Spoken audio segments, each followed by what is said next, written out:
I'm glad that you were willing to come with me. Of course, child was just an excuse. I have no interest in your dealings with him. That's what Paimon thought! You lent your aid to the children of the House of the Hearth. As their father, I would like to express my gratitude. Do I look like an irresponsible father to you? The House of the Hearth is very important to me. You should know that I care deeply about my children. That was all. Formal topics should be discussed in formal settings, and informal topics in informal settings. I know you just returned from the fortress of Meripede. Relax. I have no intention of trying to get anything out of you. Linny, Lynette, and Fremine are still there, and I trust their judgment and abilities.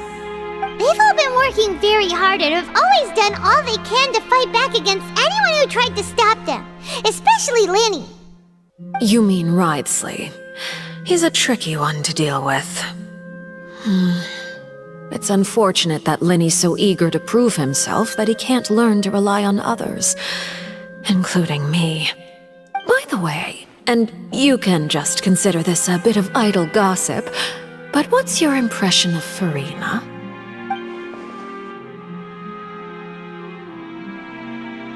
You are outside of our disputes, and the freest person in all of Fontaine, able to move around most easily. Allow me to share my perspective with you. And that's everything that happened during the trial.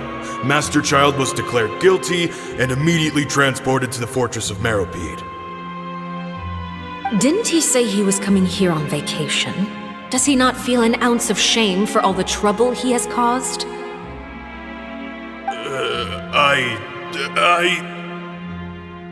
Forget it. He did give us an opportunity. I will be meeting someone shortly. Do you require help with any preparations? No need. I will take care of it myself. I need to meet with Furina, the Hydro Archon. She is at the heart of Fontaine. But what's fascinating about her is that she often seems more like a celebrity than a working Archon. Oh? Come over here, you little critter, you!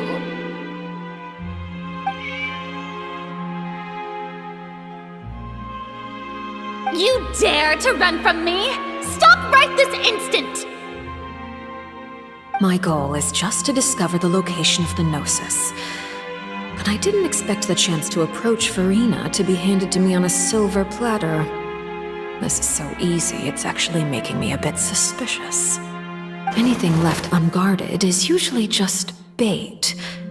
But no one will blame someone for taking the bait.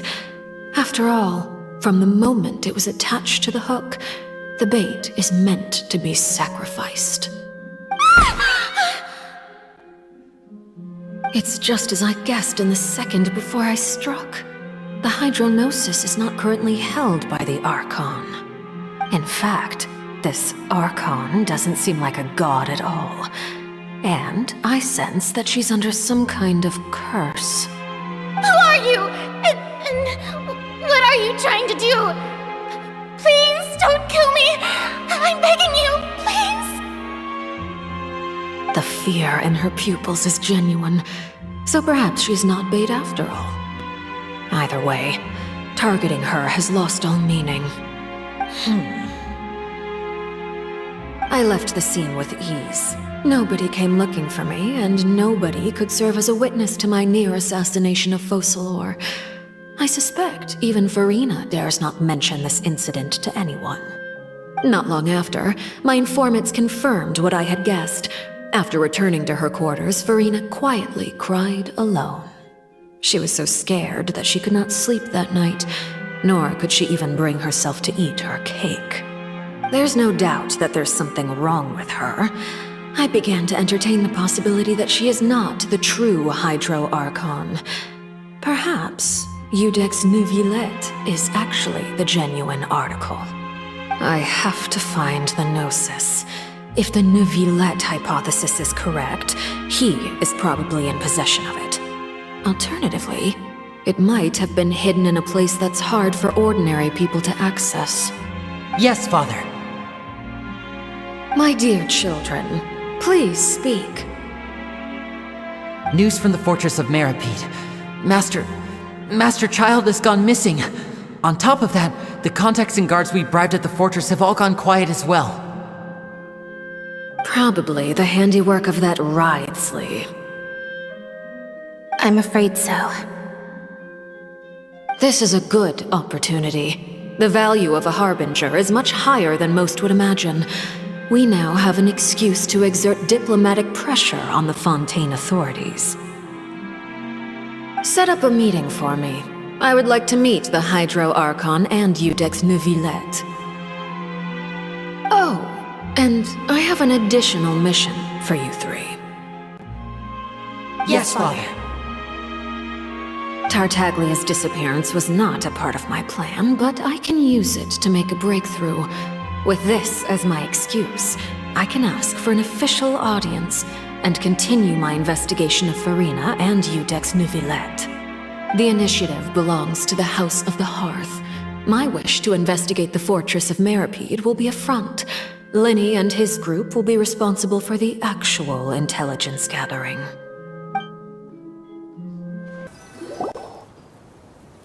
You should know the rest. Linny's group is quite close to you, so they wouldn't have hidden anything from you. You attacked the Hydro Archon? It wouldn't mean anything, even if you shouted it from the rooftops. After all, even Farina herself is still pretending that nothing of that sort ever happened. Alright then. I've now had 2 chances to enjoy tea with Farina. I have to say, the leadership of Fontaine is even more inscrutable than I had imagined. I once surmised that Iudex Neuvillette must be the Hydro Archon, but now, that doesn't seem right to me either. I am a servant of Her Majesty the Tsaritsa. Over my years of service, I've learned how a real Archon conducts and carries themselves. Whether Iudex Neuvillette or Farina, neither fits the bill. It's hard to imagine either of them as the Archon. Of course, that is all just how I feel. Gut feelings often do not require justification. It is, however, quite amusing to me that after all my years working in intelligence gathering, I've come to realize I am at a complete loss regarding the identity of the god of the land of my birth. Don't you think Fontaine is quite intriguing? A catastrophe looms, yet many secrets have yet to rise to the surface. It looks like Fontainians will have no choice but to save themselves.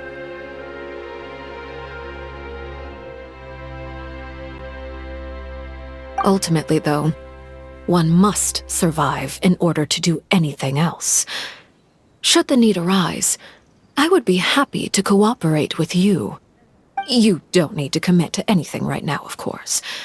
I have a feeling that the situation will continue to evolve, and as your name is often connected with noble deeds, I'm sure we will work together someday. He certainly returned quickly. You must want to catch up with each other, so I'll leave you to him.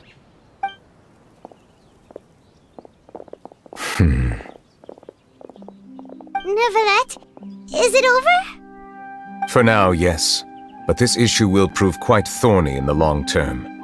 I'm concerned that sooner or later the prophesized events will occur.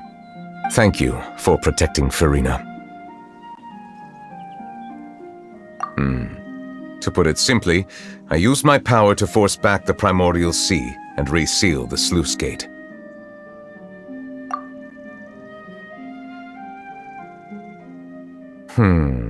So as expected, the knave has turned up the pressure on Farina. She's trying to feel her out, though I'm still unsure as to her motives. Permission granted. Whoa. It can't be that you're the real Hydro Archon, right? But that's just a speculation on our part, though.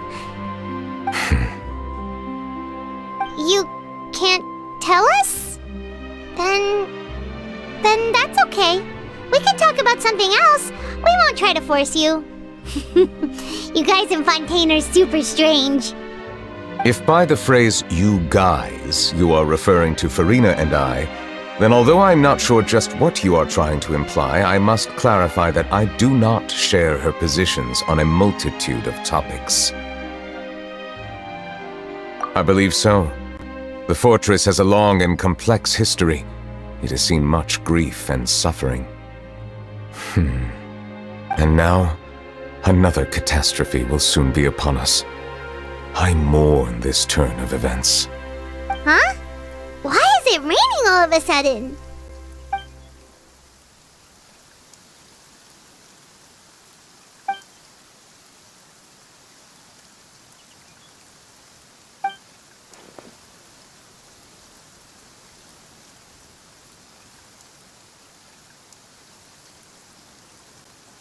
You may be closer to the truth than you think. Oh? And what are you thinking? The dragon of... what? Huh? Please do not be so surprised. Farina?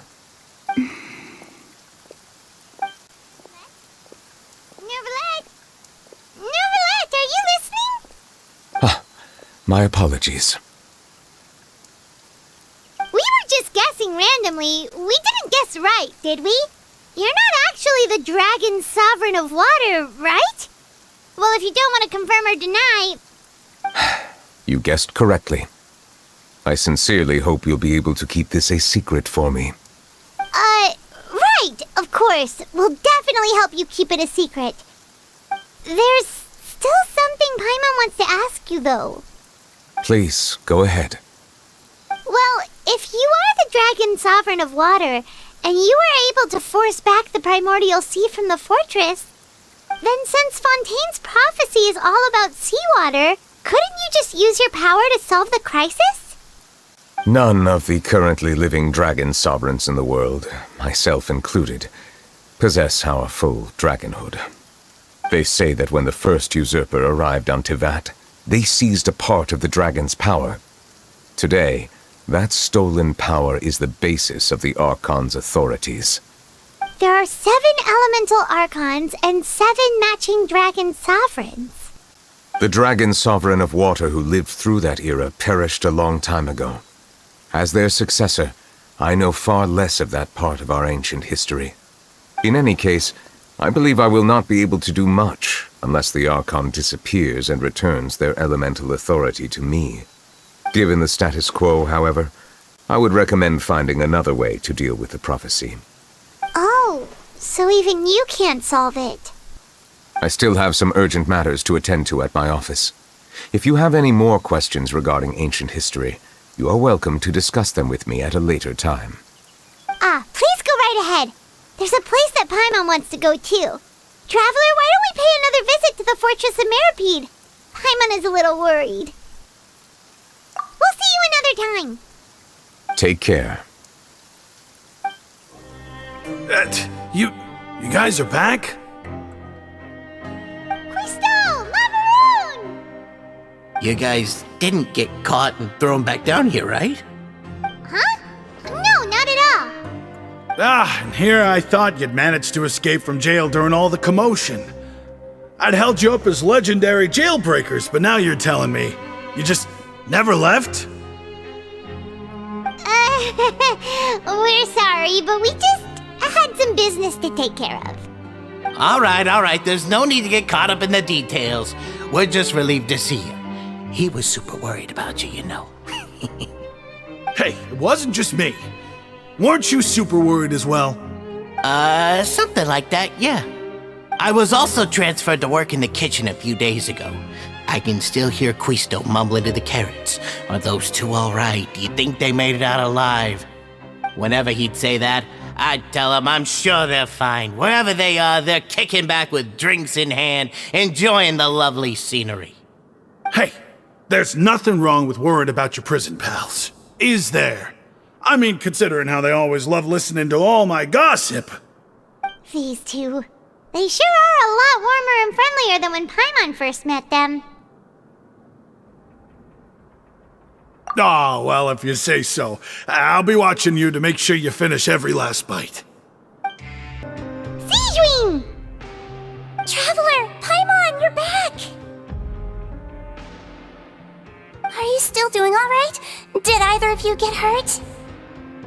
We're fine, but what about you guys? It was such a huge mess. How bad was it? A few people sustained superficial injuries, but that's about the extent of the damage. Monsieur Nervulette paid us a visit. It was all thanks to him that we managed to suppress the crisis for the time being. Of course, we must also thank you for the help you provided. How did Nervulette know that he was needed here? Well, Monsieur Nervulette has strong resonance with the hydro element. When the water level rises, he can feel the waves produced. I ran into the bombshell bros while bandaging the injuries of the wounded. They were mumbling the whole time about how you just ran down without a word. I'm so relieved to see that you're both alright. If you're not too pressed for time, please stay with us a few more days. Just let me know if you get a craving for any particular dish, so I can have Mr. Walsey get your meals prepared. Oh, and please feel free to visit the infirmary for a break at any time. I'd like to take the opportunity to spend some more time observing your facial muscles as well. Your happy smiles are quite contagious, you know. They're so memorable, and I've missed them immensely while you were gone. Now guess, what suit will this next card be? A bare-teeth cat? Well, well, look who it is.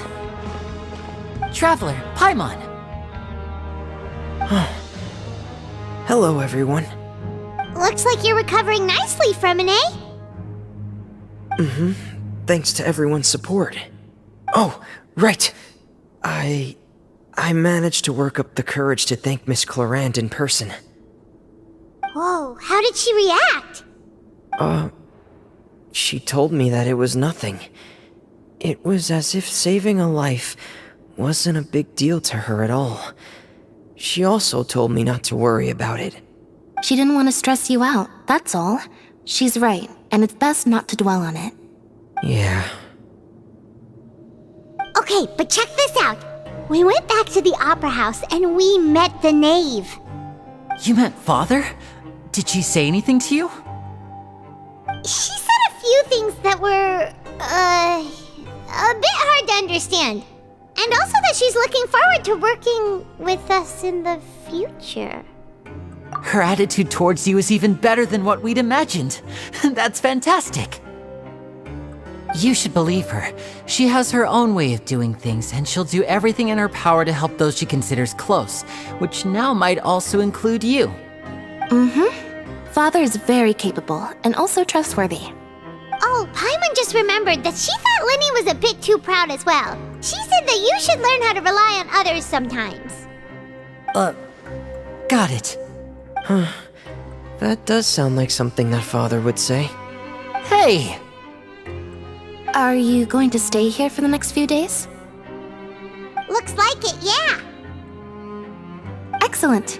I will host a tea party. For real? Then Paimon wants another serving of cake.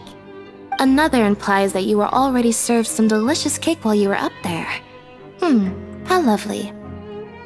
Well, next time, you're going to have tea and snacks with us.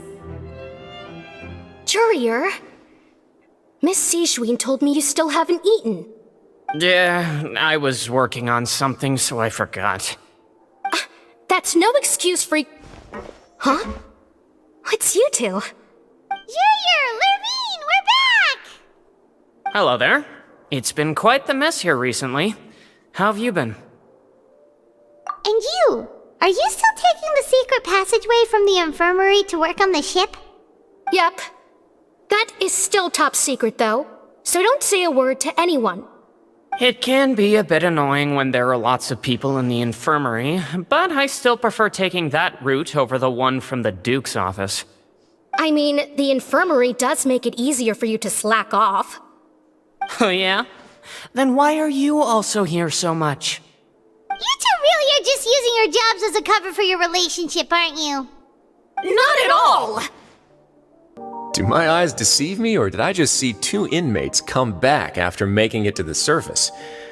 Some strange winds blowing of late. We wanted to see how the fortress is doing. Is everything still alright? We're fine, for the most part. Neuvillette came down and took care of the worst of it. If that's the case, why don't you just ask him to stay here? Oh, yeah, what a brilliant plan. Let's go convince the Eudex himself to exchange the courts of Fontaine for a puddle of water in the middle of nowhere. He came here in a hurry and left without even stopping for a cup of tea. He did remember to take Miss Sigewinne's gift with him, though. He sure sounds super busy. Miss Clorinde has left as well. She also took her gift from Miss Sigewinne. Were the gifts milkshakes? Neuvillette got the milkshake. Clorinde received lipstick instead. Those aren't even remotely alike. Well, it's Neuvillette's own fault for making Sigewinne worried about his health by working so much. But besides that, our head nurse is still pretty fond of picking out beauty products for the ladies. Oh, and I have some gifts here for you as well. Are these from Sigewinne too? Nope, they're from yours truly. You've already wrapped up your work at the fortress, so you can return to the surface at any time. You haven't yet served your full prison term, however, so you may continue to use your cell until your term is up. For real? Then we could stay here for a really long time? You may access the cafeteria for free. Hooray! Just remember to come complete your paperwork once it's time for your release. We're back in our cell again. We're no longer prisoners, though, so it really doesn't feel the same. Sure feels that way. But the truth is, we never did anything bad to begin with, so I'm not sure why we put so much pressure on ourselves. Huh? How did you know? Hey, that's not true! Alright. Okay, Paimon just wanted to say that we really are an amazing duo after all. It's like we've now gone to so many places together and become friends with so many people. We've never stopped traveling or stopped meeting new friends. There are so many bad things in the world, and we're just two people, but we've still been solving problems no matter where we go. Isn't that pretty cool? You're counting Paimon today? Aren't you the only adventurer here? Then let's ask Catherine to give Paimon an adventurer handbook as well. Paimon will also be an adventurer from today forward. Just the thoughts making Paimon giddy. Paimon's gonna crash, so you sleep soon too. The last time we fell asleep here, we woke up to a whole mess outside our cell. The primordial seawater nearly rose up. That was so scary. We should be safe now, right? Alright then, good night to you, traveler.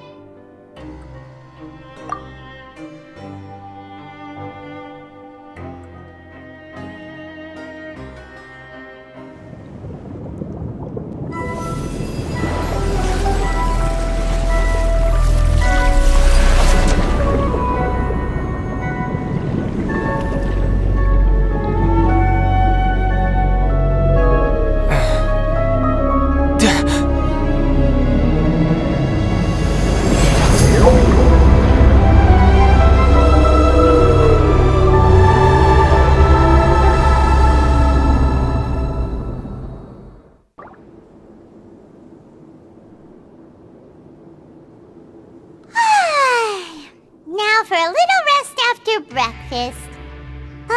This is the life. Wait a sec. Isn't something important supposed to happen today? Oh, today's our big day! We're supposed to leave the Fortress of Mirapede! Come on, we've got to go complete the release procedures now!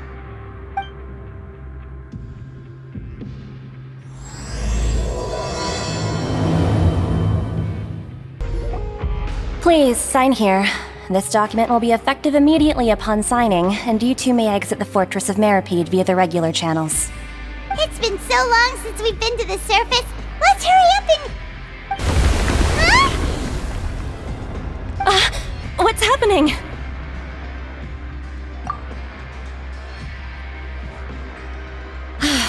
I'm fine, thanks. But I wonder what that tremor was just now. Let's go ask the Duke. Your Grace? Ah, good to see you two. Is there something you wish to see me about? Yeah, what was with that earthquake just now? Ah, that. The tremor didn't originate from the seafloor. In fact, it seems it came from the surface. Over the years of serving as the warden here, I have developed a sense for distinguishing between what occurs on the surface and what occurs underwater. Besides, the seal that Monsieur Neuvillette set in place won't fail so easily. So the fortress is okay? If you recall our last incident, if there really were a problem, there would be crowds of inmates in a panic right now. Huh, you've got a point. Okay, seems we need to get back up to the surface and ask about what happened. By the way, do you know what day it is today? I believe today is this month's pipe cleaning day. Wait, seriously? Ah, yes. Have you completed your release papers? Yep. It's you two. Are you leaving now? That's right! Today is our last day in prison! But now that Paimon says that, it doesn't feel like we were confined here. It's actually been pretty nice. Oh yeah, Paimon feels fond of this place now. Then be sure to come back and visit. I'll miss you. If you've signed the release papers, then you're free to go. The guards will escort you out. You're not going to see us off? I knew you'd ask. All right, sure. Let's go. Well, you actually agreed. No worries, you must be busy. Paimon was just joking. Ah, so you do have a polite side, I see. After being down here for so long, I imagine you must feel like you're lacking companionship. Shall I come along too? Yeah, don't worry, we'll come back to see you. Paimon really likes the cafeteria here. The chefs sure do know how to make good grub. I hope you won't be here as convicts the next time I see you. We'll do our best to stay out of trouble. Well, it seems our work in the Fortress of Meripede is finished. That's the end of another chapter in our journey. And since Neuvillette was the one who asked us to come here, we should probably go report to him now. Next up, the Palais Mermonia! You're going to see Monsieur Neuvillette? Please pass on our kind regards. I'm sure just your regards will do, no? I believe it would be the polite thing to do. You're right. I've heard the Palais has been terribly busy these days. Tell him that I hope he hasn't been overwhelmed by the recent string of troubles. The Palais Mermonia sure is buzzing with activity today. Halt! Huh? Oh, it's you two. Apologies. Monsieur Neuvillette did say you'd be welcome at any time. Excuse me, would you mind helping me take a look at this report? I'll be right there. Sorry, I've got my hands full here. You can see yourselves in. Everyone's so busy. Seems a lot has been happening.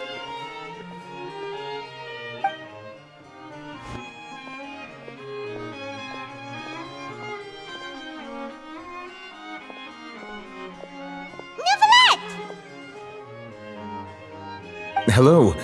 You've come at the right time, but you'll have to wait for just a moment, as there are some urgent matters I must tend to first. In the meantime, please, have a seat.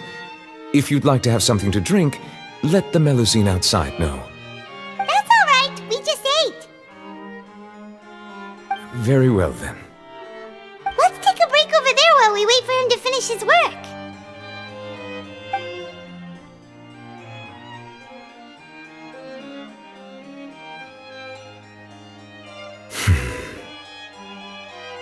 All right.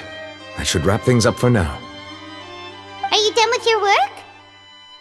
Yes, sorry to keep you waiting. Today should be the day you were released from the Fortress of Meripede, and it appears that you have managed to complete all the release paperwork. That's right, and we came here to see you right away!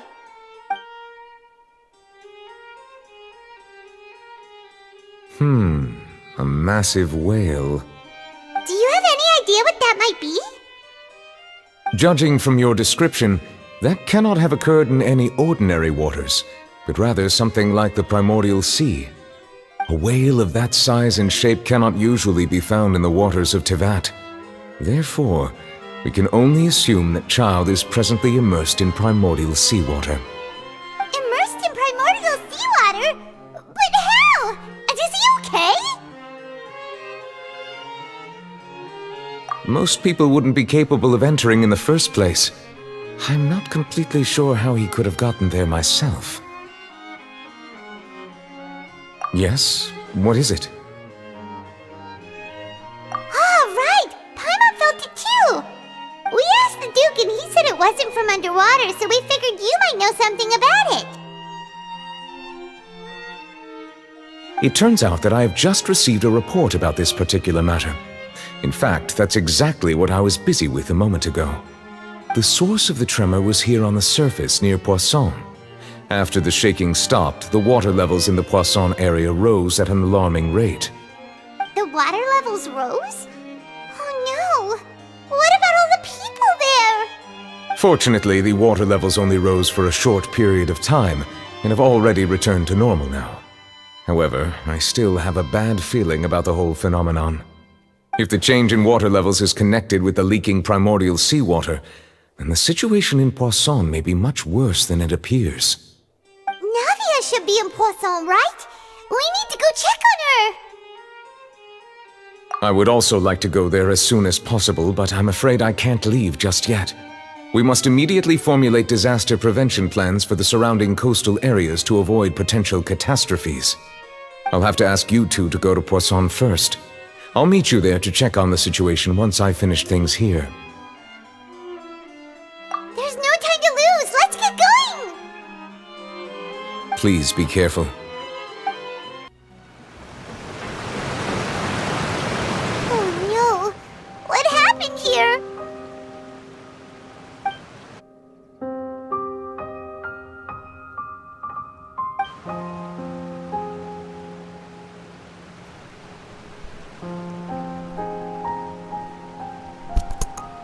Navia should be around here, right? We need to make sure she's still... Paimon means we need to check on her. We haven't seen a single soul all the way here. Oh, this is getting scary. What will I ever do now? Look! There's someone on the roof over there! Just stay put! We're coming up! Watch your balance! All right! Just hurry!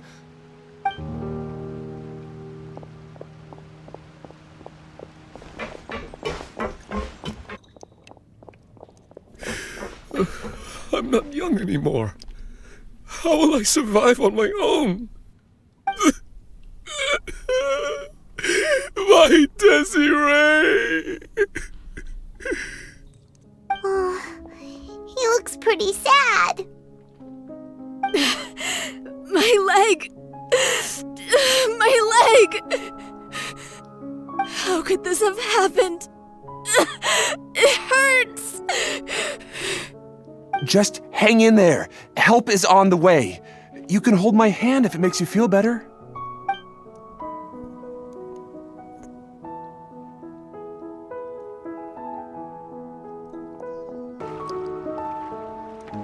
Oh, it's Navia! She's over there! Hey, Navia! Are you okay?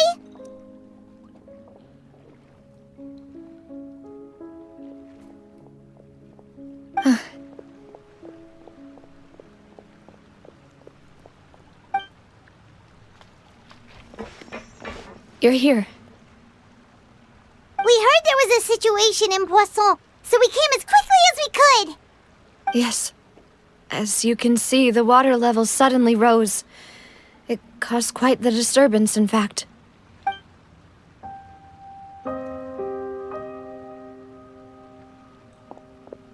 Demoiselle! There was a wounded resident next to a building southeast of here.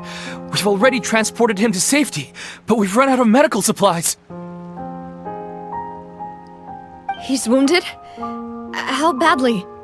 He fell, so it's probably a broken leg. He's pretty shaken up. When the water level rose, he desperately climbed up to the roof. Once the water receded and he saw the ground, he became terrified and eventually... He jumped down then. Find the leader of Squad 1 and tell him to take the wounded resident to see a doctor. He should know where to go. Understood. I'll take over his search and rescue mission in the meantime. All right, you'll be in charge.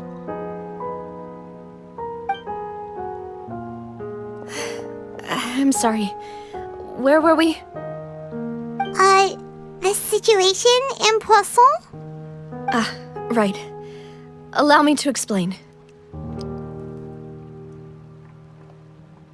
A little earlier, we suddenly heard a loud noise. At first, everyone thought that something might have exploded on an aquabus. But before we knew it, water started pouring out from everywhere. The rushing water seemed a little odd, almost like the unique color of primordial seawater. Some people didn't realize the danger and thought it was just ordinary water, leaking from somewhere. Everyone on the street who happened to be close to the water didn't have a chance to escape. As the water levels rose, they suddenly disappeared. They were all dissolved. Those who realized what was happening started to flee in a panic, desperately trying to get to higher ground. Many were injured in the stampede, and some people fell from significant heights.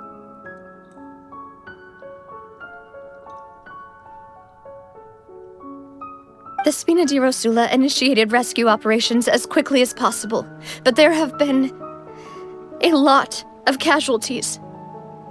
Fortunately, the water began to recede after some time, and the chaos came to an end. The water that flooded the area contained primordial seawater, so the lower levels of Poisson are still hazardous. To ensure everyone's safety, I've asked the people there to leave as soon as possible. No one knows if this could happen again. All we can do for now is try our best to help evacuate the residents. We still haven't completed the head count, but we'll have some numbers soon. How awful. And all of this just came out of nowhere. It was quite frightening indeed. I only wish that everything that just happened was a bad dream. Is there any way we can help, Navia?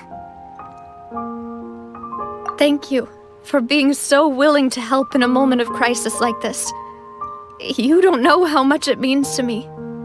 I really can't express how grateful I am.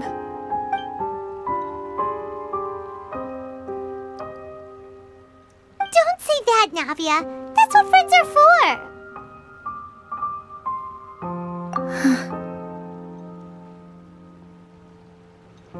Demoiselle! We've got a situation here! I'll be right there. Sorry, I need to go for now. And out she goes. Seems it might be a while before she can take a break.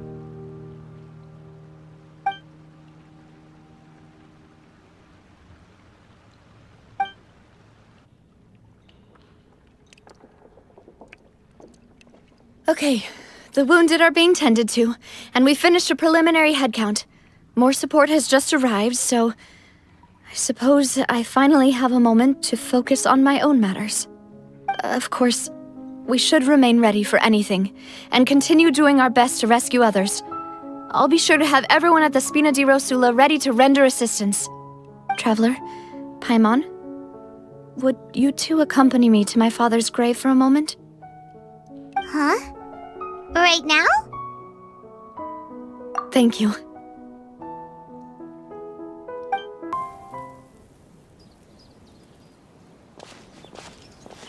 Not a lot of people here, huh?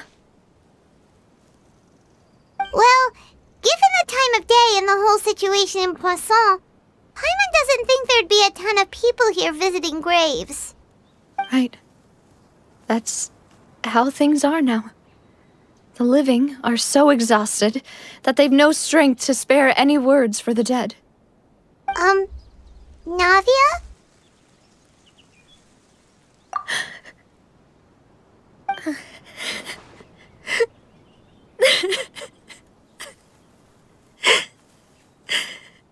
Navia, what's wrong? Sorry.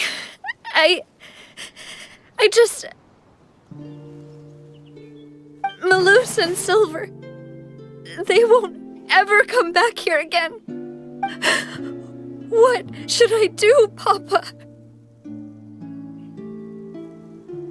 Huh? What happened to them? Everyone agreed on the rescue plan, but still, I was the one who initiated it.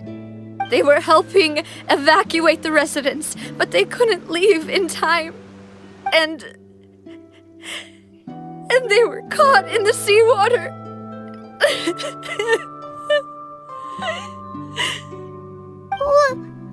What should we do? I've known them for so long. And I know they weren't afraid. But I could at least hold a funeral for my father. And I know where he rests. But as for Malus and Silver, they're just gone. I just can't.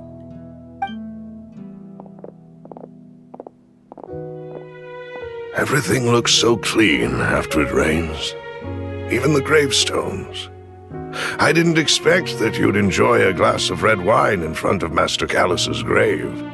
I can understand. Besides, the scenery here isn't half bad. See, it's not just me. I always want to bring something when I visit Papa. Perhaps we might even have a picnic. He wouldn't be angry, would he?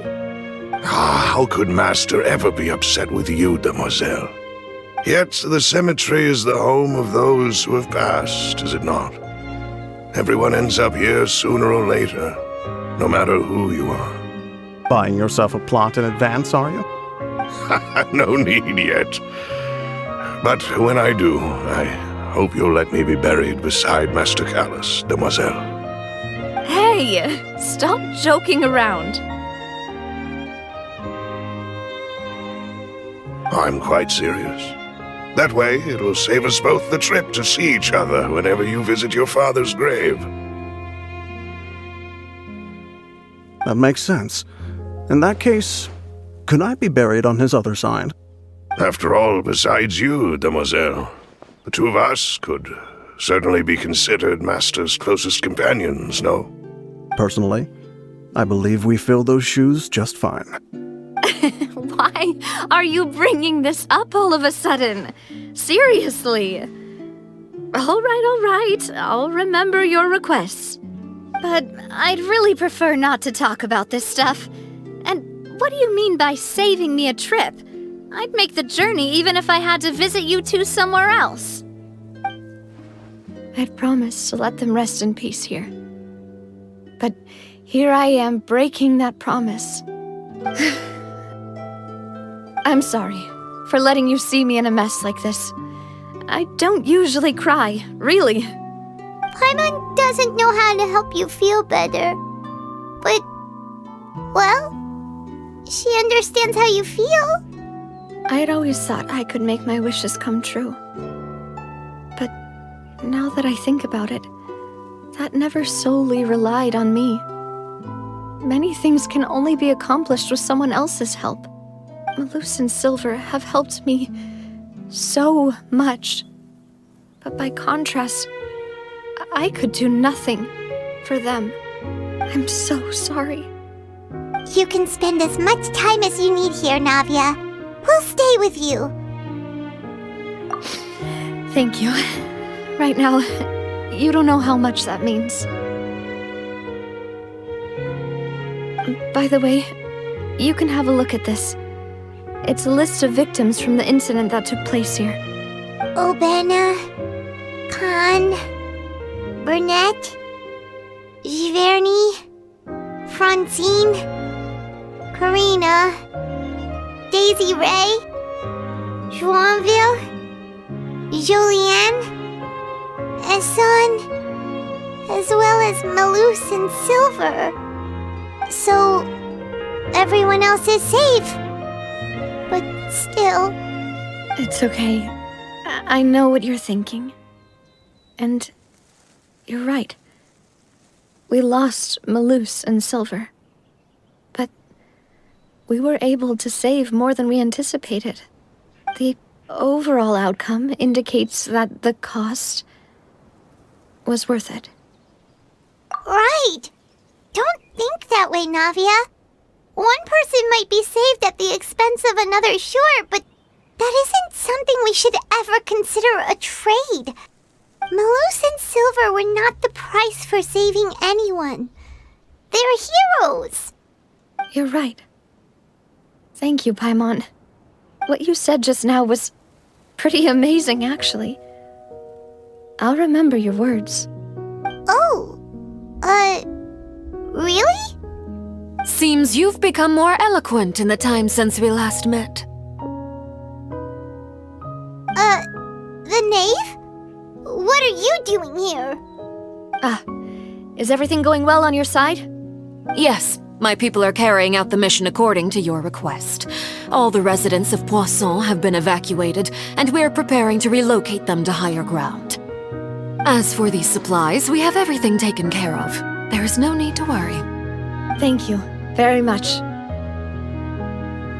Wait, do you two know each other? We just met recently. Right, Miss Navia? Usually, I would call this a coincidental encounter. But that doesn't quite fit this time. Besides, it never even crossed my mind that a Fatui Harbinger would come looking for me. Thanks to the Knave, Spina di Rosula received generous support from the Fatui, which allowed us to complete the rescue and evacuation work so quickly. Mutual aid is essential to fostering positive developments. We were already in the area, in any case, so it was nothing. That said, I must say that you're a lot sharper than you let on. I'm sure you understand what I mean. I apologize for all the ways in which I tested you previously. We've never worked with a Fatui before, and it's extremely important for us to know who we're working with. My subordinates have reported that Fatui soldiers have been observing water levels and taking head counts in various locations. I hear that they've also prepared a large amount of emergency supplies. I'm quite surprised.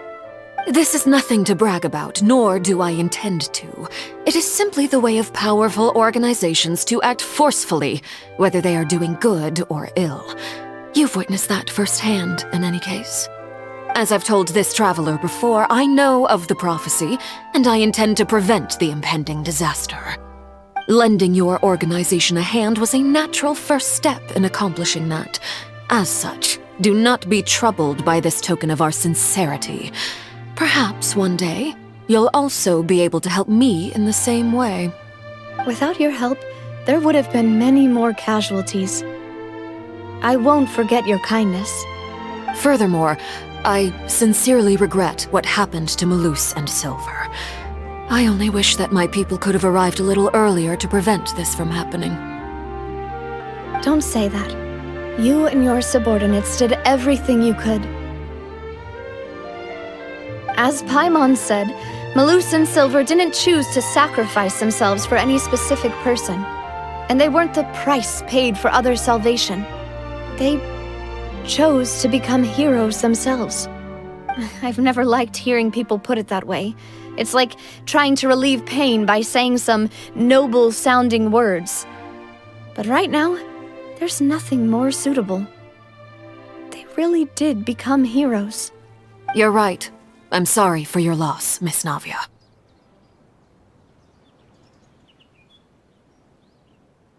Water is life to Fontaine's people, and it also spells disaster. It's no wonder that people always say that prophecies represent fate. Fortunately, I've never been one for such opinions. So, you're one who will try to change fate, then? Of course. That is why I'm going to Hotel Bouffe de Thé. I still have some things to take care of, and the children need my attention. By the way, Traveler, Paimon, one more thing. Alright, then we'll just... Huh? This isn't right. Paimon thought you would ask us to walk with you for a moment so you could tell us something in private. That is a clever and useful conversation technique, which I do like to use when necessary. But there's no need today. It would not hurt to have Miss Navia listening in. Traveler, I'm sure you remember that I said we could work together when we had the chance. You and I both know that there may be issues with the Primordial Sea. Previously, it was the Fortress of Meripede's sluice gate, and this time it was the water levels in Poisson. These are both signals. Indeed. Allow me to share the latest intel I've received from the House of the Hearth's intelligence network with you. During some recent investigations, a child claimed to have discovered some ruins near Poisson. The ruins date back to ancient times, and seem to be worth investigating in many ways. Judging by the dating of the ruins, they may be related to the prophecy and the coming crisis. The situation is becoming more urgent, so any pertinent information will prove extremely precious. My people initially came to prepare for ruin exploration. Unexpectedly, this disaster struck, and at present, we're all busy prioritizing the rescue effort. So that's why the Fatui were already in Poisson. I wanted to take the children along, but unfortunately, Linny, Lynette, and Fremine have all been dispatched to higher ground to assist affected residents. Linny told me that outside of the house, the person they trust most is you. Which is why I want to give you this task. The House of the Hearth's members see each other as family, but Linny, Lynette, and Fremine said that they also see you as such, even though you are not from the house. I'm sure you already understand how earnest they consider their friendship with you to be. Oh! That somehow makes Paimon feel kinda happy. The intel I just shared about the ruins could fetch a high price. But since the children consider you family, it's only natural that I freely share it with you. Got it! So all we gotta do is go to some ruins, right? We can handle that. Excuse me, but may I tag along? You wish to join, Miss Navia? But are you sure you're up to exploring some ruins? You need to rest. Well, I'm sad, yes, but I can't just go back and plop myself into a chair by the roadside and do nothing. There's no point in being depressed while we still have a disaster on our hands. As my father's successor, I must live up to the hopes he had in me. Besides, I'm also doing this for myself. I need something, a distraction, to keep my mind off Malus and Silver.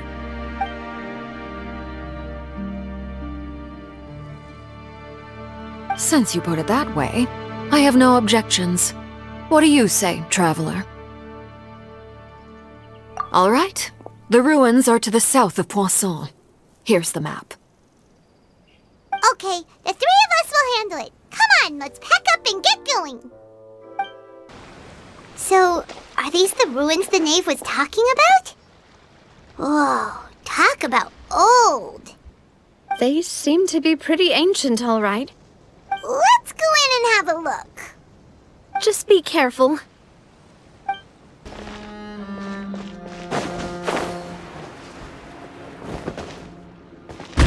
What? The floor here isn't safe. This place has also been contaminated by primordial seawater. Yeah. And a lot of it, too. A Fontainian would most likely dissolve the moment they fell in. Right! You can't go down if there's primordial seawater. It's too dangerous, and it won't be any help for you to just stay here. Don't get Paimon wrong. We're not saying you're useless. It's just that... No, you're right.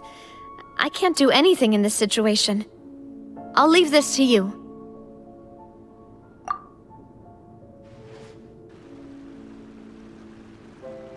That complicates things. Maybe the only way left is forward. In that case, do you want to wait for us here? The water levels here are unstable, and there's a chance the water will rise. So, staying here wouldn't be safe either. I'll go together with you. Perhaps we'll find the exit just up ahead.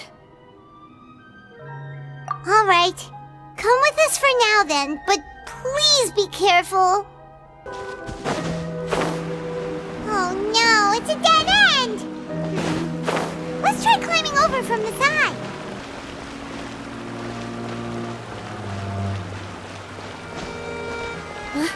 Wait, there's something wrong with this bridge!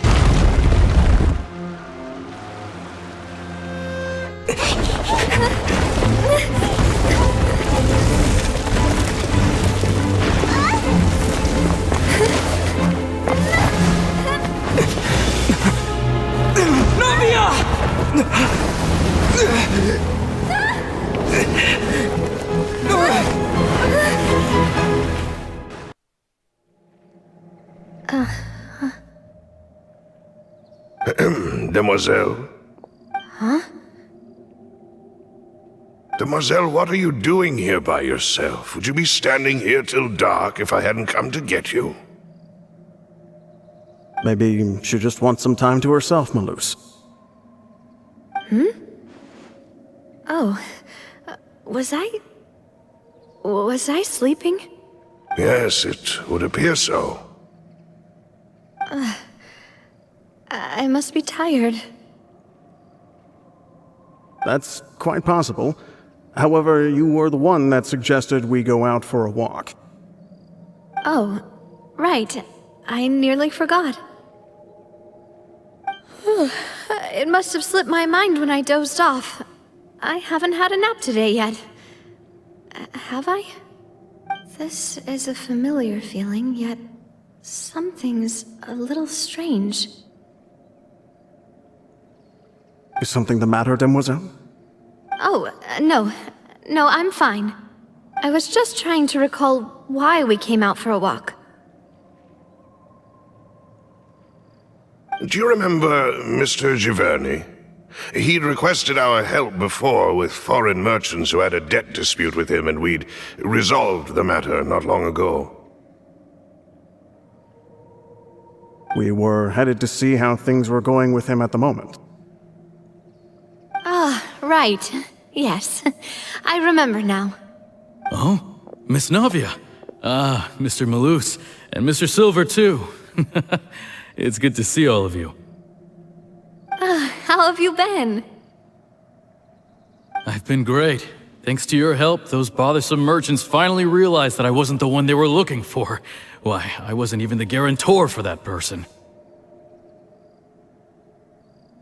They were knocking at my door day and night. Even my neighbor, Obina, was getting fed up with them.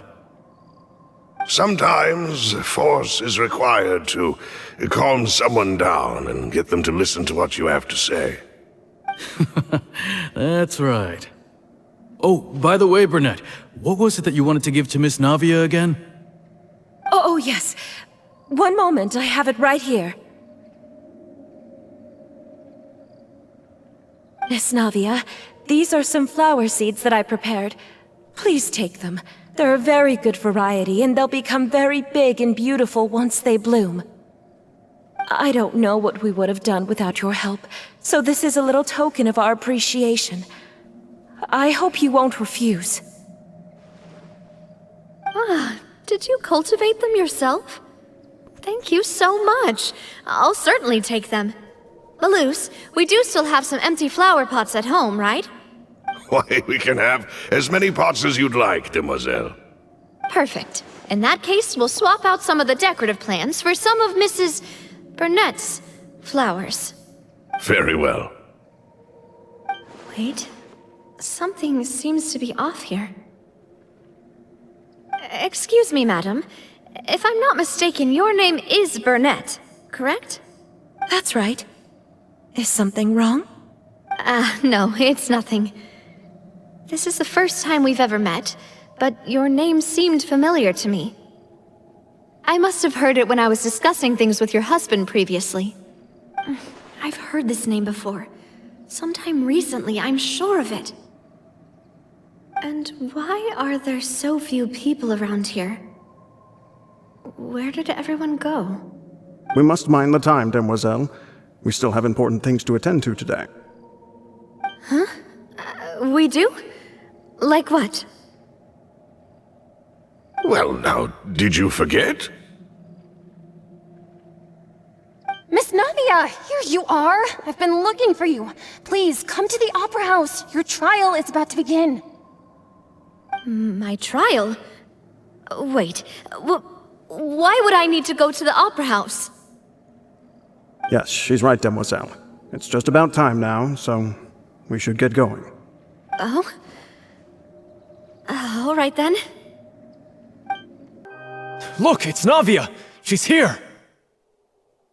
And her two attendants are with her! Goodness, everyone's finally here. There sure are a lot of people here to see the trial. And they all seem to be oddly excited about something. I even know some of these people. Karina, Desiree, Joyville, Julien, Essen. Why are so many people here? And why do I have no recollection of this case? And as for the judge... huh? Where's Monsieur Neuvillette? Please sit in the defendant's seat. Don't worry, Silver and I shall accompany you. All right. But are you sure you can stand behind me?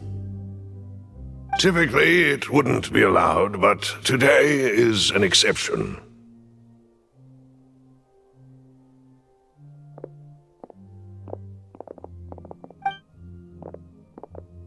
Hey, what kind of place do they think this is? Come on, do they have any idea what they're doing? Seriously. Enough with the whispering! Could someone please tell me where Monsieur Neuvillette is? And why I'm standing trial? My dear Miss Navia, have you not yet realized what you've done? In that case, allow me to explain. As all here know, you are Master Callus's successor, the head of the Spina di Rosula, someone held in high regard by every soul in Poisson. After you took over the Spina, you treated all of us just like the late Master Callus had. If anyone in need reached out to you for help, you responded. Not only you, but your butler, your subordinates, nearly everyone in the Spina di Rosula fought for the well-being of those in Poisson. Wait a moment. Aren't you just proving that I'm a good person? Yes, correct. Absolutely right. And that is why you stand accused. You have helped so many people get through so many difficulties. You are one with us. We are inseparable. We are one big family, all of us who are from Poisson, inextricably linked. And with you being so important, we couldn't possibly do without you. Therefore, this fair and honorable court shall declare you guilty, and you shall stay here. You will be together with us forever. Huh? What are you saying? Everything you have said is correct. I have indeed done a lot for my hometown, and I would be willing to be with you all, but what is the purpose of having me stand here like this? What is there to discuss?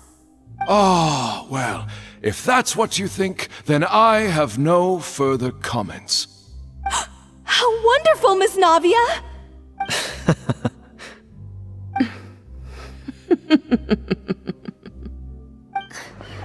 I know all these people. Why are they laughing? I seem to remember now. Yes, I get it. This trial is... Wait just a moment. This isn't right! Malus? What was that, Mr. Malus? Our conclusion is very clear and unanimous. Let the court judge her now. She's guilty! Stay here, Navia! You're one of us! Demoiselle, don't admit guilt. This trial means to keep you here forever. I wish to exercise my right to defend Our Lady. Mr. Joinville, you only know of Navia's goodness, but nothing of her utterly independent mind. She was born a free and independent spirit. She has never been tied down by anything. Indeed, even the death of Master Callus couldn't stop her. Her actions cannot serve as proof that she identifies herself as part of any group. She merely acted as an individual, extending her hand to help others. Please do not mistake her actions as being otherwise. Really? As an individual, you say? Don't forget, we are all Fontainians here. This is the nation of justice, the nation of Hydro!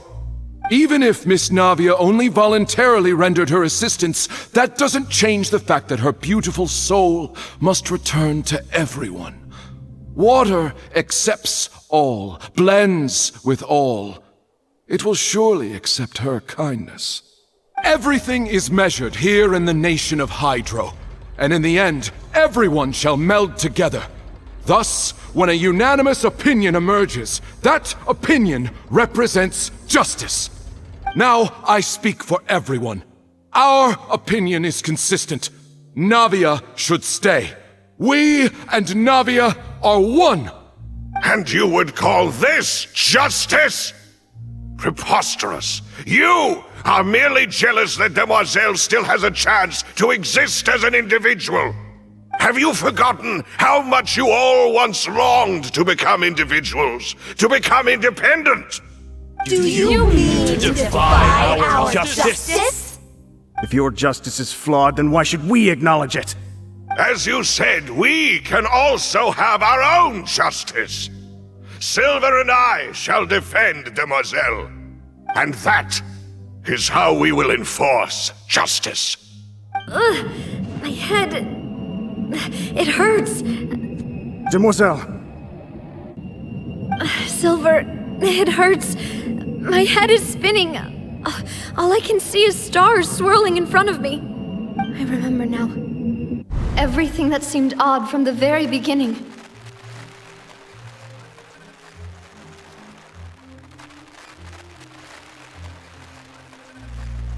Karina, Desiree, Joyville, Jolien, Essen, and Mr. Giverny and Mrs. Burnett, who we met earlier. Even Malus and Silver.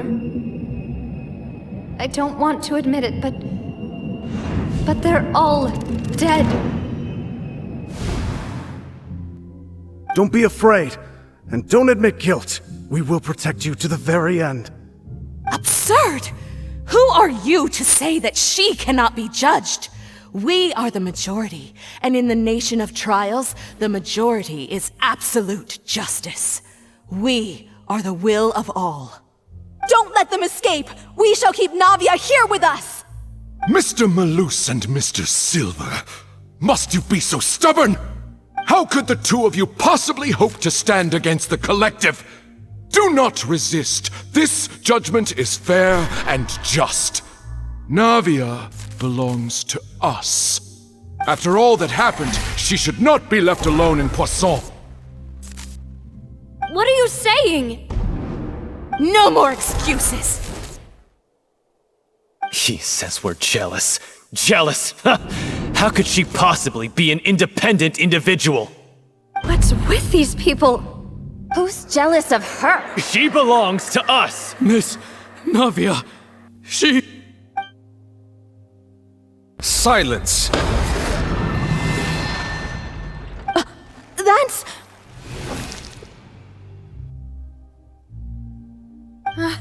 Monsieur Neuvillette! Such commotion is prohibited in the court. The accusations you just presented are nonsense and cannot constitute a proper trial. The court will adjourn for the rest of the day. In this, I shall hear no objections from any unauthorized party. Our thanks, Monsieur Neuvillette. Please leave with me, Miss Navia, while there is still time. But... Go on now, demoiselle. This is your only chance to leave this place. What, can't bear to leave us behind or something? Malus. My apologies. I couldn't resist making one little joke once I realized that this shall be our last goodbye. Malus. Silver. Quickly, you must come now! Goodbye, demoiselle. Farewell. No, wait! Just a second! Navia? You're awake. Good. I must have been dreaming. Malus and Silver were still alive, and they were defending me at some insane trial. It looks like you're all right.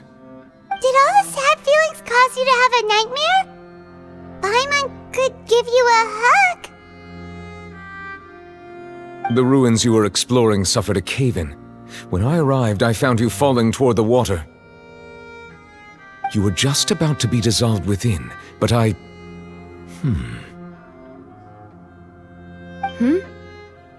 What is it?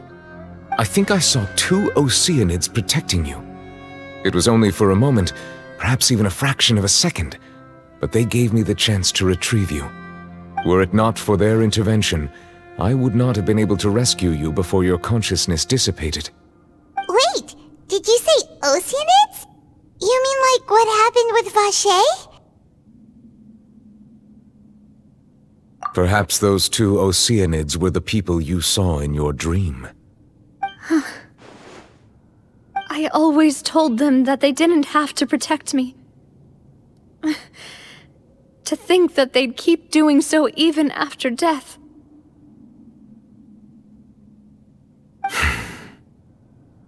Please come with me.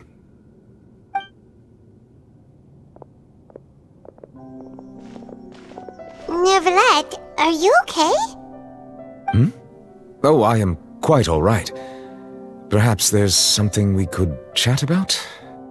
Why do you look so stiff all of a sudden? Oh, Paimon knows. You're the type who feels awkward when there's nothing to talk about, right? I merely thought that we should give Navia some time to herself. Huh? Why didn't you just say so then? Don't you think it's even more awkward to call us over like this and then have nothing to talk about? I suppose so. Ah, Sigewinne. I hope all is well with her these days. Her work in the fortress of Meropide has not been too much for her, has it? No way, don't worry. She's doing fine down there. She's an amazing head nurse. I see. Well, that is good.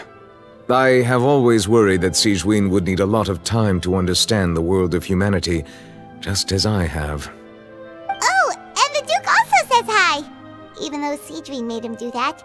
He hopes that you haven't been overwhelmed by all that's happened lately. Thank you. I have indeed been busy letely, and I also hope that everything is going well in the fortress of Meropide. He still doesn't know what to talk about. Let's chat about something else then. So, Neuvillette, you're probably quite the swimmer, huh? Yes, of course. This isn't going anywhere. Let's try something else. How did you find these ruins? Did the knave tell you? Yes, in fact. I had arranged to meet you in Poisson, but when I arrived, I discovered that the Fatui were helping the residents evacuate. They had even transported a large quantity of supplies to the area. Amid my astonishment, I ran into the knave, and we had a chat. She informed me that she had asked you to investigate the ancient ruins here. Yeah, we originally planned to meet up with you, but we thought you might still be busy with all those official documents. We didn't think exploring the ruins would take very long, and who would have thought you'd wrap things up so quickly?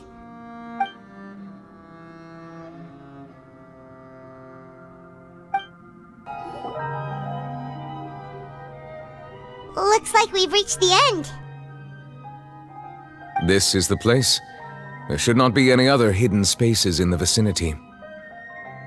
The path sure had some twists and turns, but it turns out that this place isn't actually that big.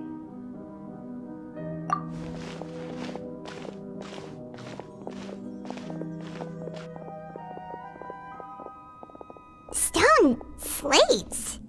It seems like they were put here as an offering. Could we take them down and have a look? Perhaps we should just leave them be for now.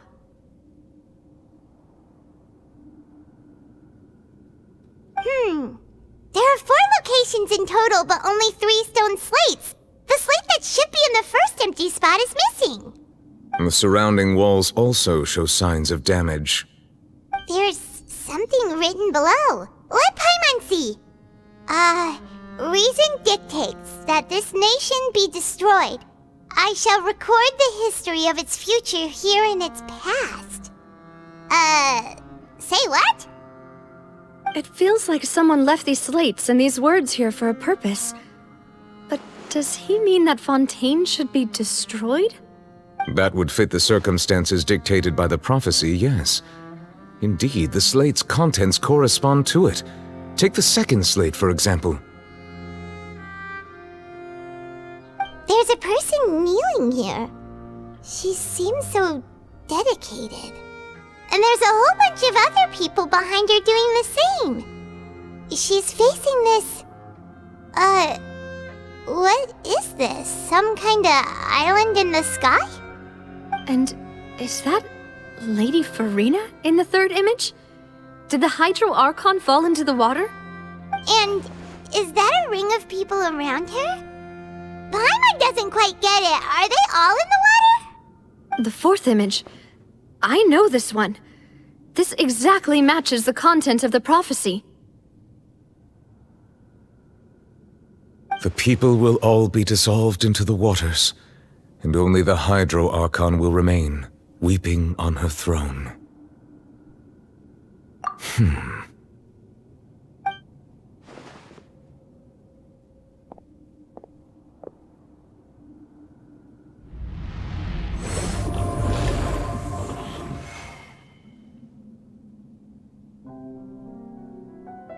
More information should be hidden in these slates, but I fear I cannot easily uncover it, most likely due to us missing the first slate. I am very sorry. Don't blame yourself, Monsieur Neuvillette. Deciphering ancient stone slates isn't one of your duties. Ooh, Paimon's getting the chills just looking at these slates. This says that it's the history of the future, right? That means the prophecy's sure to come true. I really hope it doesn't mean that.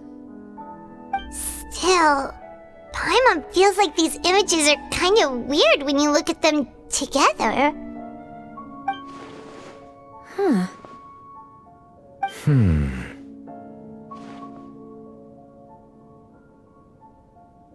That's right!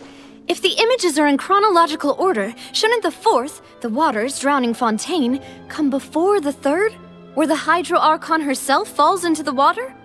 And yet the order is reversed here.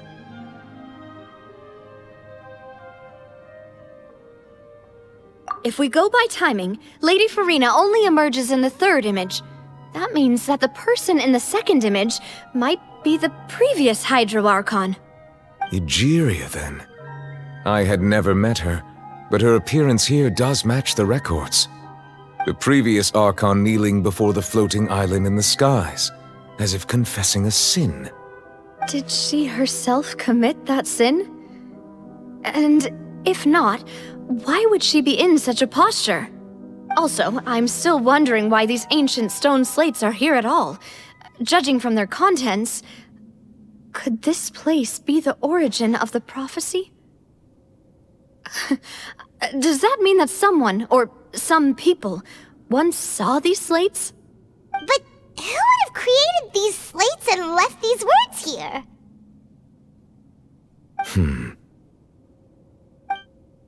It seems that any further clues will have to come from Farina. In that case, there's no time to lose. There's nothing else to be gained here, so let's head back first. Yeah, we better get somewhere safe for now.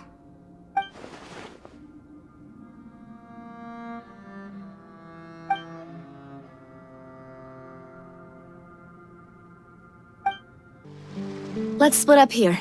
I'm going to check on what's happening with the Spina. You know how it is.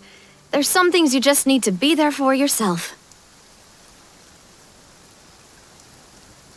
You still have energy for that, Navia? Paimon's already beat.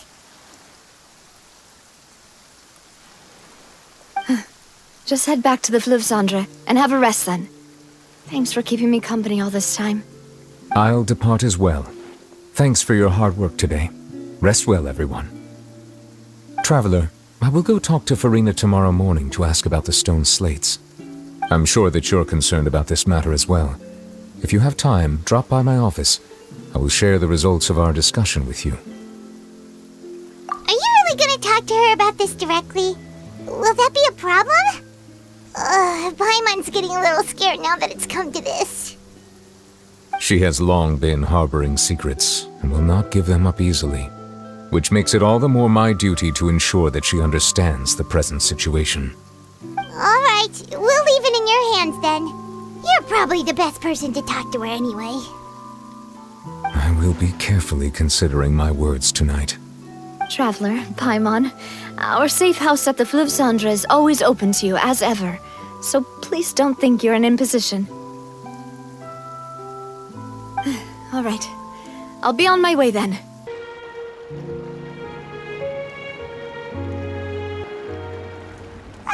We're finally back! Welcome back. We've got a special menu prepared for you two tonight. Yay! And there's good food too! Navi, no, the boss is the best. Ooh, desserts! Nice! These are all Paimon's! Paimon's already starting to forget what happened today. Oh, that voice.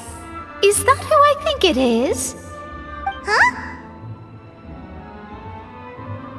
It's you two. What are you doing in Fontaine?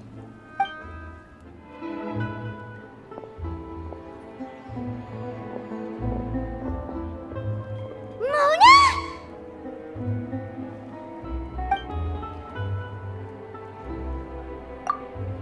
Seriously, nobody just uses a scry glass whenever they've got time to just see who they'll meet on the road. Still, we didn't expect to see you here. Wait, you're not a Fontainian, are you, Mona? Well, I have some business to attend to here, so I booked a hotel in the city. I was just out for a stroll when I bumped into you. Quite unexpectedly, if I might add. Why did you think I was from Fontaine, though? Is that because Magistus doesn't sound much like a Mondstatter surname?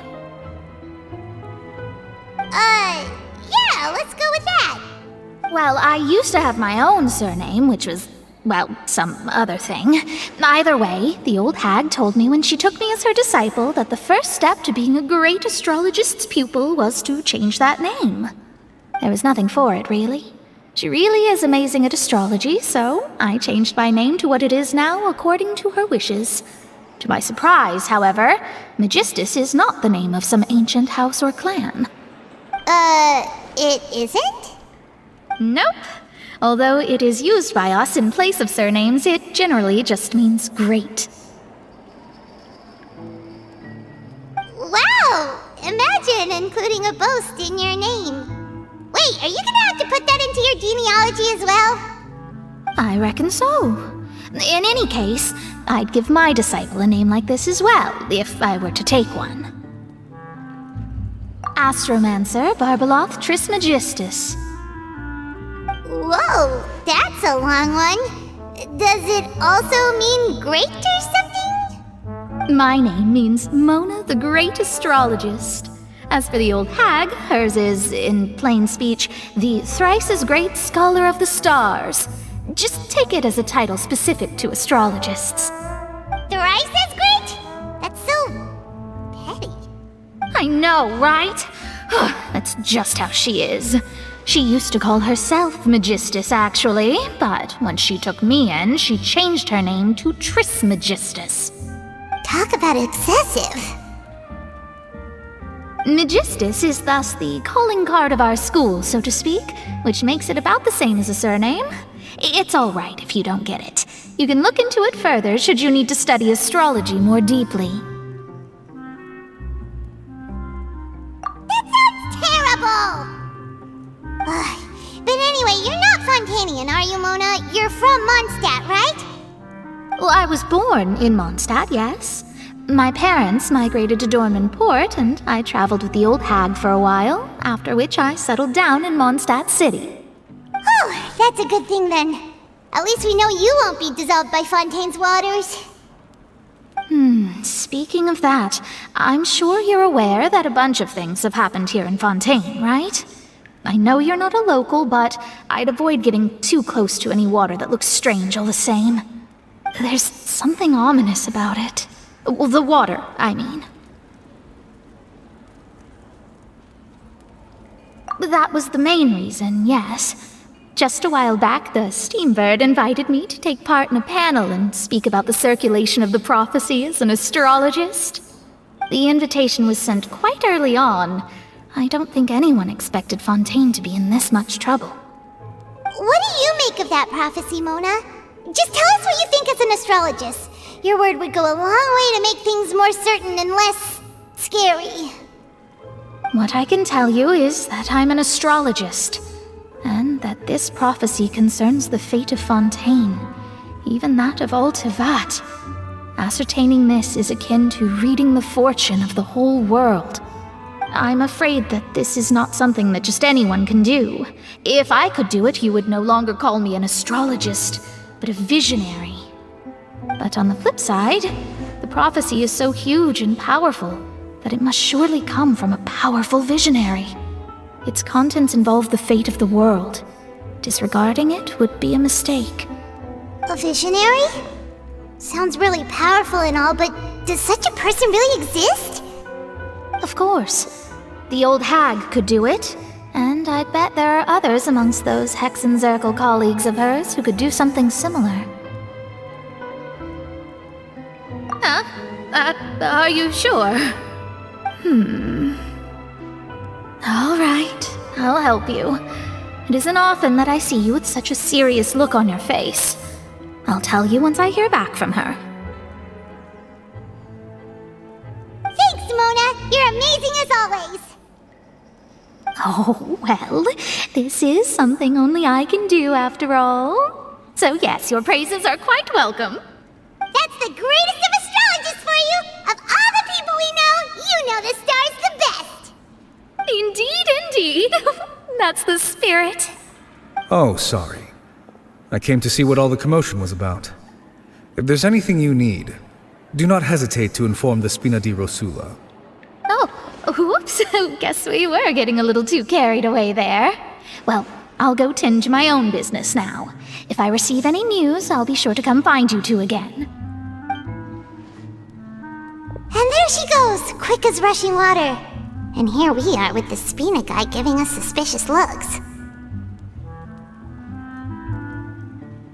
Right, but we were able to recruit Mona's help, didn't we? Our Fontainian friends will thank us someday.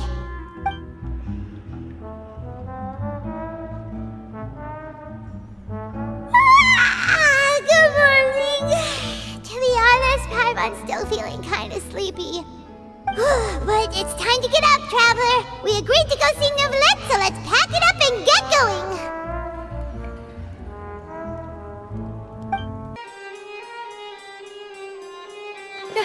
You're here! Finally! Is something wrong? Monsieur Neuvillette and Lady Farina, they seem to have gotten into a dispute. Please go see for yourself.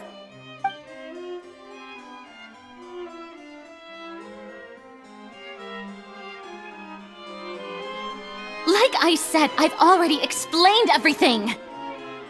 And yet the problem has not been properly solved. There is little space for excuses between us. It is not my intention to offend you, but please, tell me where you stand. You are the Hydro Archon Focalor, are you not? Look at this. This is a list of the victims from the recent Poisson incident.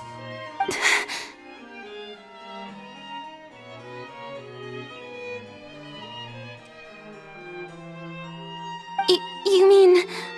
they're all... We did not arrive in time to avert this disaster, and I will not have it happen again. I will say this once more. You must tell me everything you know. Yesterday, I found 3 stone slates in some ancient ruins near Poisson. Do you know anything about those? Seriously? You're questioning me like this is a court case now. I don't know anything about that. But you found them in some ancient ruins, you say? That's correct, which is why I came to ask you some questions. There should have been 4 slates, but one of them was missing. The other 3 feature different images that seem to correlate to the prophecy. The prophecy? The second of these slates depicts the previous Hydro Archon Egeria kneeling before a floating island in the sky, as if confessing something. Do you know nothing of this either? I don't. I've never seen such slates. I'll ask you again. Do you really have no information regarding the previous Archon? My deciphering of the slates indicates that the Hydro Archon Egeria once had to confess to, or apologize for, a certain sin.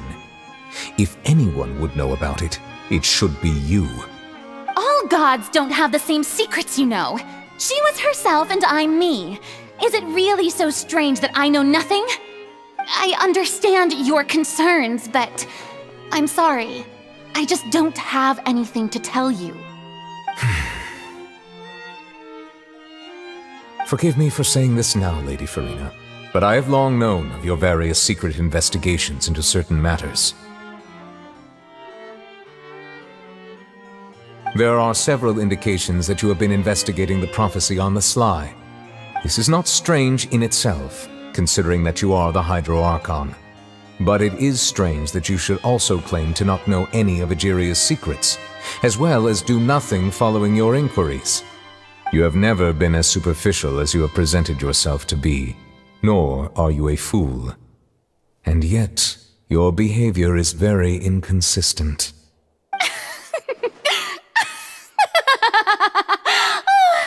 So you've been watching me all this time, have you? I didn't think you were that type. You...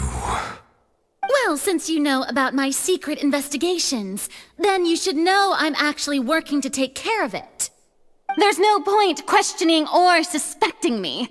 You're the Eudix, but you're still my subordinate. You should be following my lead. Just trust in me, you're Archon, and do as I say. Never mind whether you can truly convince yourself to or not.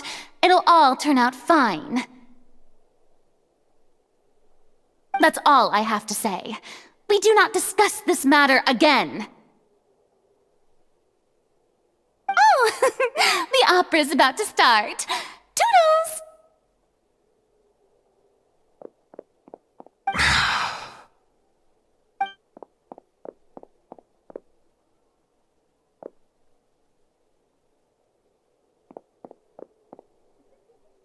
Did Farina not notice us standing by the door? Wonder what's up with her. She was smiling. Huh. She didn't seem in the mood to care if we were listening in or not.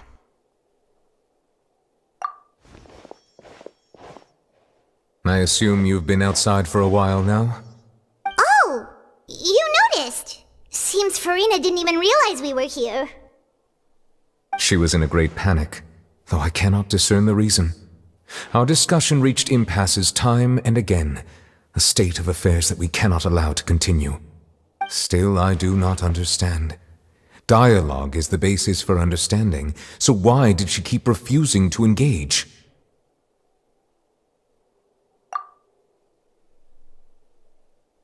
Everyone in her inner circle has noticed that she is hiding some secret.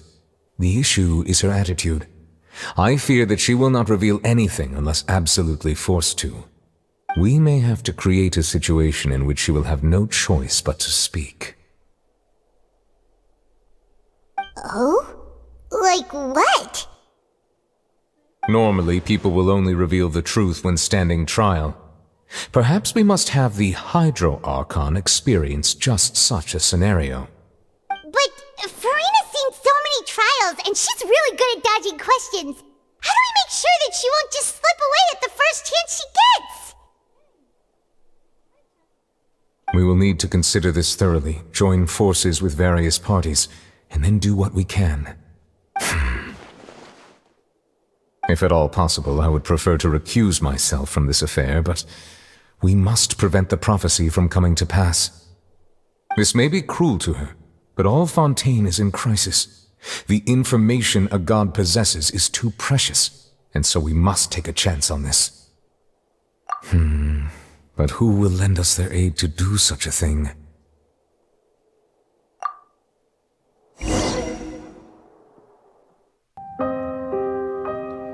Well, that's everyone, huh? Speaking of which, it was pretty smart of you to think of hiding here. Poisson was just involved in a disaster, so it's presently devoid of people.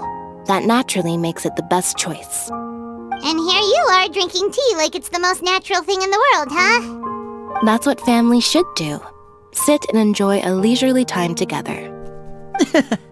It's nice to enjoy tea here, you know? Care for a cup? Lend me your ears, everyone. Or perhaps one of you might like to start us off. How about you, friend? Me? No, I don't think I can. Then, how about you, good sir? I fear that I will cause the mood on this boat to become as somber as it is in court. Well then, I guess we're lucky we've got a local like me to organize things. Wonderful, the spotlight at last. I guess I'll be facilitating things from here. That was a little long-winded, don't you think? Oh, you might be right. Anyway, to cut to the chase, our friend here, the Traveler, has brought us together to discuss something. As for what that is, well, let's start by saying that we'll be pooling our efforts together to create a series of traps. Oh, how intriguing. Well, it's just an expression, really. One that I just learned from Chlorand, and used on the spot. So, let's invite her to explain in detail. A round of applause, please.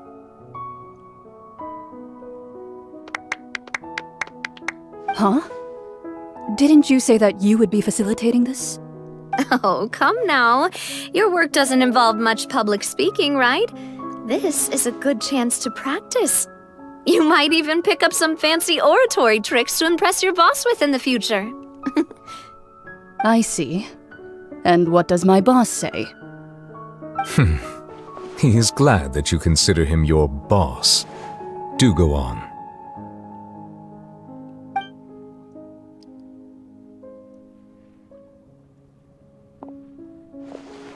In that case, do any of you have experience hunting? Not that I recall.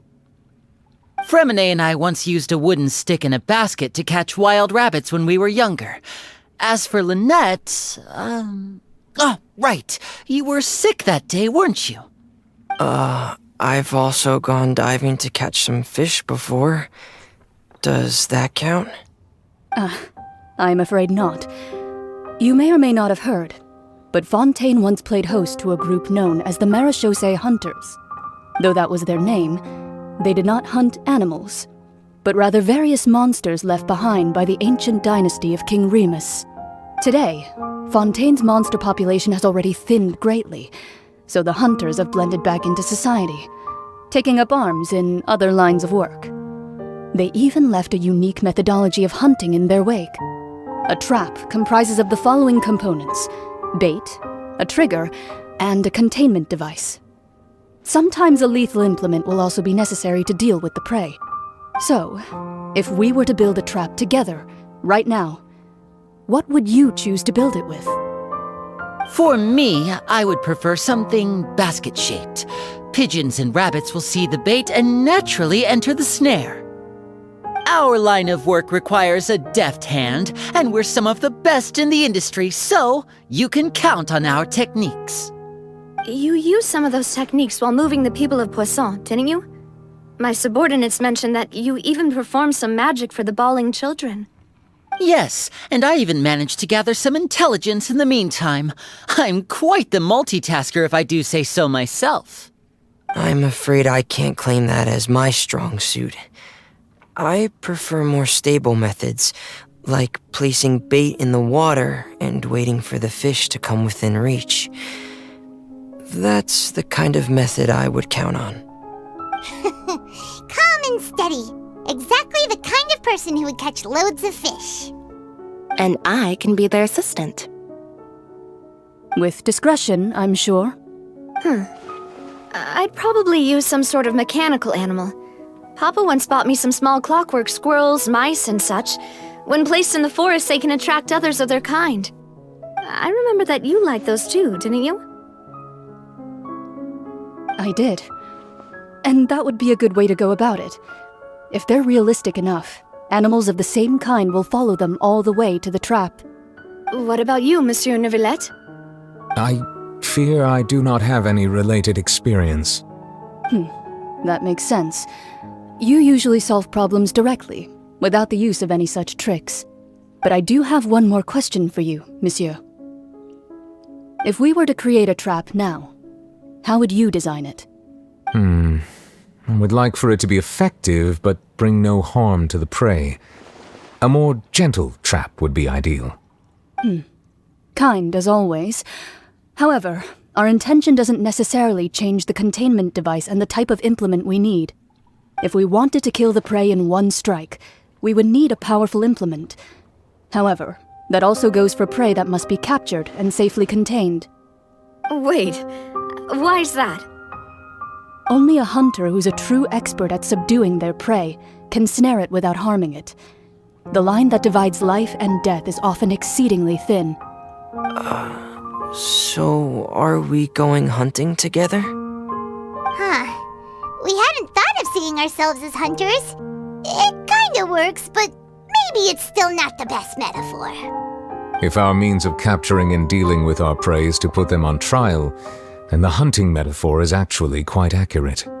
But we shall require much more courage than any hunter to judge a god, a being whose seat is an exalted throne. Oh, so that's what's going on. Sounds very interesting.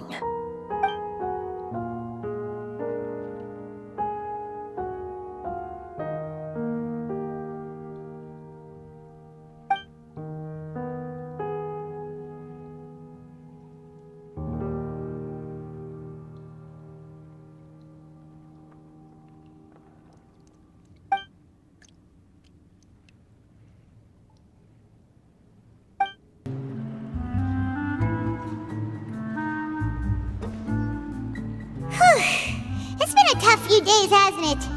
So much has been happening. Paimon didn't think the meetings would go on for so long, but everyone seemed pretty fired up, huh?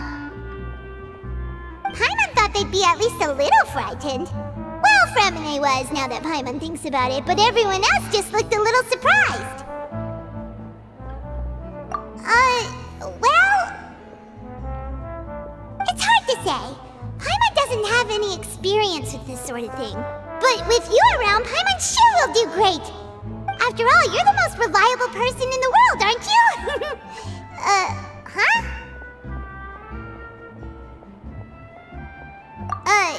Did you just pour some tea? Paimon didn't notice you doing that at all. Then what's that? Paimon's never seen that cup before. Don't be frightened. I'm just joining you two for tea. I merely refrained from saying anything till now. Who's that voice? But there's no one here. Aw, have you forgotten me already? Wait, you are familiar. You're the voice we heard from the sky in Sumeru! The voice from the sky, I fear that description is wrong. Though, not completely wrong. You're feeling lost now, just as you were feeling previously. I sensed that confusion and thus came to you. Guiding people is an irresistible hobby of mine, after all. Consider me a passerby, just accepting a commission from my friend's disciple on a whim. The prophecy. Yes, what has been prophesied will be fulfilled.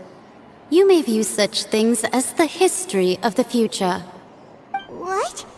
Then is there any way we can stop it? I believe you have witnessed a failed attempt with your own eyes. Can everything in Teyvat so easily be changed? So you've caught on. Just as prophecies are usually only the future as seen from the perspectives of the gods, could things be happening in hidden corners where the gods' gaze does not fall? Are the things that you shall see different from the fate that the gods perceive?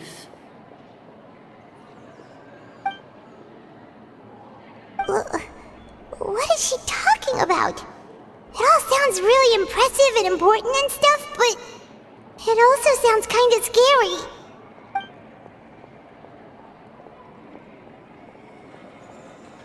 I believe that you understand, right? Some things are insignificant, but others you must reach out to change. Ultimately, fate shall serve as your only guide, no matter what will happen in Teyvat's future. All you need to do is to play your part. This was good tea, by the way. Thank you for your hospitality. Well, that'll be all for today. The voice. It's gone.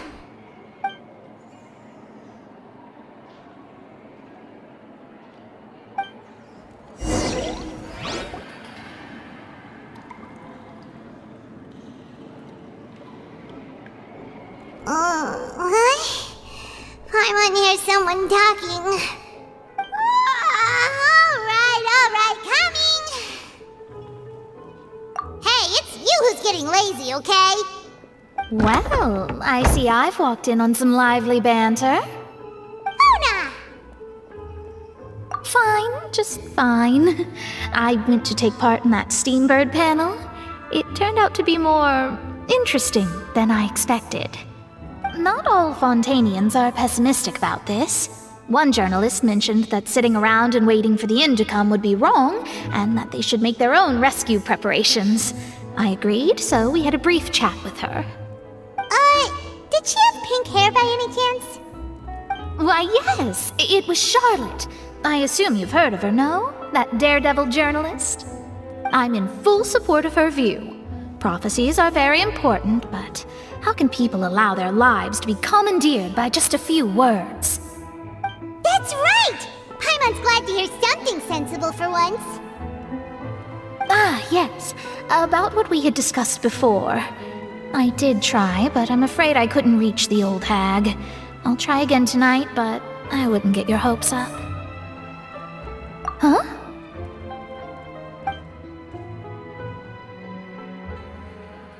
Goodness gracious. Are you serious? She said that even the god's gaze has blind spots. Pretty bold if you ask Paimon. Most people would believe the gods to be all-knowing, right? The Hexen Circle members are certainly anything but ordinary. As for the mage named N, the old hag has mentioned her a few times. She said that N's sense of direction is incredible, and that she loves guiding those who are lost. But I've never met her, and if she were still alive, she'd be... well, suffice it to say that the hag's at least a few hundred now, and N's been around for longer than that. Whoa. The Hexen Circle sounds like a scary group. But they must really stay in shape to live so long. Their abilities alone are pretty terrifying. If she came to see you personally, then the problem you're facing must truly be of great importance.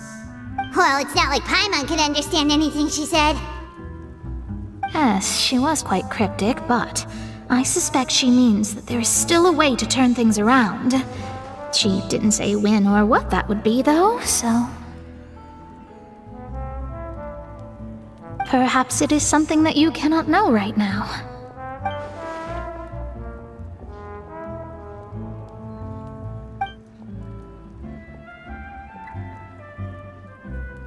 Traveler, Paimon, are you two all right? Oh, we're fine. We're just a little down right now. It kind of feels like the end is coming, you know? I see. I feel that same sense of desperation, too. I guess you could consider me someone who has often witnessed fate. So far as I have seen, it cannot be swayed. But even so, I still hope for, and believe in, miracles. Astrology is eternal and rational, but fate may not be. It is cruel, but it can also be beautiful. Perhaps that's what En was trying to tell you. Not to lose heart, and to believe that what you are seeing playing out before you is not yet set in stone. I did originally think of steering clear of all this, but I couldn't. Even if this is all futile, I still wish to help everyone. If we don't struggle to the last, then how can we face the end when it comes? Huh. You do have a point. There I go, talking about astrological principles again. Sorry about that. The moment I start talking about work-related stuff... I need to get going. It was worth trying to comfort you, even if only a little. I believe that you'll help those who are struggling in the same way I did. I suppose that might be why we always seem to meet by coincidence. Paimon feels kinda moved by what Mona said. But also kinda sad, too. Hey, Traveler. Paimon suddenly feels like going outside for a walk. Let's go. Let's walk around the city, shall we? There's a few spots we always like to walk by. Huh?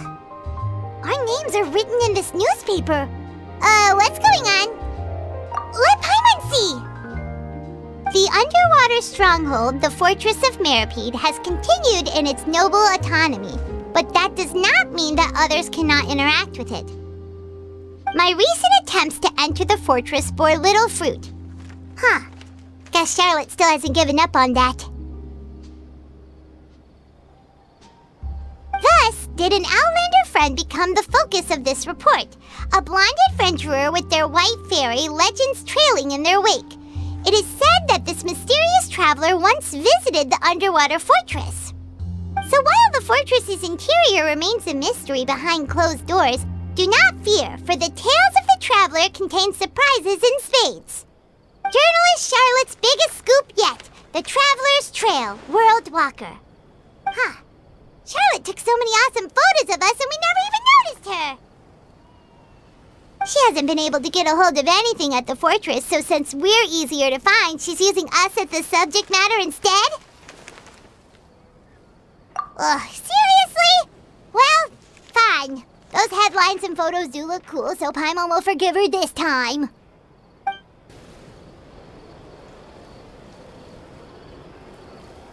We're here! Paimon's hungry. Should we go in and get something to eat?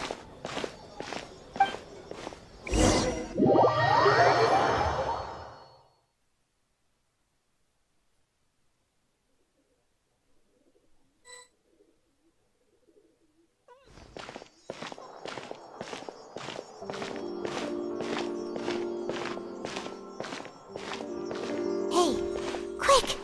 Look! That's the limited edition only 16 slices a day cake! It was so delicious the last time we tried it! Despite the tense situation we were in, let's give it another go! Paimon's sure it'll be great! One slice of cake, please. Someone showed up after all! Oh, wait, you're the one from the Palais Mermonia. Oh, are you here to buy cake too? It seems Monsieur Neuvillette was right. You really can eat. Wait, did he really say say something like that! That's right. Even he has his own preferences when it comes to food. As for me, I love the cake and coffee here. Do you come here often? Usually every day. Every day? It's part of my daily schedule, apart from work. I shall have my cake and coffee. Then what if someone told you one day that this place would be closing soon, and you wouldn't get to eat cake here anymore? What would you think? But why would it close? Well, Paimon doesn't know either, but maybe the waters will rise tomorrow. You know, like in the prophecy. Oh, the prophecy. To be honest, I haven't paid much attention to that. No, still, even if there'd be no more cake tomorrow, that wouldn't keep me from having some today. No, it's the same for eating in general. You might not be able to eat tomorrow, but if you can do so today, then you should carry on. That's what people call living, you know. Huh. Don't be sad. Excuse me, could I have 2 more slices of cake to go? These 2 slices are for you. Sijuin said that this kind of expression you're making is what humans call being sad. Oh, you know Sijuin? I sure do. She was born before me, and she sometimes comes to the surface to teach us things about humans. She said that humans are creatures that are saddened easily, yes, and you can only lift their spirits by feeding them delicious food. So please try the cakes here. I've got something else to do, so I'll be going now. You two try to stay in a good mood after eating, all right? Bye!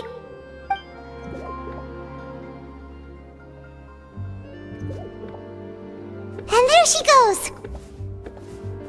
Alright, let's dig in. I'm sure this cake will be delicious.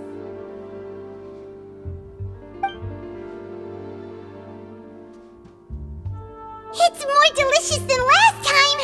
And the flavor gets even better with a sip of tea. It sure would be nice if we could come again tomorrow. Sure would be nice if we could always eat delicious food here. Wow! If it isn't the Traveler and Paimon! Oh, have you seen the article I wrote about you? Ha! You've got some nerve! You just used us to make some quick mora! Oh, you needn't worry about that. I heard that you were in Poisson some time back, so I sent you a letter to discuss just that. It appears you didn't receive it, though. It's all right, though. I've set aside the amount intended for you. I've even set the table with some food. Really? Oh, you're the best! You're almost a little too easy to win over, Paimon. If I were a journalist with ulterior motives, you'd be in trouble now, you know. Oh, Paimon knows you're not like that. Still, what brings you here all of a sudden? Were you looking for me? A friend of ours met you a while back, and when she mentioned it, we thought of coming to see you. Her name's Mona. Ah, so you know Miss Mona as well. She's a guest columnist for our paper. Really good one, too. She's so young and already such a brilliant astrologist. So she mentioned me? What did she say? She said that you're a real daredevil of a journalist. Nice. In which case, can this daredevil journalist dare to request an exclusive interview with the legendary Traveler and Paimon? Huh? So your article in the paper today doesn't count? Oh, of course it doesn't. That was more like live photography. What I'd like to do is dive deeper and ask you to talk about the things you've seen and experienced. Yeah, are we even qualified enough? Why not? If I say you're worth an interview, then you're worth it. But not right now, of course. I'll need a few days to prepare. Oh, in that case, we'll just chat when you have the time then? Oh, so that's a yes? Ooh, splendid! I'll tell the editor-in-chief immediately. I'll have to apply for lighting, a venue, some props, and... Whew, so much to get done now. Talk to you later. Wait, Charlotte, Paimon's still got a question for you. And what's that? If, just for example, Fontaine were to be flooded tomorrow, what would you do today? Huh. That's the prophecy you're talking about, isn't it? I mean, I do hear about it often, but I've never once thought that the day could be tomorrow. If you're seriously asking, then I might try and think of a way to leave Fontaine. Oh, but I'm still a journalist first and foremost. That means I have a duty to be reporting from the scene. And secondly, I wouldn't forsake my homeland that easily. From what I've seen, most people don't know what they'd do should the worst come to pass. In truth, it might be better just to behave like normal rather than worry over such an end. So in all likelihood, I'd probably still be prepping at the office for that interview of ours. I know what you're thinking. That sounds a bit sad, but I've always believed that it's best to do what you enjoy. Just think about it. If this nation really were to be suddenly destroyed tomorrow, but I still successfully finish an exclusive interview with a truly unique person, then the story I would wind up writing would truly be timeless. And then do you know what I'd do? Well, I'd write that story, send it for printing, and use messenger pigeons to get copies out to the various nations as soon as possible. I'm not a dreamer, nor am I a workaholic, but I do love my job, and I'd be proud of leaving such an article behind. I guess you could say that I was born to be a journalist. But anyway, that's my answer. And on that note, I'll get back to my preparations. That's so nice. All of a sudden, Paimon actually kinda envies her. Anyway, let's go and take a look at the sea, shall we? The sea breeze and scenery can be a pretty soothing combo, huh? Paimon's been thinking. If it wasn't Fontaine, but all of Tevat that would be destroyed tomorrow, where would we go and what would we do? No, Paimon should ask, if you could choose, what would you like to do?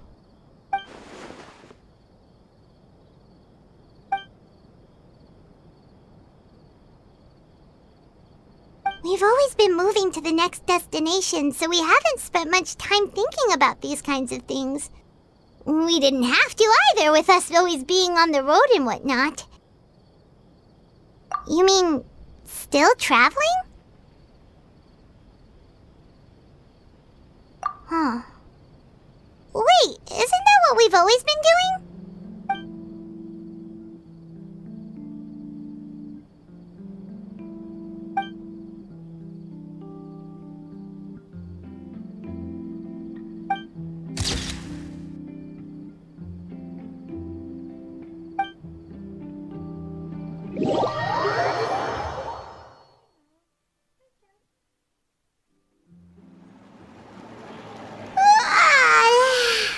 Feels like you'll grow mold if you stay here long enough.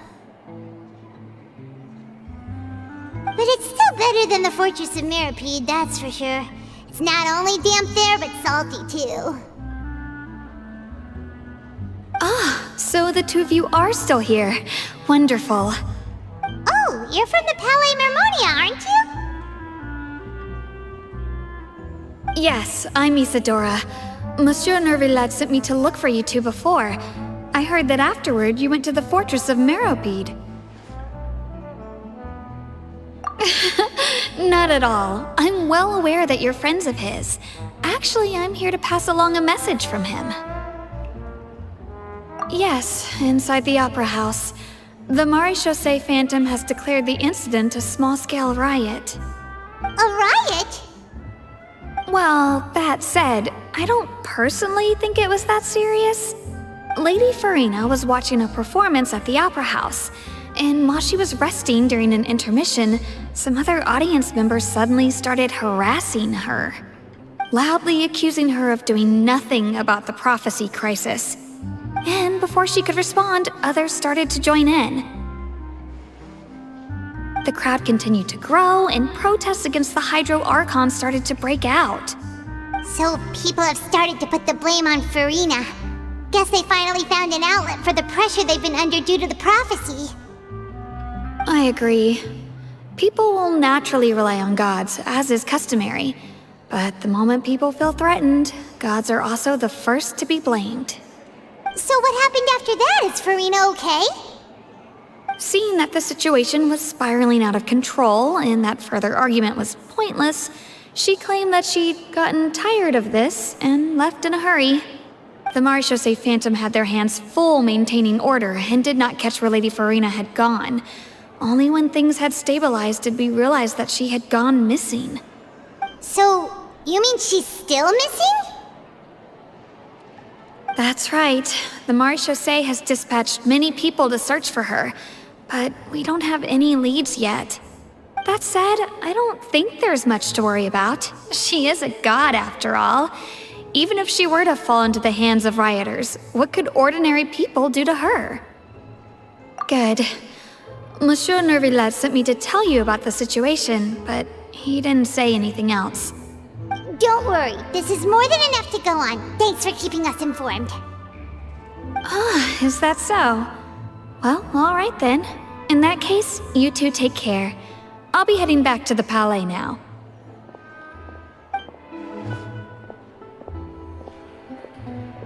Well, sounds like we should hurry over to Poisson then.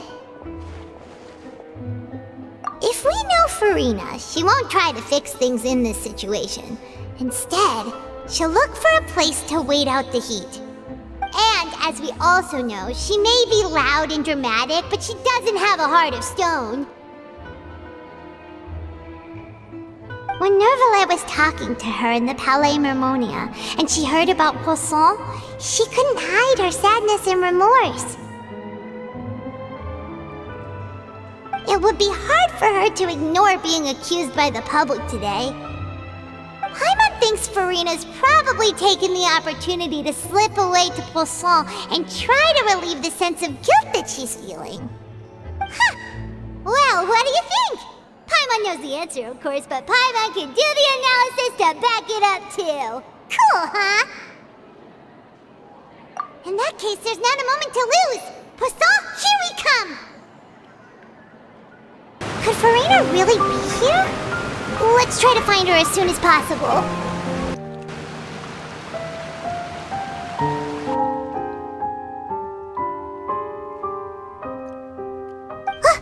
That's Farina, right over there. She really is here all on her own.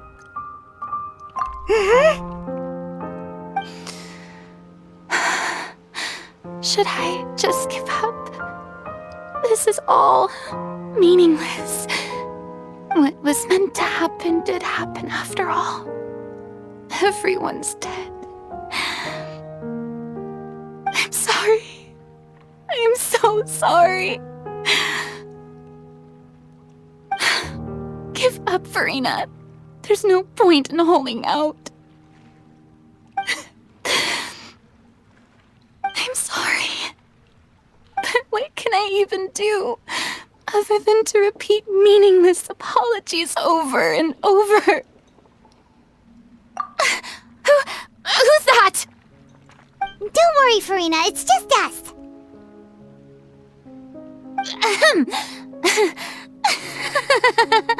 So it is you, blonde traveler from another land. Why, I almost thought you were someone from that mob of my ignorant subjects, come to kneel and beg for my forgiveness. Farina, you were crying just now, weren't you? The tear stains on your face are obvious. What do you mean, tear stains? Oh, I remember. The show at the Opera House earlier this morning was so moving. I'm still trying to process it. Who did that uncivilized rabble think they were, disturbing my enjoyment of the arts?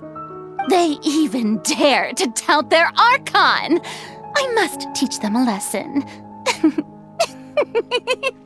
I can just imagine their twisted and frustrated faces once they realize that I'm nowhere to be found. Oh, and I'm sure Neuvillette and those people from the Marechaussee Phantom are freaking out right next to them, too.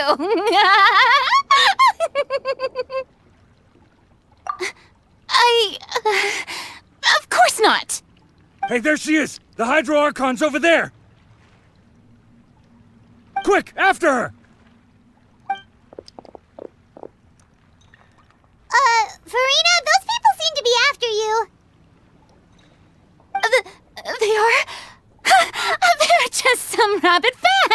to cut the line because they haven't been able to meet me in person, aren't they? That's against the rules. I can't let them get their way. Farina just ran off! Quick, we have to catch up with her!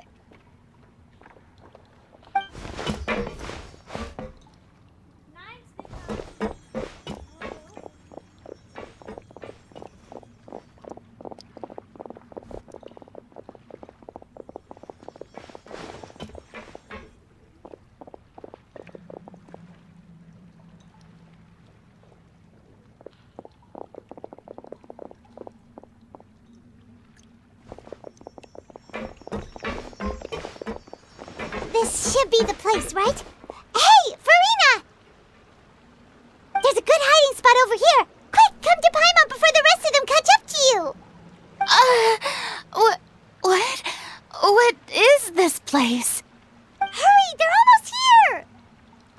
Fine. I suppose haste is warranted. Lead the way.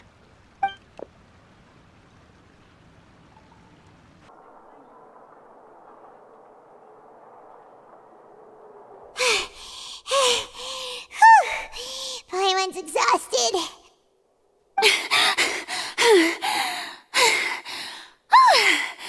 I'm so tired. I totally thought they had caught me. No, I merely gave in to the sheer enthusiasm they displayed.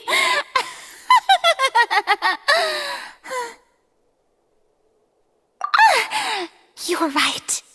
Yep, that's a good girl.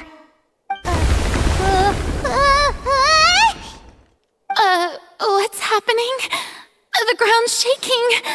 Is it an earthquake? Yeah, a quake of this kind preceded the flooding in Poisson, didn't it? It can't be. It's happening again. Well, there's no need to worry too much about that. Novelette's made some emergency plans, so the evacuation should go a lot smoother this time. Yeah, I hope you're right. But the people of Poisson, they've already...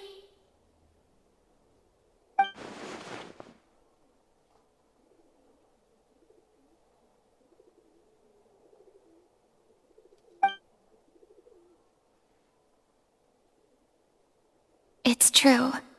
I've been investigating the prophecy for hundreds of years. I once had informants all over Tevat, searching for clues and feeding information back to me. I've tried all kinds of ways, too, to hold back the sea. Anything to keep the coastline from advancing. But all my efforts proved to be futile in the end. Really, the truth has been clear to me for a very long time. We cannot make an enemy of the divine. No matter what we do, the will of the heavenly principles will have its way, and the prophecy shall be fulfilled. Give up. I do love the sound of that phrase.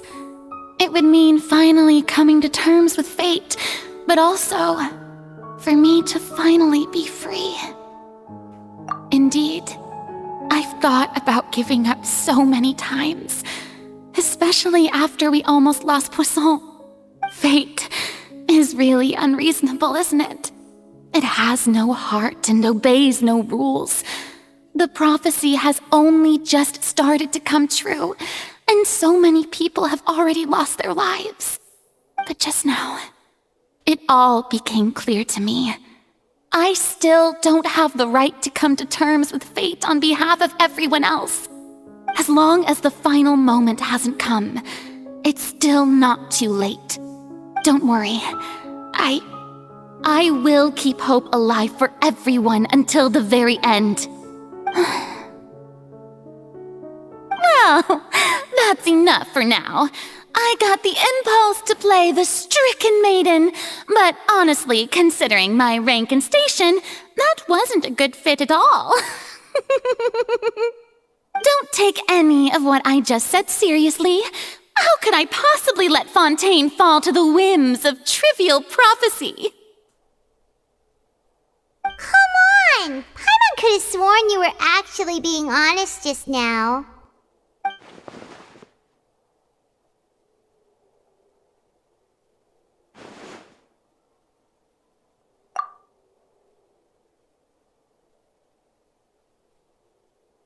Share my burden. That's impossible. It was fated right from the start that this would be my duty alone.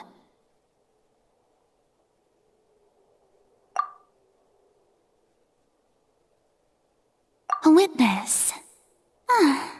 Yes, I've heard that you came to Tevat from beyond the stars, yes. In other words, you never belonged here. And if Tevat is, in its entirety, a show on a stage, then you're just a spectator, aren't you? If that's the case...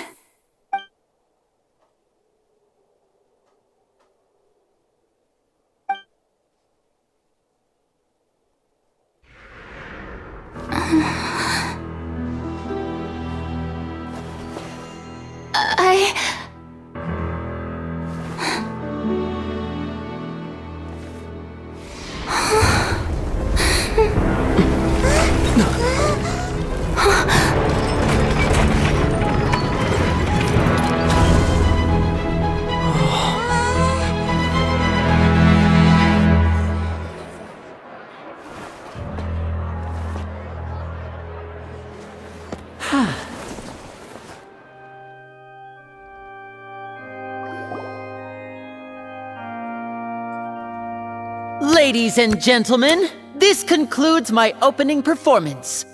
Now, without further ado, we may proceed to the trial of our god.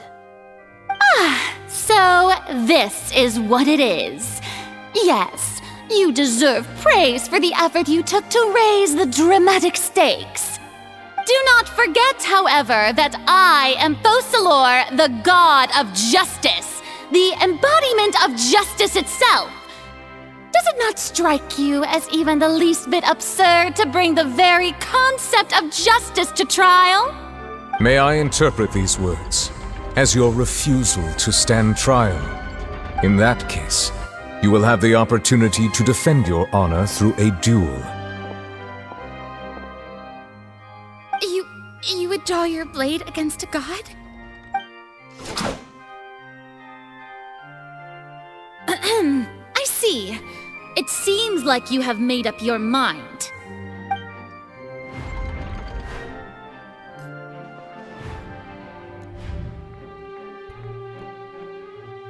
Paimon can't believe it.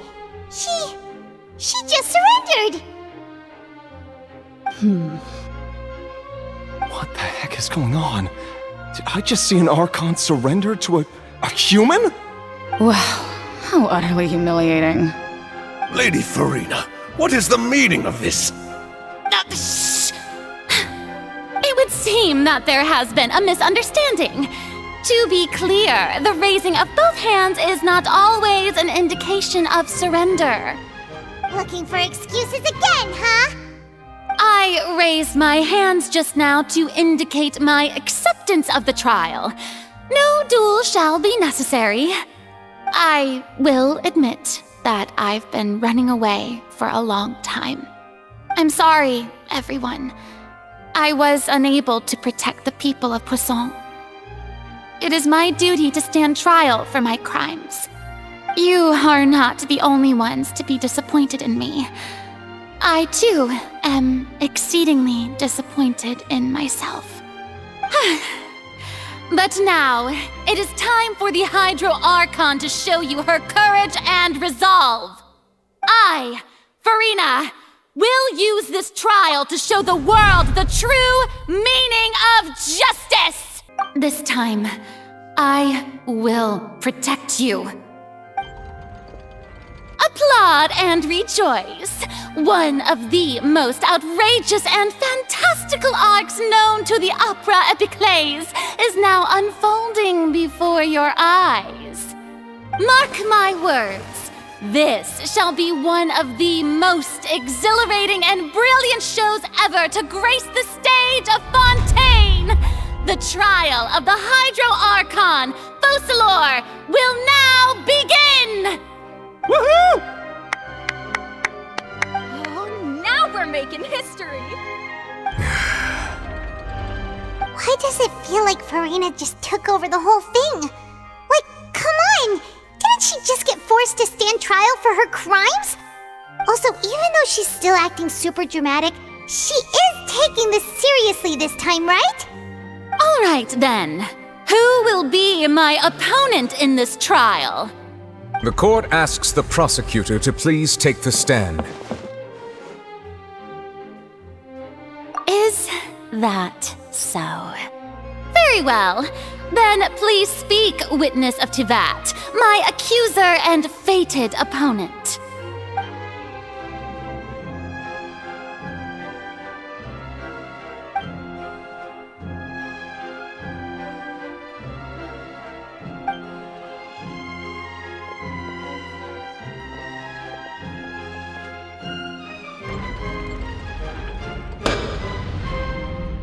Also, please allow me to ask, as a final question before the trial begins. Just how much work did you do to force me onto this stage? Well, we did do a lot of prep after the meeting that day.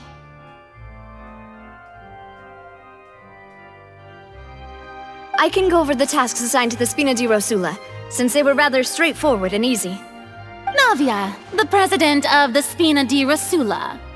Most of the people who participated in the disturbance this morning were my subordinates.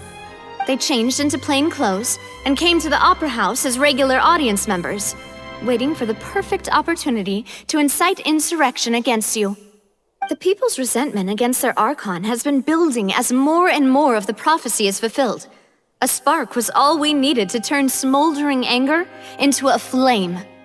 Moreover, according to our understanding and analysis of you, when something like that occurred, you would likely flee the scene and head to Poisson by yourself.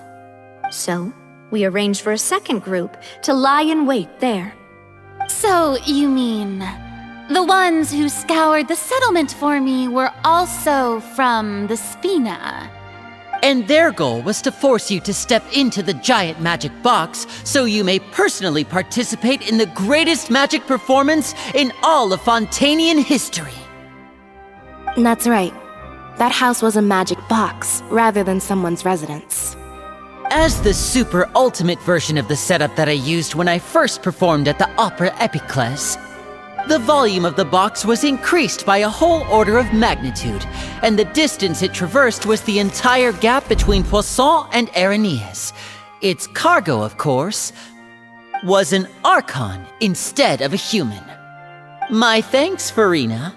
Without your help, we could never have pulled off such an extraordinary performance. You're welcome? Of course, this performance was only made possible with Father's support. The House of the Hearth spent a massive amount of labor in Mora to pull this off. We had to select a location, construct the giant magic box, dig a tunnel, and open up a path through the water. It was a lot of work for all of us. So, in other words, the earthquake that we felt within the giant magic box was just a normal tremor from the transportation of the whole house? That's right. It wasn't a sign of another disaster to come.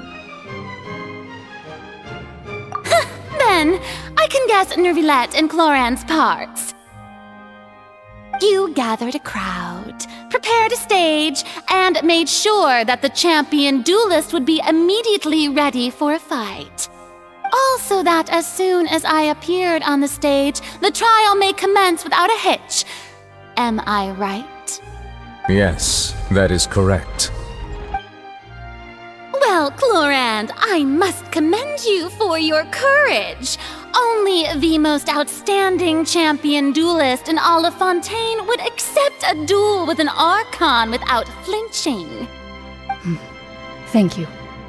As for you, Traveler, I suppose your role was to keep me distracted with conversation once you found me in Poisson. You'd make sure that I didn't notice anything amiss before revealing yourself as my prosecutor once we'd arrived onto the stage. Oh?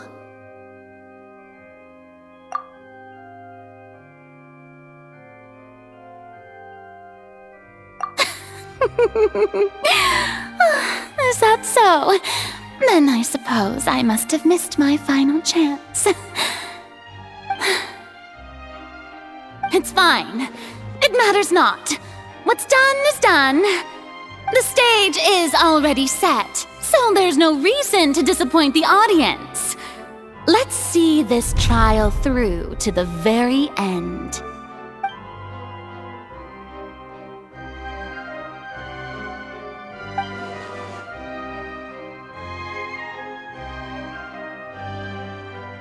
Sir Prosecutor, please allow me to pass this along. This is a document that Miss Charlotte applied for and received permission to share with you during the trial. According to her, it should speed up the proceedings. Huh? Charlotte wanted to give us something?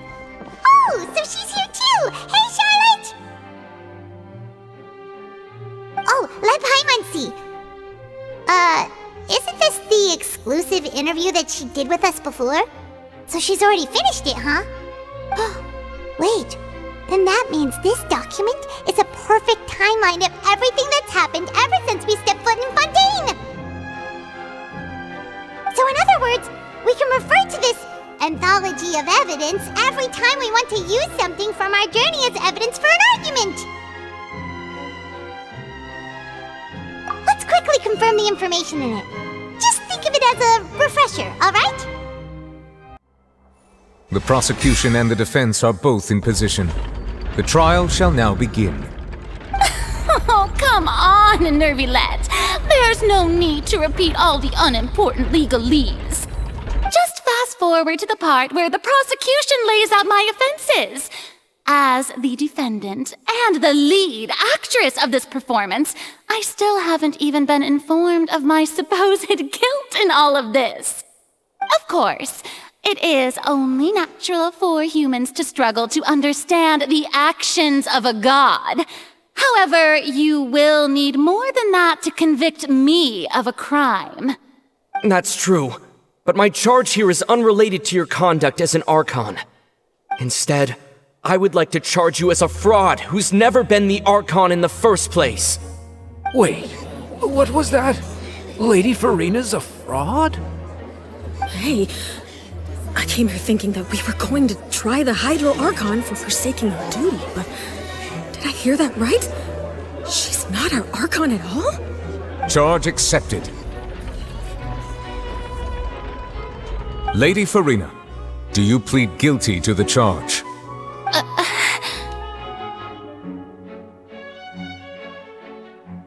Lady Farina. I plead not guilty.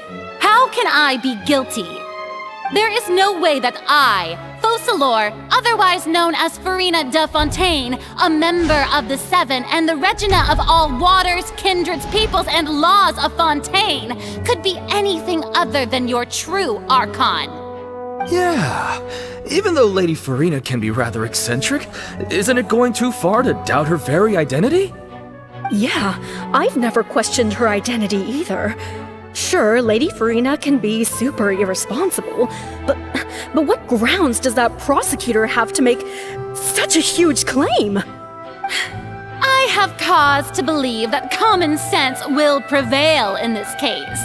Many of the members of the audience have known me as the Hydro Archon ever since they were born. There would be no fooling their memory. See? Even the Oratrice has decided to show me its favor. Are you sure you want to commit to a charge that will never be upheld? If you wish to drop the case, I can promise you as the God of Justice that you will not have to face trial for making a false accusation. We will treat everything that's happened as a dramatic spectacle and move on with our lives. What do you say to that? Huh. An argument with near impossible odds, huh? We have to not only refute Farina's claims, but also overturn the long-held beliefs of the people. Well, I tried to give you the chance to surrender. If you must persist, then let me ask. If you believe I'm not the Archon, then what manner of being do you think I am? And if I was not the Archon, then how did I manage to live for over 500 years?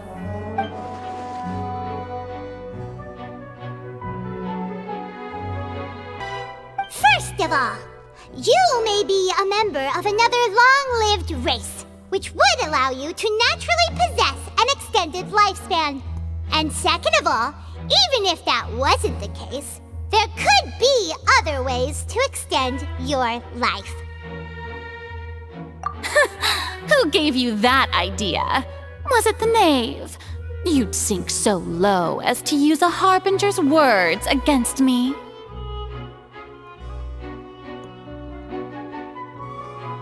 A curse? I once thought it possible that the aura of an Archon might naturally resemble a type of curse. But in light of this claim, perhaps what I sensed was not your divinity, but a curse after all. Neverlet sensed it too, huh? Lady Farina is actually a human? Well, it is true that it's extremely difficult to tell humans and gods apart just by looking at them. It's not impossible.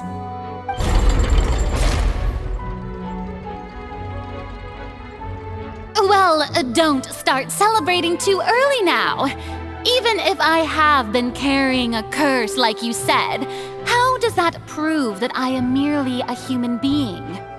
Besides, everyone knows that the main difference between a human and a god is the possession of authority. Gods can do what humans cannot. That's why they're worshipped as gods. For centuries, manifestations of my authority have served the nation of Fontaine.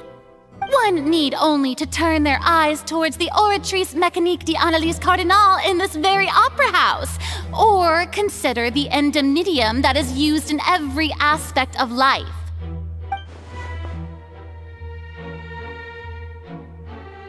You tried to reference the Oratrice, but weren't you as confused as all the rest of us when the Oratrice declared Child to be guilty without any proof? Otherwise, you should have come up with a good explanation for that by now. Didn't I make myself clear at the time? The decisions of the gods are naturally difficult for humans to comprehend. There is no need to provide an explanation. Lady Farina, I believe a reminder of your current circumstances is in order. While the court is in session, the principles of justice and the law must come before all else. While you are an Archon, you are also first and foremost the defendant in this trial. You will prove yourself unable to defend against the prosecution's charges if you continue to withhold vital information against the rules of the court. I never thought you'd use that kind of rhetoric against me. That was no trick of rhetoric, Lady Farina. I've merely reiterated the rules of the court, rules that all should respect and follow. So, you neither knew why Child was declared guilty, nor did you understand the structure and operations of the Oratrice.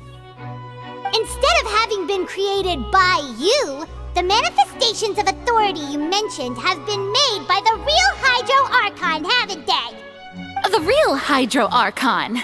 Well, now you're really losing me. It is true that I did not know why the Oratrice gave out a guilty verdict that day. But the Oratrice handed out that verdict unilaterally, and it has been operating independently ever since it was first created.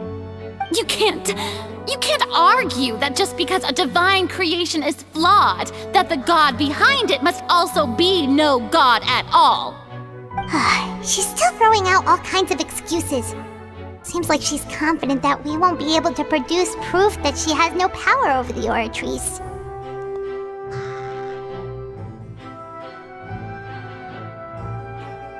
My power as an Archon. There are many ordinary citizens in the audience. How can I just carelessly demonstrate the formidable power of an Archon? If that poses a concern, I'm prepared to extend my protection to the audience. You don't need to go that far.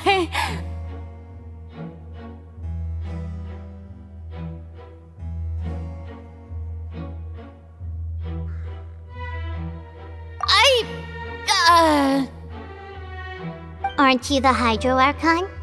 Or is it that you can't even wield the power of Hydro, much less the authority of a god? Indemnitium! Yes! It's all because of Indemnitium! All Archons derive their power from the faith of the people, and I've converted the people's faith in justice into Indemnitium! Thus did I give up all of my divine power to provide everyone with energy for their daily lives. Have you ever seen a more magnanimous god? Isn't that a huge stretch? Yeah, no matter how generous an Archon can be, how could they give up all their power? Can a god with no power even still be called a god? It seems like nobody's buying Farina's excuse. Hey, come now, everyone! Please don't stare at me as if I was a liar! I'm still the same Farina you knew, right? The one that you loved! Shouldn't you want to believe in me? Please? You've got to believe me! If what the prosecutor said is true, she really has committed a grave offense. Did she deceive all of us? And all of our parents and grandparents too? And then all of our ancestors? Ever since they were born? Enough! That's enough! Tell me then, if I'm not the real Hydro Archon, then who is? If you have no evidence of another Hydro Archon's existence, nor can you find anyone who can back up their claim to be such, then what grounds have you to say that I'm not actually the real deal? Wow, she came up with yet another argument. How can we refute her now? Seems like she really doesn't want to give up.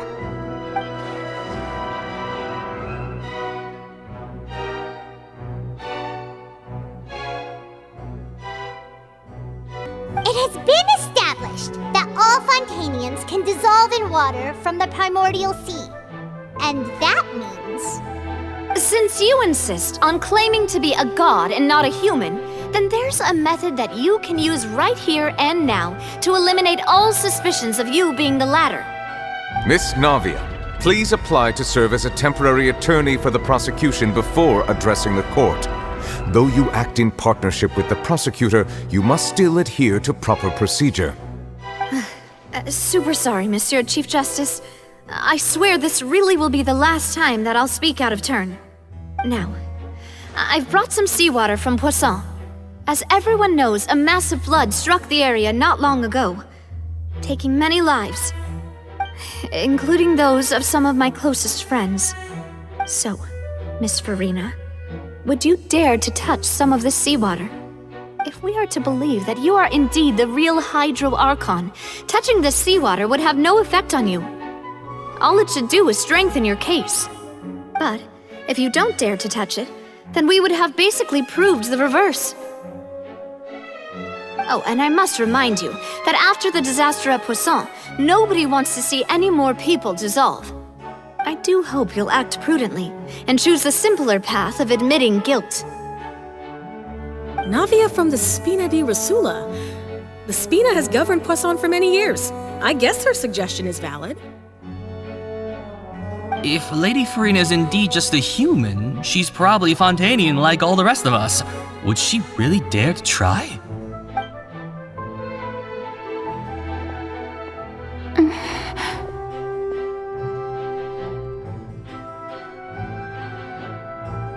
Lady Farina, this test has been unilaterally proposed by the prosecution.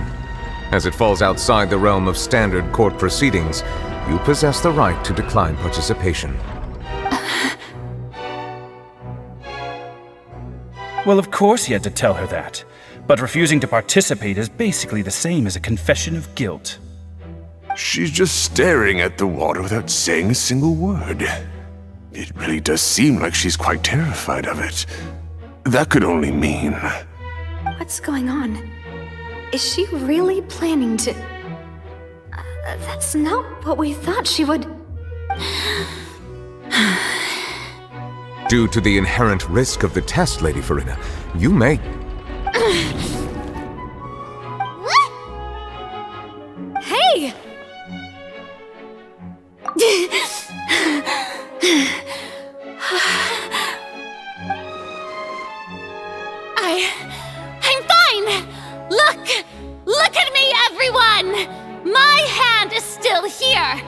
I haven't been dissolved!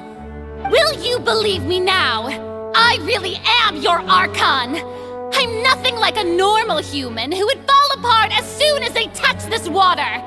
Really, was this not the most obvious thing in the world? Miss Siegewien? If you are present, Miss Siegewien, please come forward and attend to the defendant. Siegewien? Don't be nervous. It'll just take a few seconds. Let me see.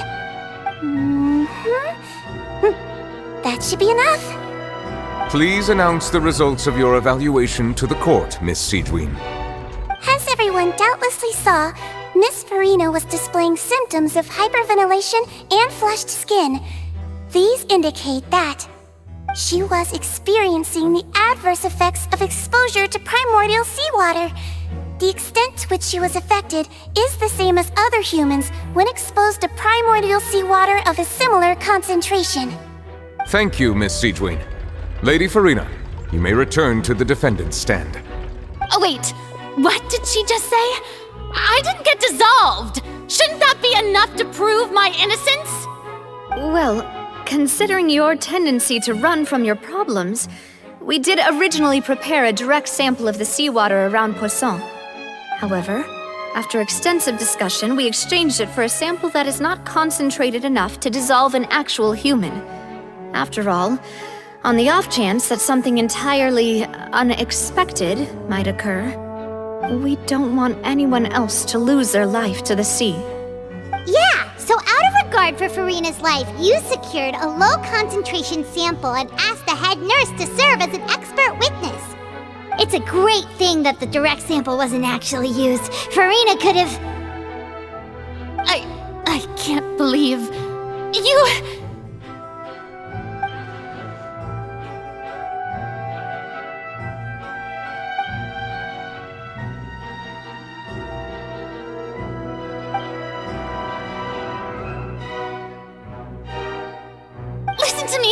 Listen to me, everyone! Please don't give me such cold and disdainful looks! What happened just now didn't prove a single thing! Think about it! How can you conclusively prove that an Archon can't also be affected by the primordial seawater? Also, if I was really just a human, why would I dare to just put my hand in that kind of water?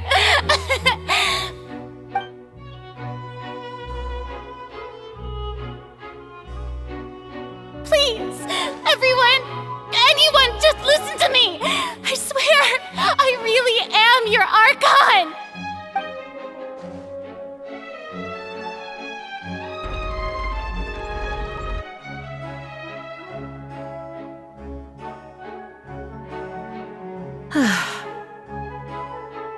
I don't think anything she says at this point will sway anyone. The odds are just too stacked against her now. With all the things that have been said, Paimon doesn't think there's any way left for Farina to win. I believe the time for arguments and presentation of evidence has come to an end. If there are no objections, we will move on to the final judgment.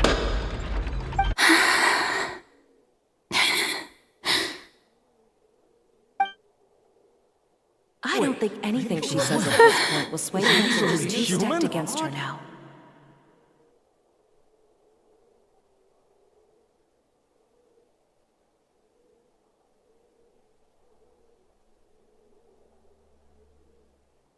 In my capacity as Chief Justice, I shall now render judgment on Farina's misrepresentation of herself as the Archon of Fontaine.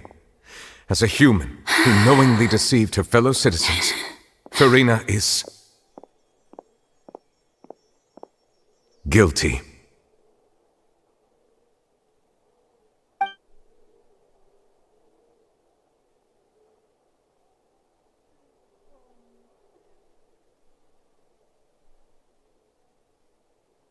We shall now turn to the Oratrice Mécanique d'Analyse Cardinale to render the final verdict on the charges.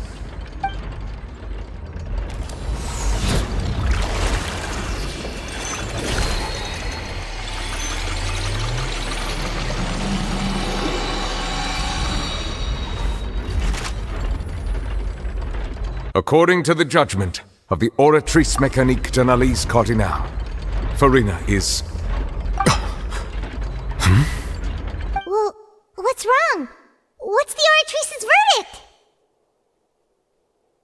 No, the Oratrice also displays a guilty verdict. Isn't that correct then?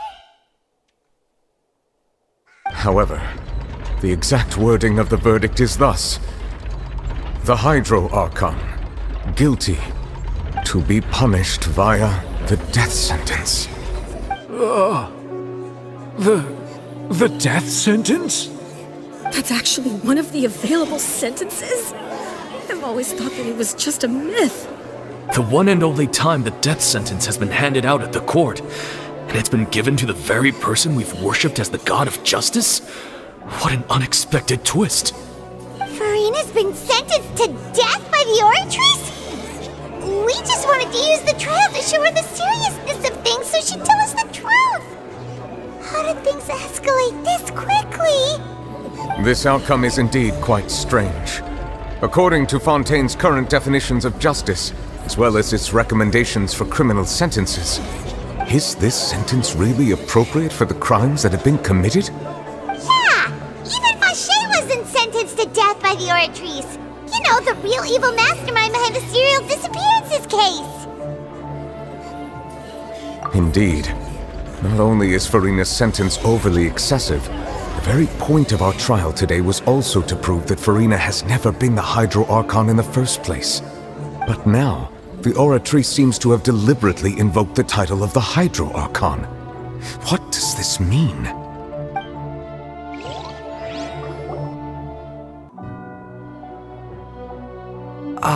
Excuse me, if I may interrupt.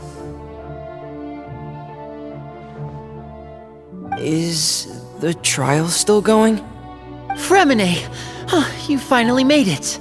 I assume this means you've completed your mission? Mm-hmm. Any mission Father assigns to me will always be top priority.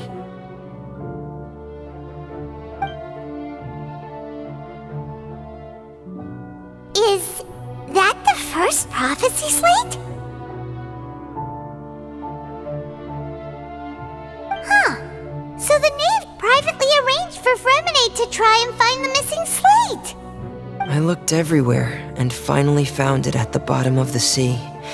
It took me a long time to get around some dangerous stretches of water. But has the trial already concluded? Then doesn't that mean I've come too late? Oh no.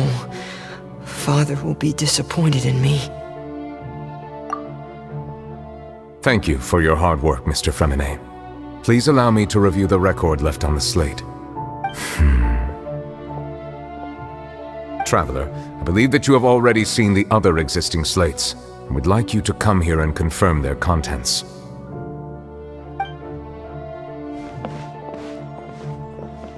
Huh? So what do you see? What is it?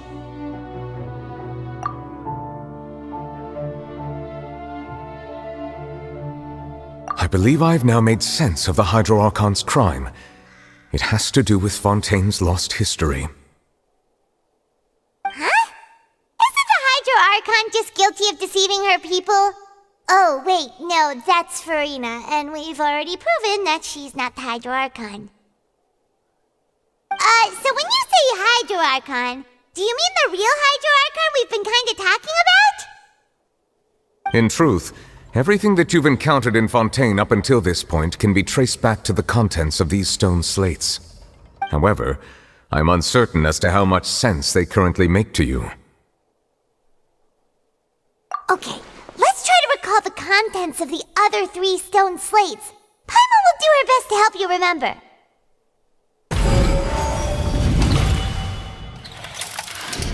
The first stone slate describes what you just said. It seems to show the previous Hydro Archon using her divine power, and then the Oceanids turn into humans. Does that mean that Fontainians are transformed Oceanids? Oh, Paimon wasn't expecting that. But if Oceanids can turn into humans, then Perhaps this process can be reversed as well. The second stone slate shows Celestia floating in the sky and the Hydro Archon and her people worshipping it together. But the heavens still brought judgment down upon them. This must be the point when the Hydro Archon and the Fontainians were branded with their original sin. Does this mean that the original sin and the Hydro Archon sin are the same thing? The third slate shows the Hydro Archon sinking into the sea surrounded by many people. That reminds Paimon, didn't we also watch that happen to someone else? Well, the fourth slate is the prophecy the Fontainians have been talking about. People dissolving into the sea, the Hydro Archon crying on her throne, and so on. We didn't believe that such a crazy disaster could happen at first, did we? But after that incident, it was just a question of when and not if.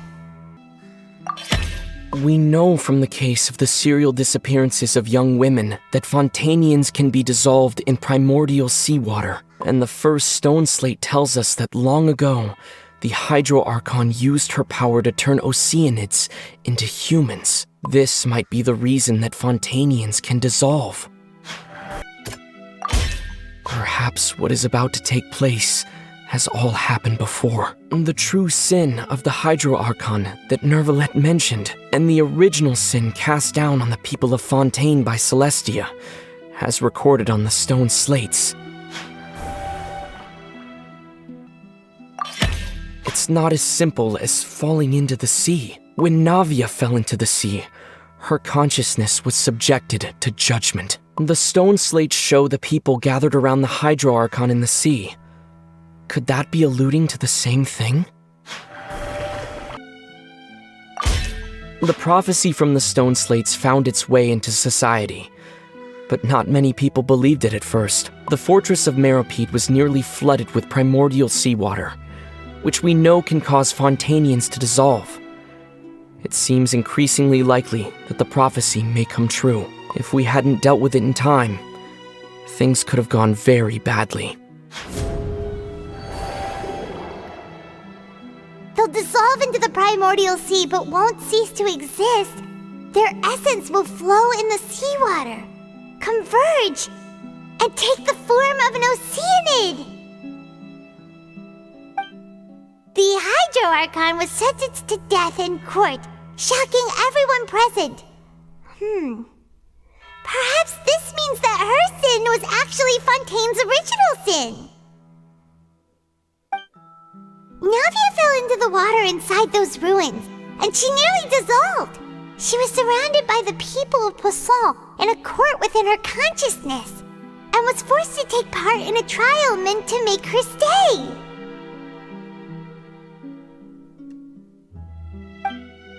The eruption of the primordial sea at the fortress of Meropide was the surest sign that the prophecy was about to come to pass no matter what. The stone slate's content can all be verified by recent events. If we combine what we know together, loads of truths should come to light. Huh? Oh, Paimon gets it now! So that's how you can make sense of it. But then it feels like we're going to have to share some truly shocking revelations. Let's hear them. Incredible! Linny, did you hear that? We're not real humans. All Fontainians were originally created by the late previous Hydro Archon, with Oceanids as their basis.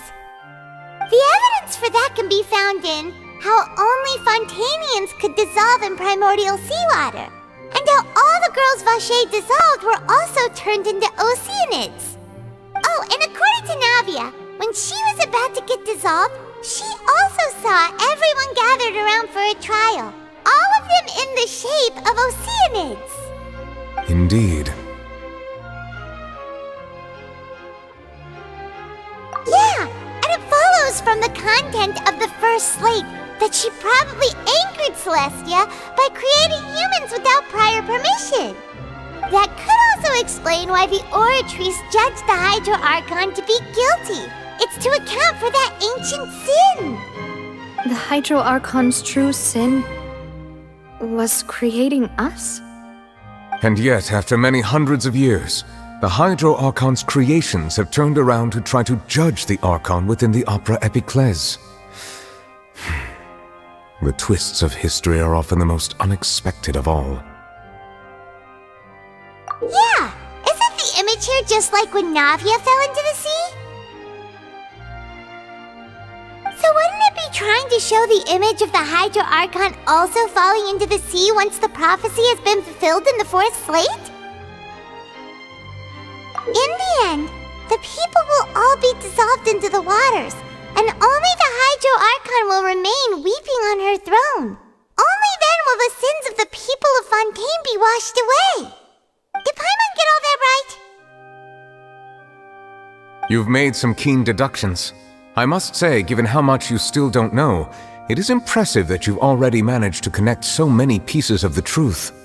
However, while you were able to decode all the information on the slates, they've also been etched with an additional layer of hidden information using a different power source.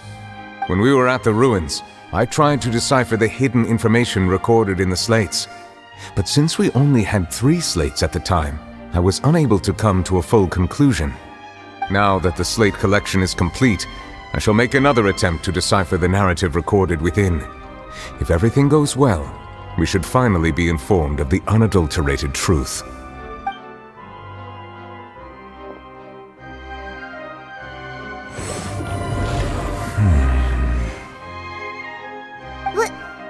Well? Did you get it? I believe I should share this truth not only with you, but with all the people of Fontaine as well. I will try to briefly summarize it for you.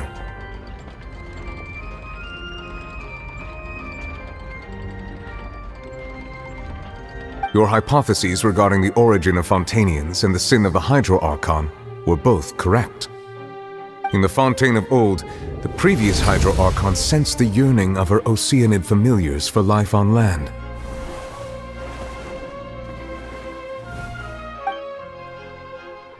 The Oceanids were enamored with the beauty and romanticism of human beings, and wishing to have those experiences for themselves, expressed to the Hydro Archon their desire to become of a similar kind. However, even though water as an element is intricately linked with the power of life, the Hydro Archon, as one of the 7, did not possess the authority to create a new form of human life. Not one to give in, she eventually found a way to create permanent humanoid bodies for her familiars by appropriating the power of this planet's primordial sea. She poured primordial seawater into the Oceanids' blood vessels, creating humanoid mimics in the process. But if Fontainians were to ever come into direct contact with water from the primordial sea, the power within their bodies would escape these artificial restraints and return to the sea. As a result, their forms would collapse, and they would be reverted to their original forms as Oceanids. Of course, the Hydro Archon never received permission from the heavenly principles to create a new human race. And thus, the Hydro Archon and all of her creations came to shoulder the original sin of appropriating the power of the primordial sea. That is the true history of how the people of Fontaine first came into being. So we were all Oceanids before we turned into human beings? That's way too much information for me. I think I'm just going to pretend that I never heard a single thing. Wait, but if that's the truth, we can't let the Hydro Archon be sentenced to death. After all, her only sin was creating us. This really might be too much information for your regular Fontainian, but it does answer a lot of our questions. Alas, your hypothesis regarding the 3rd and 4th stone slates was inaccurate. The slates' respective positions are, in fact, correct. A key point of the visual on the 3rd slate is how all the individuals depicted in the water are humans rather than Oceanids. They have not been dissolved, which implies that the water depicted in this slate is not water from the primordial sea. The nation of Fontaine is the nation of Hydro, as well as the nation of trials and justice. Instead of being the literal element, the water in the scene symbolizes judgment and justice. You may also recall Navia's experience. When she fell into the sea, her consciousness was surrounded by that of many others who intended to hold a trial to determine her fate. Therefore, the meaning of the third slate is that the people of Fontaine shall try the Hydro Archon at the court of justice. Yes, it refers to our present situation. I think I'm following now. So, what you're saying is, even though we decided to put on this trial to avoid fulfilling the prophecy, in truth, everything we've done has happened exactly as the prophecy foretold. So now, it seems, we're the ones making sure it comes true. What should we do? Huh. No matter what, the prophecy will be fulfilled. Is this what it feels like to be a prisoner of fate? If that's the case, does that mean the scene in the fourth slate will also be fulfilled soon? Traveler, I would like to point out another small fallacy in your deductions. About the fourth slate, you probably thought that the eruption of primordial seawater beneath the fortress of Meripede served as the surest sign that the prophecy was about to come to pass, yes? However, I believe that rather than being a sure sign, that eruption could in fact only be a small warning of something far worse to come. As for the root cause of the catastrophe, I believe you've already encountered it once before.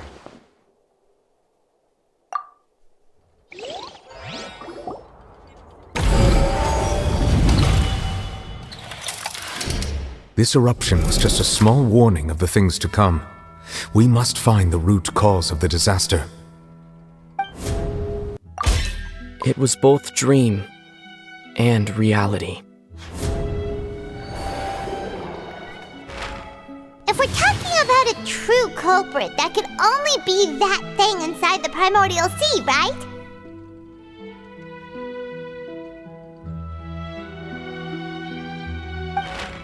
The truth, the original sin, the trial, and the root cause of the disaster.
That was way too close!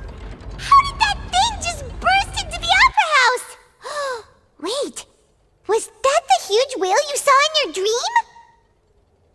So we've met it at last. I understand very well why it has chosen to make an appearance here. That whale does not belong to Tevat. It is a monster that has traversed the stars, weeping all the while. It has been greedily consuming the energy from the planet's primordial sea, using it to grow. That is the main cause for the rising sea levels. And once it has finished consuming all of the energy contained within the sea, its next step will be... You said that when the Hydro Archon first created Fontainians out of Oceanids, she filled their blood vessels with primordial seawater. Precisely. That whale finds the blood of Fontainians nigh impossible to resist.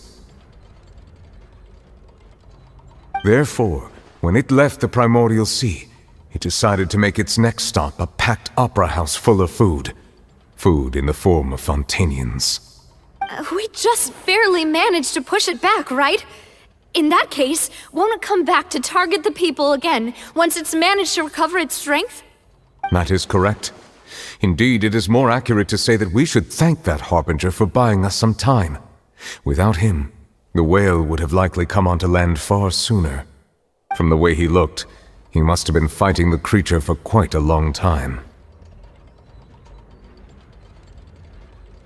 That battle maniac. We've always known that he had a special connection with that whale, but we definitely didn't expect it to help us out like this. Anyway, now that we know that this whale is the actual cause of the disaster recorded in the prophecy, all we need to do to stop the prophecy would be to find a way to beat it up, right? It is too late. It had already absorbed too much of the primordial sea's energy before we could notice it. At this point, it has become practically integrated with the sea itself. Even if the entirety of Tevat were to be destroyed, it could still survive and swim off towards some other world. That's not something I will accept.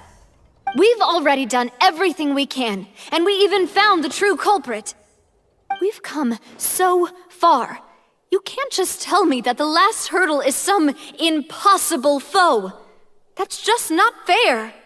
Indeed, that's not how a grand performance should end. I'll fight it to the end, no matter what. So the prophecy will be fulfilled no matter what, huh?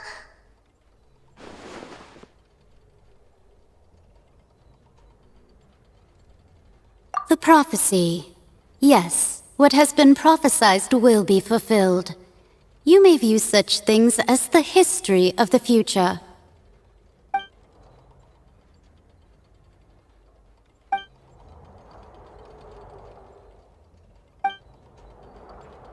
Just as prophecies are usually only the future as seen from the perspectives of the gods, could things be happening in hidden corners where the gods' gaze does not fall?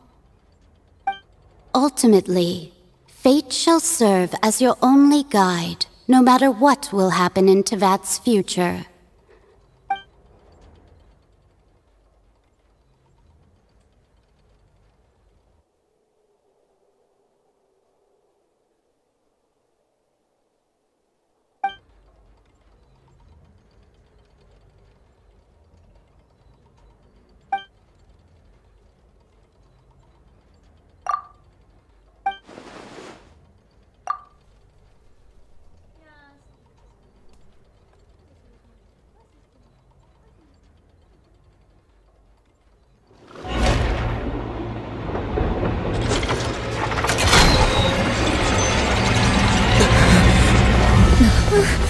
What's happening with the aura trees?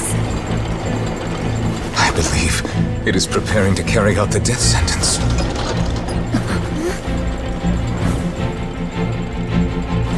Farina!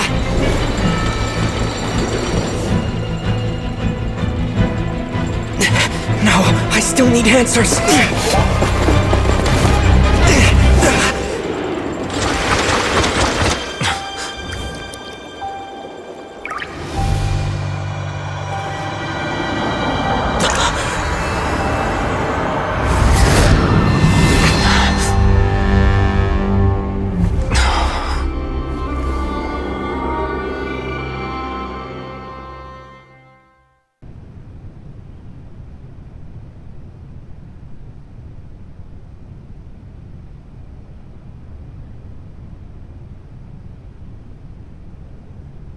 You...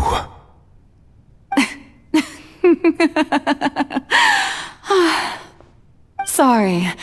That shocked expression on your face is just too amusing. I couldn't help myself. You are not Farina. Who are you?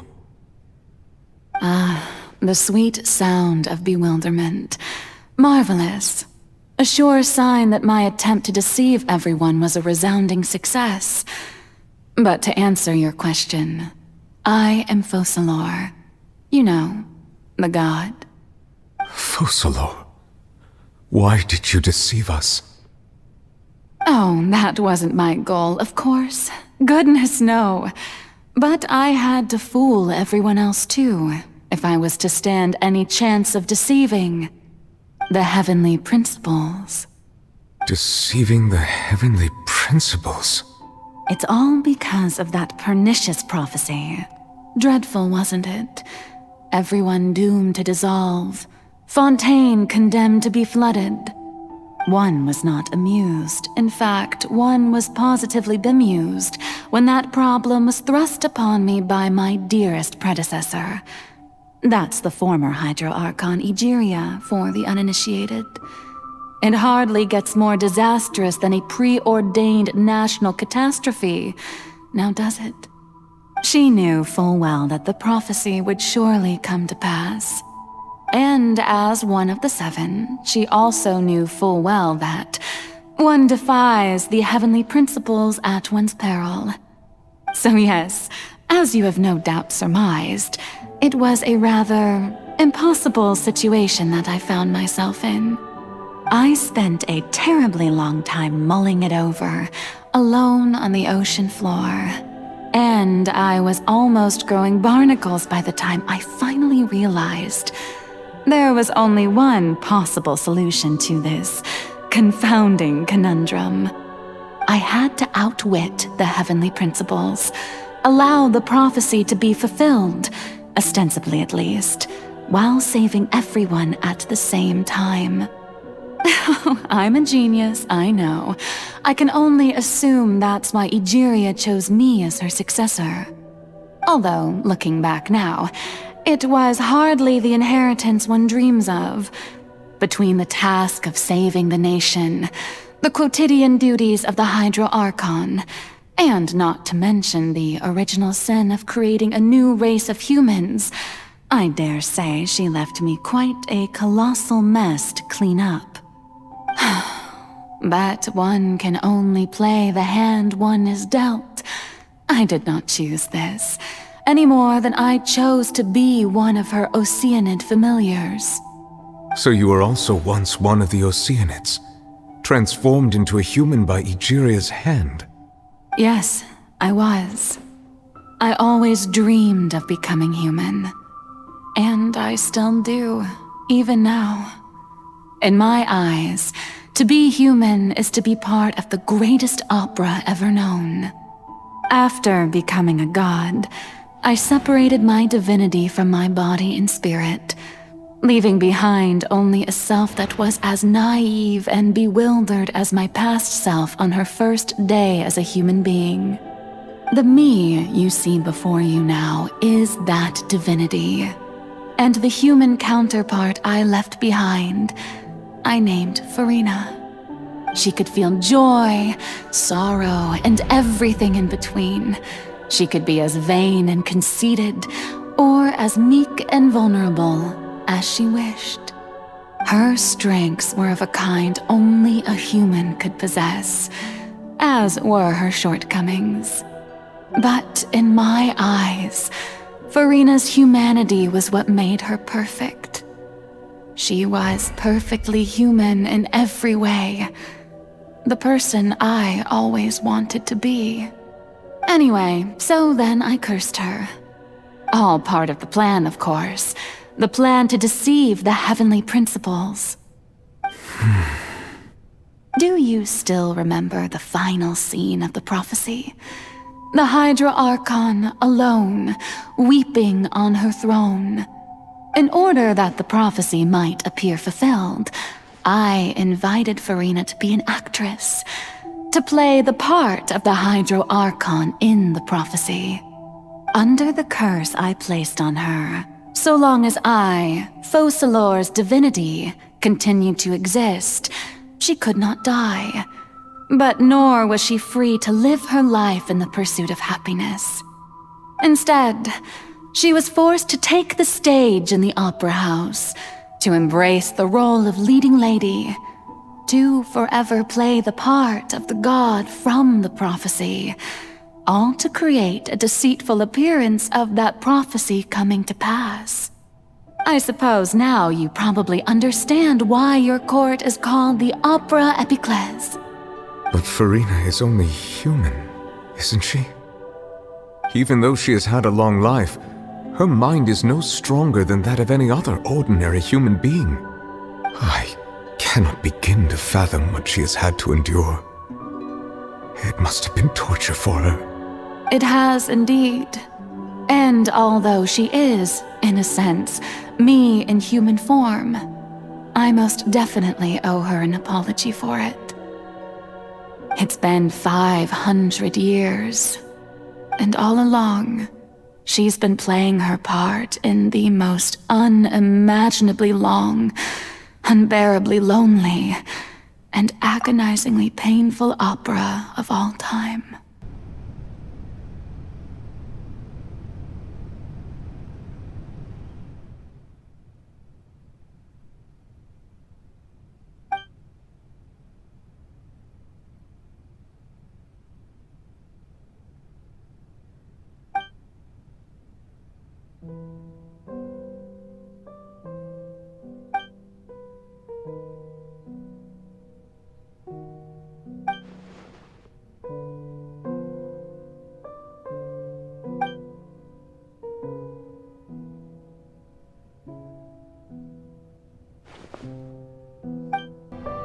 Oh, who permitted you to come onto the stage? Now, I understand your admiration for my august self, but I must ask you to keep to the rules. All right. It is not my intent to reprimand you. There is no need to state your name. Just be off with you. Do not distract me from my performance. Oh, do not jest. Can you not feel it? I am Focalor. The eyes of countless Fontainians are upon me. I must, at all times, display the utmost elegance and nobility.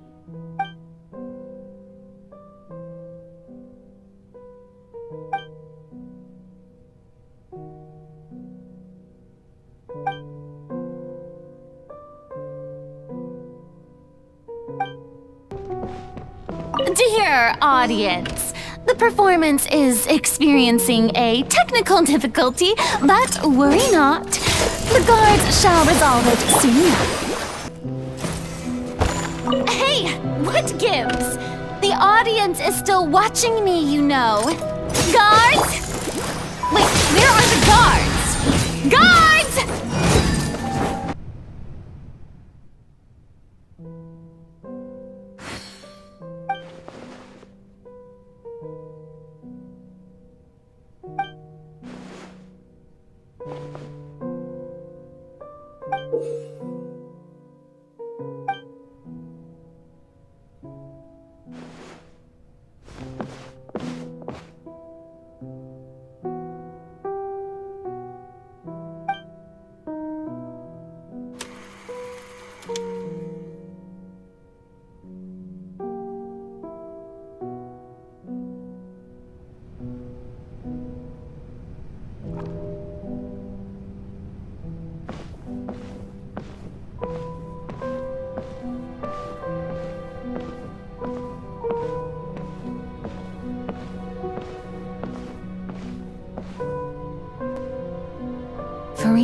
Farina.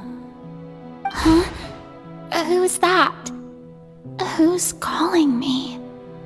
Where are you? Be not nervous. Be not afraid. I am before you. Wait a moment.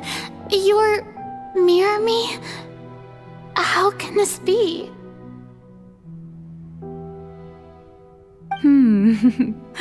Mirror you, huh? You know what? That's not bad. Let's go with that.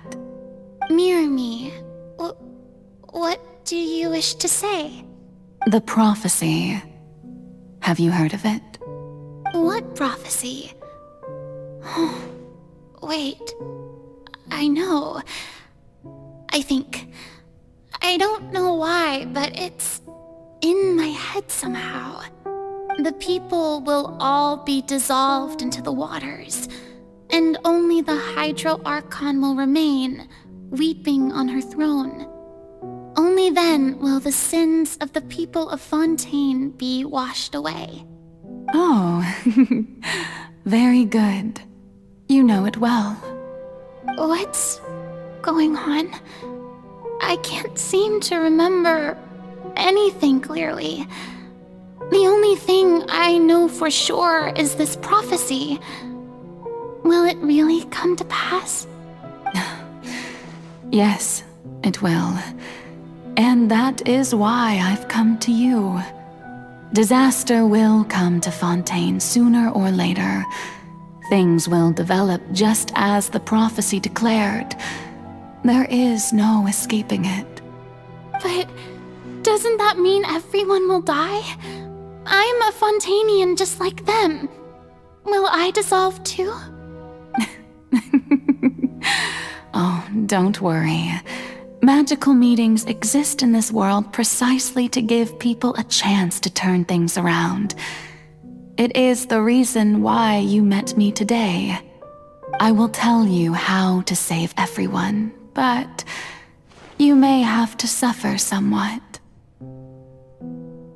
Oh, so there's still hope after all. Goodness, you frightened me. You spoke so much and with so much certainty. As for the suffering, well, I will admit that the first thing that came to mind was, why do I have to be the one to suffer? But if the prophecy will come true, I'll also die anyway, right? So if I've already met you as my magical meeting in this world, if there were scales, with all the people of Fontaine on one side and my pain on the other, is it not obvious where the scales should tilt? You truly are the perfect human, my ideal. I suppose this would also be the justice that belongs to you. Huh? Don't worry, it's nothing. Listen well. Fontaine has just lost its Hydro Archon. I need you to play a role, that of the new Archon. Play as a god?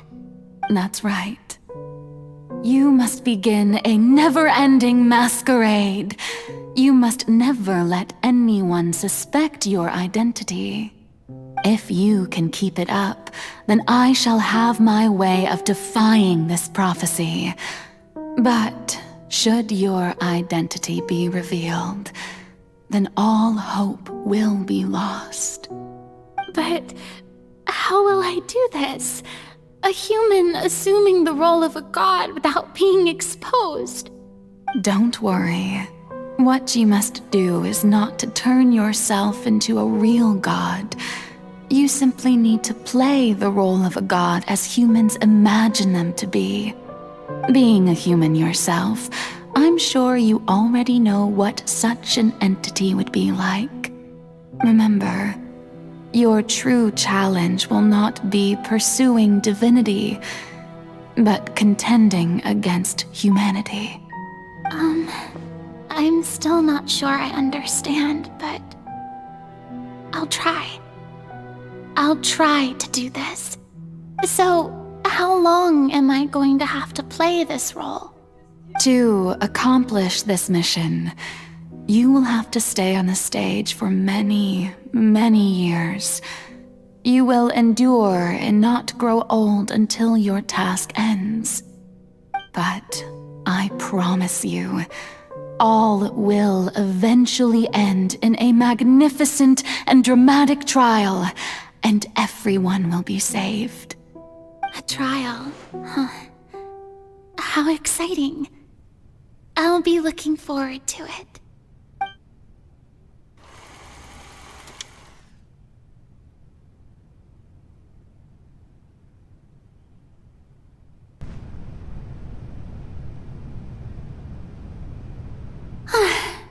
The Maison Cardinalise has announced my accession, but this is my first time facing the people. What should I say to most appear like a god? To be honest, I still don't know. Perhaps I should first try to act natural.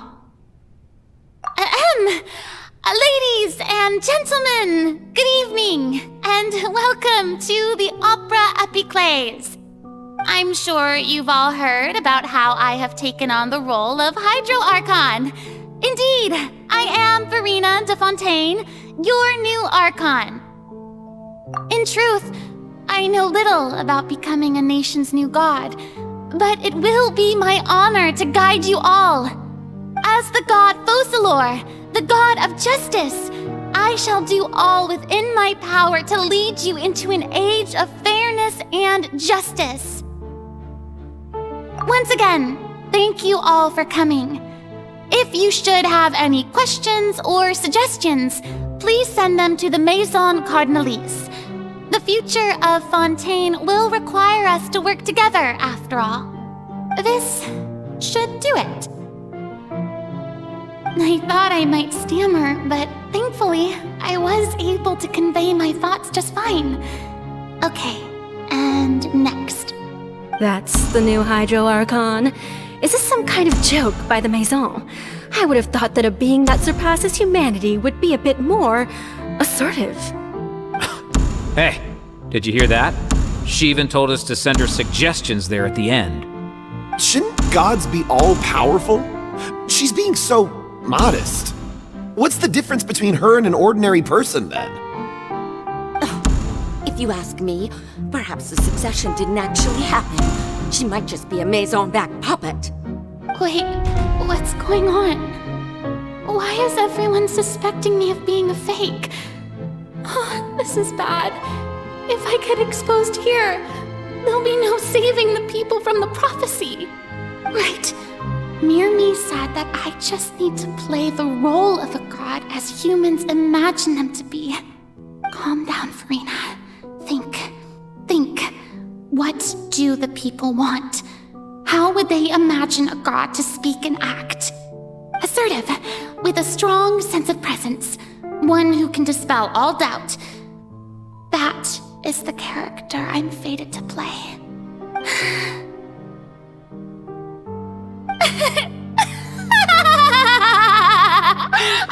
Oh, very good, my people.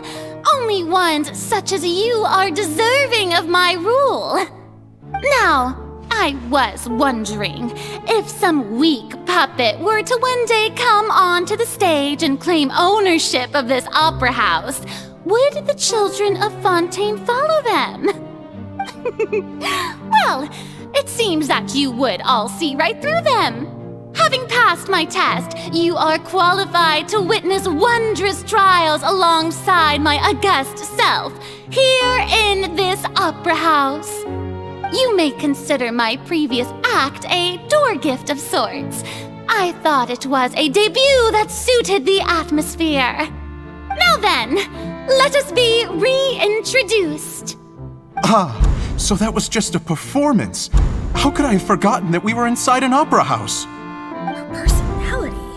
It's quite shocking, to be honest, but I suppose it's a better look than before. Such a fascinating and bold deity. How wonderful! Our future may yet be bright after all. It seems I've turned them around. Best follow this flow and restart my accession speech. My dear people, whether you acknowledge me or not, whether you trust me or nay, I say to you, keep faith in your ardor for justice. We have heard it said that this nation's sins can no longer be washed away. Well, I say that justice is most fragrant when it blooms amid sin. No, this won't work. They'll suspect me again. I must play the role that they want me to play. The scales of justice should not weigh heavy in the hands of its god. On one side, it must carry fairness and justice. And on the other, praise and applause. May law be the prayer on our lips. May judgment be our worship. Let us light the fires and drink to the future of Fontaine! There is no trouble in this world that justice cannot solve. All that is needed is for you, my people, to believe in it, heart and soul. So long as I, the Archon Focalor, stand within the Opera Epiclese, so long as I stand before the Oratrice, I shall even judge the gods of this world!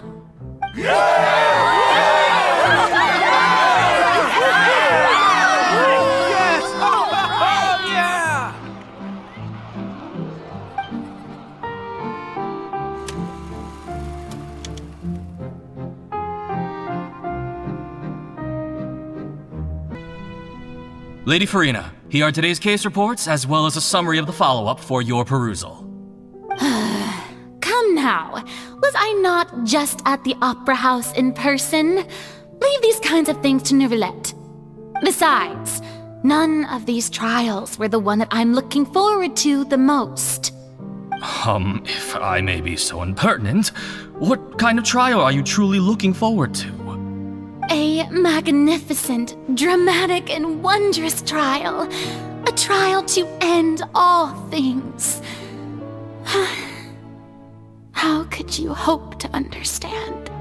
That's true. I fear I lack the ability to grasp your divine thought, Lady Archon.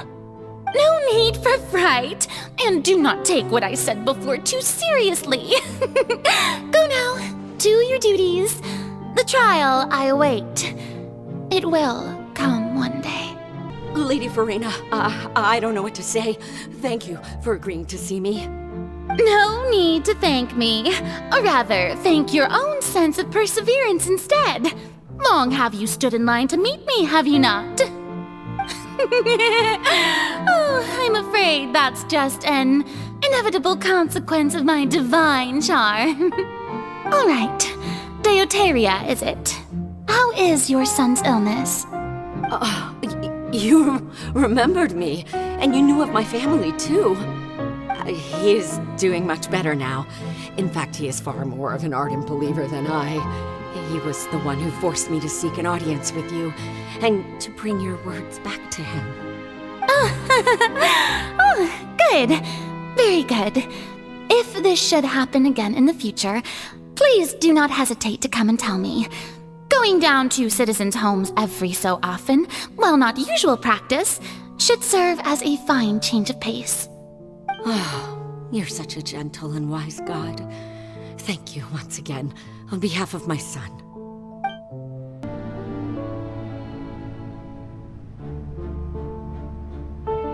Lady Farina, here are the latest hydrological reports. As for the specific parameters you asked to take note of, I'm afraid things still don't look good. I see. It's as I thought then. As your god, I did already expect this, but I wanted to see how far your human wisdom would allow you to analyze it.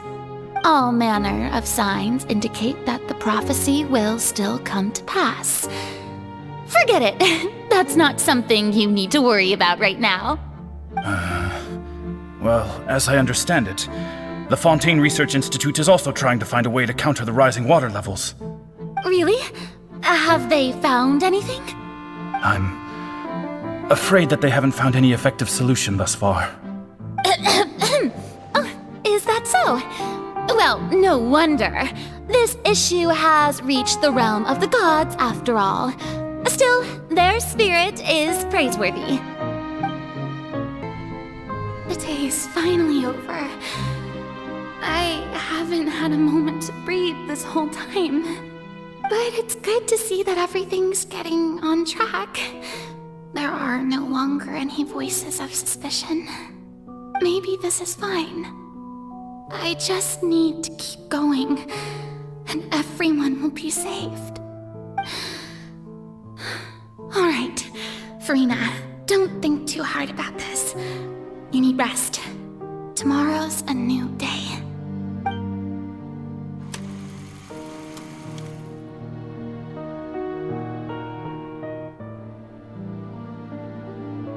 Lady Farina, here are the new trial reports for the latest cases, as well as a summary of the follow-up.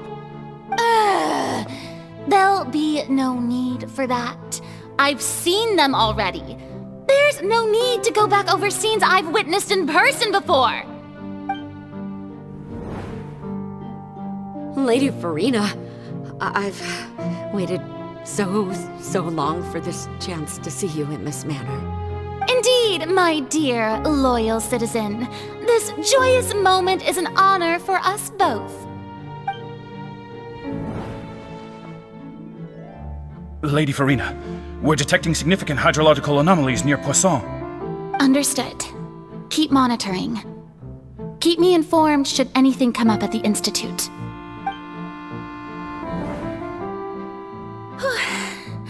I don't think I let anything slip today. I must show the people that there is nothing to worry about. I just don't know when these days will end. I feel utterly exhausted.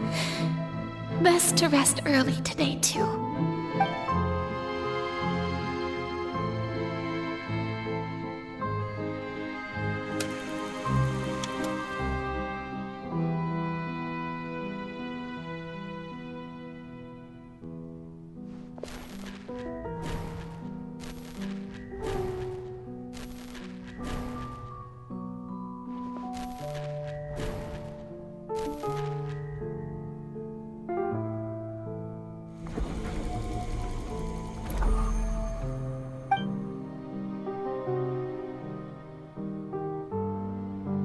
Lady Farina, it's like a dream being able to speak with you up close like this. I've heard that the first member of our family who was honored to receive an audience with you was Madame Deoteria, almost 20 generations ago. And what a fine family yours is indeed. It brings me great joy to meet such a faithful believer. A descendant of a line most ardent. Surely you exaggerate, Lady Farina. My lady? What is it, good citizen? Oh, are you crying?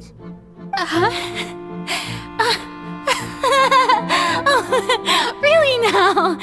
I didn't even notice. This must be the overflow of hydro from my person. Well, can't quite help being the god whose dominion is the waters, can I? No wonder. No wonder. A manifestation of your power, then. Oh, Archon, I am honored to have witnessed it. Honored indeed.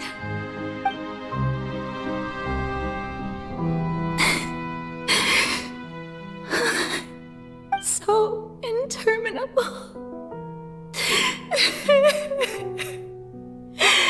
So lonely. Just how much longer? Hundreds of years must have passed by now. Perhaps the show must go on for hundreds more. I never imagined that it would hurt so much. Have I reached my limit? No.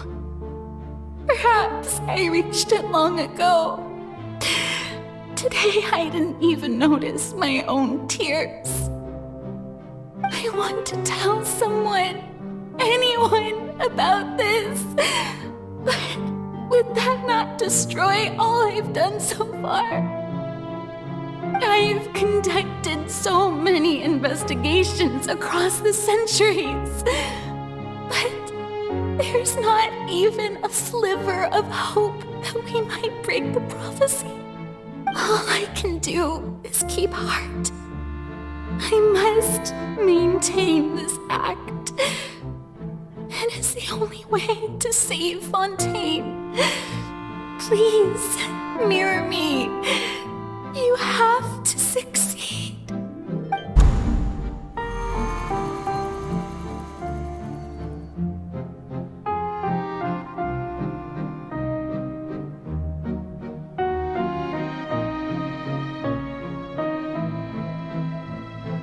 Furina, you don't have to shoulder this burden alone. Although I don't know what you might be keeping from everyone, your people are more than willing to share your burden with you.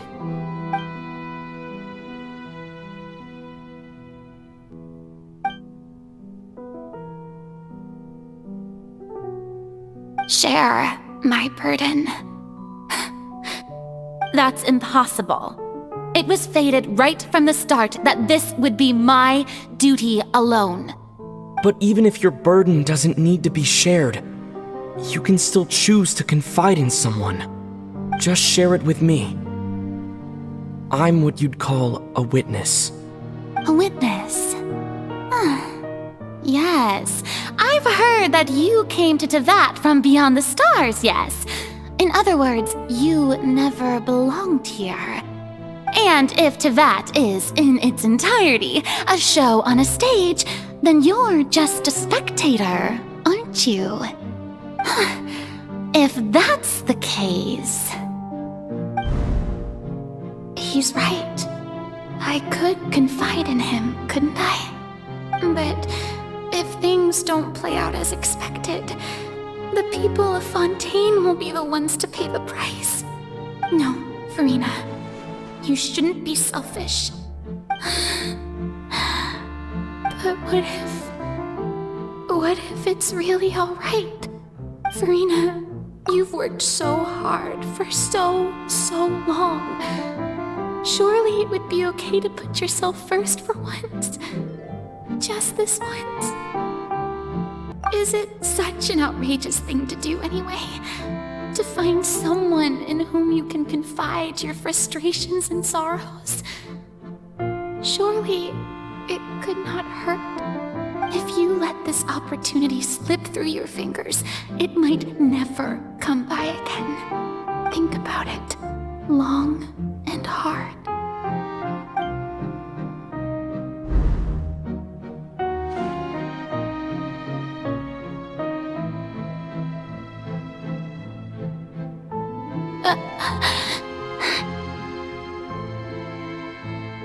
No, I have nothing to say. I am Furina, the Archon of Fontaine. Everything will surely get better. All you need to do, dear spectator, is to witness my performance until the curtains fall.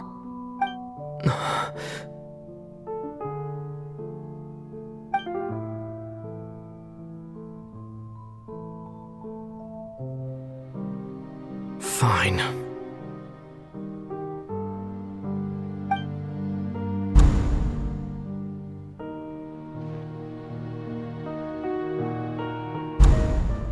So even Furina doesn't know the truth? You've never once let her in on the full plan? Yes, it had to be done. To deceive the heavenly principles, you must first deceive yourself. She did very well. If she had let her resolve falter even once in these 5 centuries, Fontaine would have been doomed to the most tragic fate. It seems that trusting humanity was the right decision after all. I believe that I understand how your deception works, but that is only half the truth, is it not? How would you build on this foundation to save the people of Fontaine? That is the most important thing. Ah, good. Of course, the Iudex of Fontaine has pinpointed the crux of the issue. I'm sure you've long sensed that the Oratrice is no simple machine, yes? I've always suspected that it had its own consciousness. And Lenny did mention that he heard a human voice within the core chamber.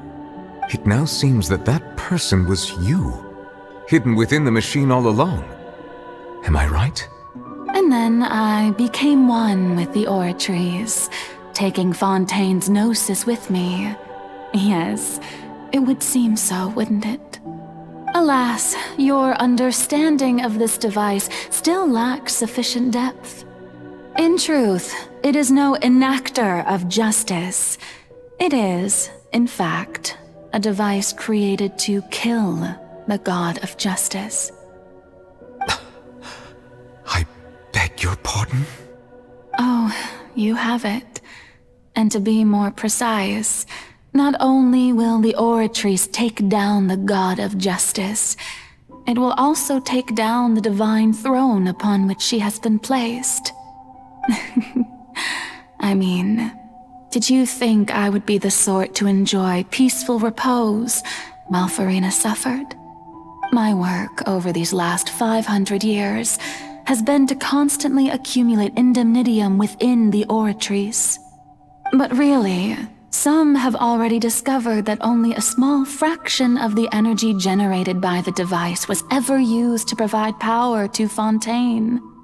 The vast majority had to be, accumulated to enact this death sentence. It was all a part of your plan then? Both the trial and the sentence? Indeed. This power, accrued over 5 centuries, could have sustained Fontainians for millennia had it only been used for that purpose. Almost all of it has now been stored within the Oratories. But only power of this magnitude could hope to destroy the Hydro Archon's divine throne, shaking the rules established by Celestia and breaking through the institution that is the Seven. So the Oratrice's call for death was for neither Farina nor Focalor, but for the Hydro Archon. The destruction of that divine throne. If I do not misunderstand your intent, you must be... Returning what's rightfully yours to you, of course. In other words, this was all done to return the authority of the Hydro Archon to the Hydro Dragon of this planet. But...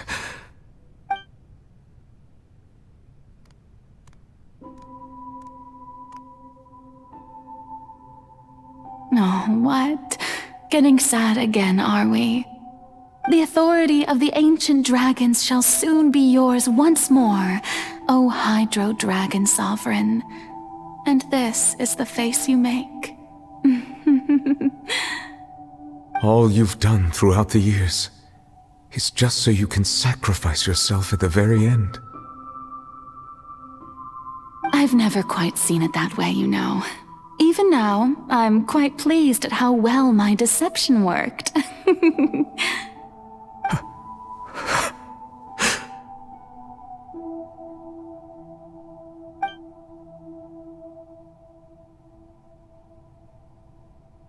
Hydro Dragon, don't cry. I must say, had it been within my rights, I would have loved to judge the heavenly principles themselves. Were they not guilty of essentially the same crime? Egeria stole the power of the primordial sea, and the heavenly principles stole the power you ancient dragons possessed.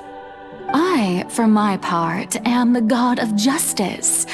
And is it not just that your original powers should be returned to you? Speaking of justice, I have always believed that justice lies in the process of pursuing human existence itself. So, if the theft of the primordial sea's might was Fontaine's original sin, then, leaving matters of procedural right and wrong aside, the descent of the Fontainians as humans and their right to exist in this world would be Fontaine's original justice. In other words, existence was Egeria's justice, and to me, justice is the continuation of that existence. defying the prophecy and ensuring that Fontaine's people shall live on. That should be the justice enthroned over all others. At this point, we, whether it be myself or all other Fontainians, have shouldered the burden of this sin for far too long. Iudex Neuvillette, the highest judge in our land, when you regain your full power as an elemental sovereign, what verdict shall you pass upon us? So when I was invited to the court of Fontaine to serve as Iudex, I see now that that was your idea too. At last, I now understand the true purpose behind this position. In the beginning, I was uninterested in human existence. But these 5 centuries of living alongside them have gradually brought about mutual understanding between us. And I have even attempted to feel as they feel. You are a devious one, Focalors.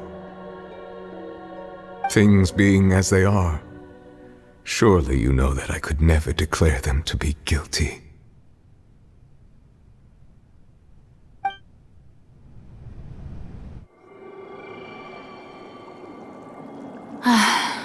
The hour of my execution is almost here. For the sinner, the curtain call has come. I know I may not sound it, but faced with death, I find myself a little afraid. Perhaps this is one thing both gods and humans have in common.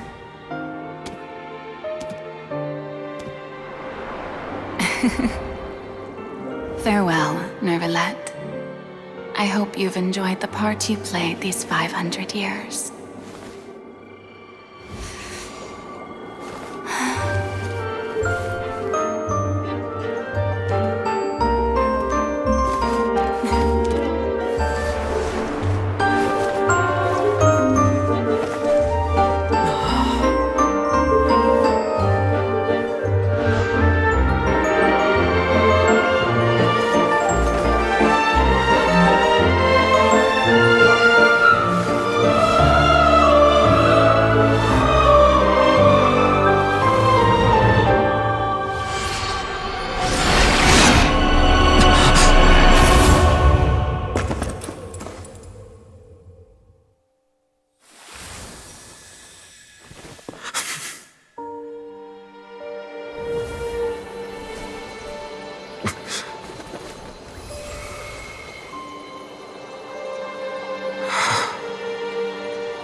Iudex Neuvillette, hereby declare,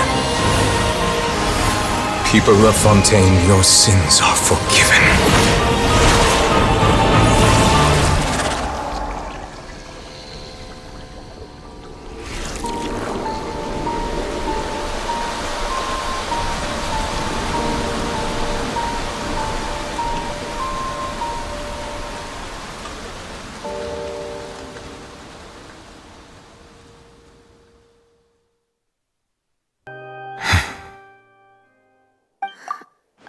What just happened? Has the death sentence been carried out? Was that bright light some sort of misdirection? I have a feeling that something huge just happened. But since we're all still alive and haven't been dissolved, I assume whatever happened was good for us. It's time to end this. We must mete out punishment to that beast. Didn't you say just a moment ago that it can't be defeated? I have gained the strength sufficient to deal with it. Through certain means, I now have the ability to separate the power of the Primordial Sea from that creature. We should seize the opportunity to pursue our quarry. Traveler, now that the oratories can no longer function, I require an executor to help me mete out justice. The root of the calamities befalling Fontaine, the beast that enacts the prophecy. Its name is the all-devouring Narwhal. Come with me, traveler. The hour of execution has come.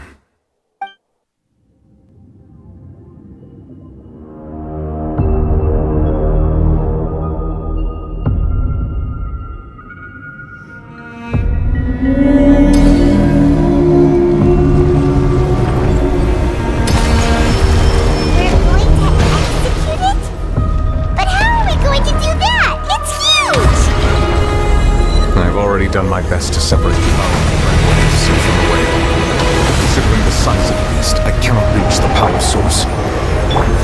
Unless we can find a way to attack it from within. I shall share a part of the ancient dragon's power with you. I shall look for an opening together.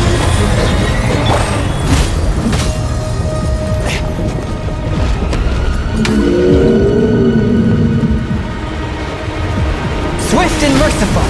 Spirit Blink! I can feel its sorrow turning into hostility.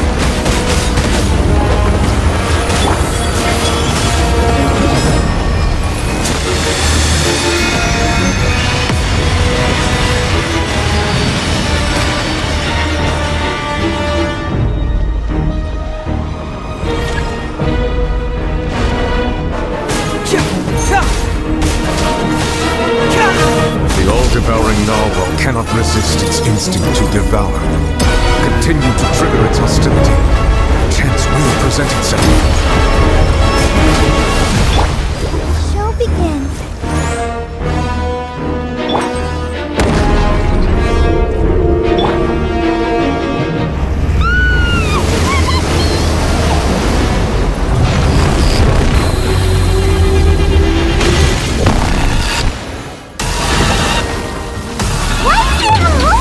Thingy over there. It looks very scary.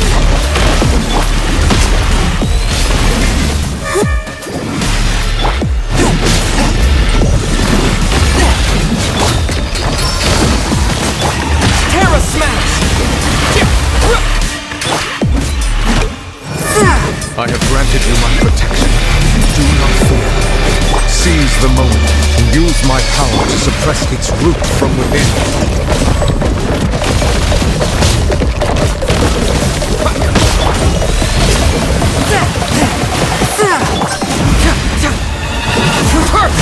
I'll protect us.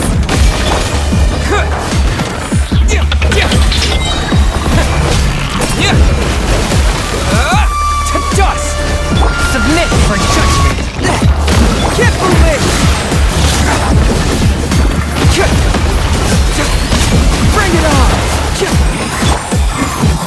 Force my blade!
Thanks for helping with the cleanup.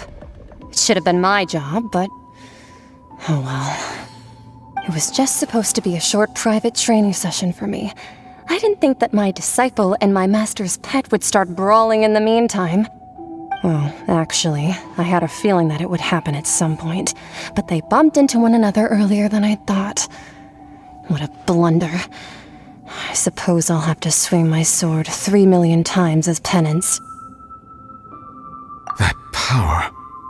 Who are you exactly? Paimon has an idea. From what she said earlier, she must be Child's master. Skirk, right? It's just that he gave us the impression that she was the less talkative person. I simply did not have anything to say to the weak.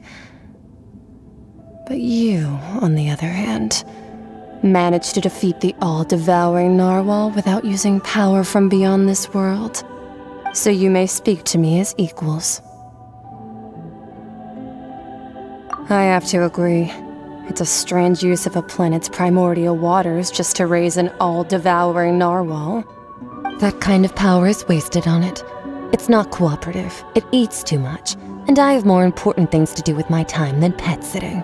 The only thing that creature has going for it is its looks. All in all, it fails as a pet. Miss Skirk? I think you might have missed the point. The point being? Well, being that this pet almost destroyed an entire nation. So what sort of person is your master? Well, Child's master's master. Wait, is that right? Oh, right. So you don't know him. Sorry, I assumed you did. His name is Sertologi. Huh? I am unfamiliar with that name. Huh.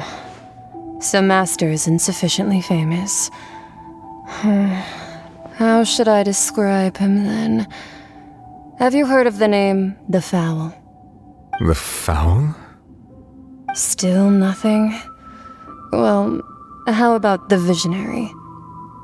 Vetterfulnir then? Or Gold Rhine-Daughter? Ooh, that one we've heard! Rhine-Daughter's part of the Hexen Circle. She's Albedo's mom, right? Oh, so you do know that name. To be honest, I also heard all of those names and titles from my master. I don't actually know them either. But I suppose you understand now, yes?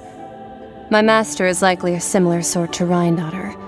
They are both pursuing some form of perfection. Wait! Didn't you also mention a visionary person? Paimon didn't quite catch their name. Actually, never mind that. I believe it expedient to inform you that the all-devouring narwhal used up nearly all its strength fighting you. Such roiling hydro energies will prove difficult for the planet's deep seas to digest. As such, the Fontaine back on the surface has most likely been thrown into chaos. In other words, the prophecy that you've been fretting over should now be in full swing. What?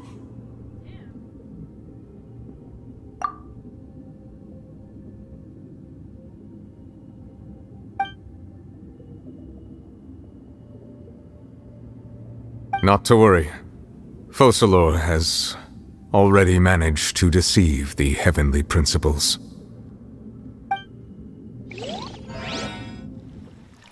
In the end, the people will all be dissolved into the waters, and only Furina will remain, weeping on her throne.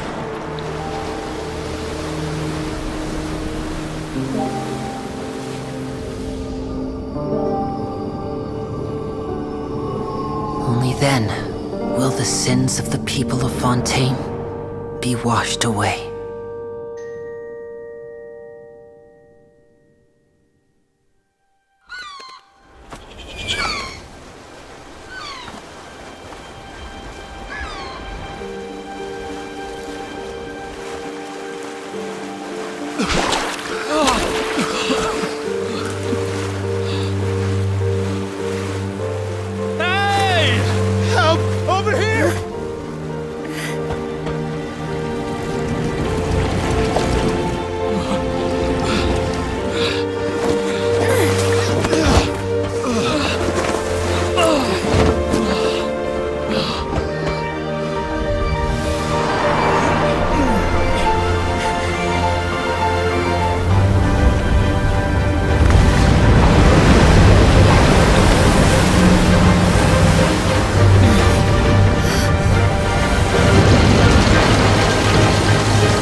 hands, initiate emergency rescue!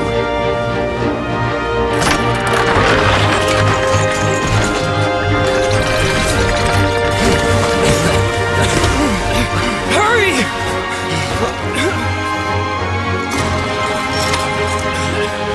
Hey, lend a hand!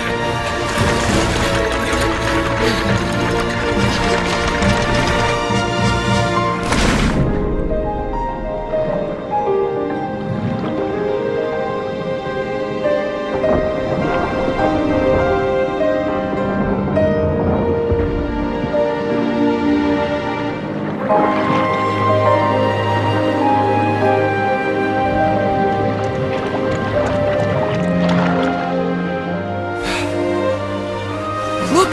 The water's receding!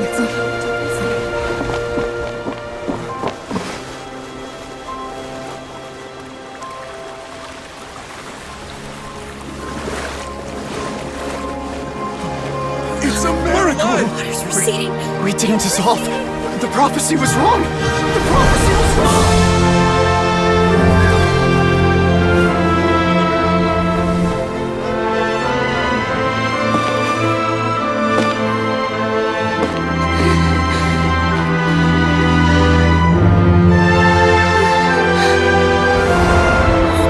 Are you alright? We're saved. The prophecy was wrong.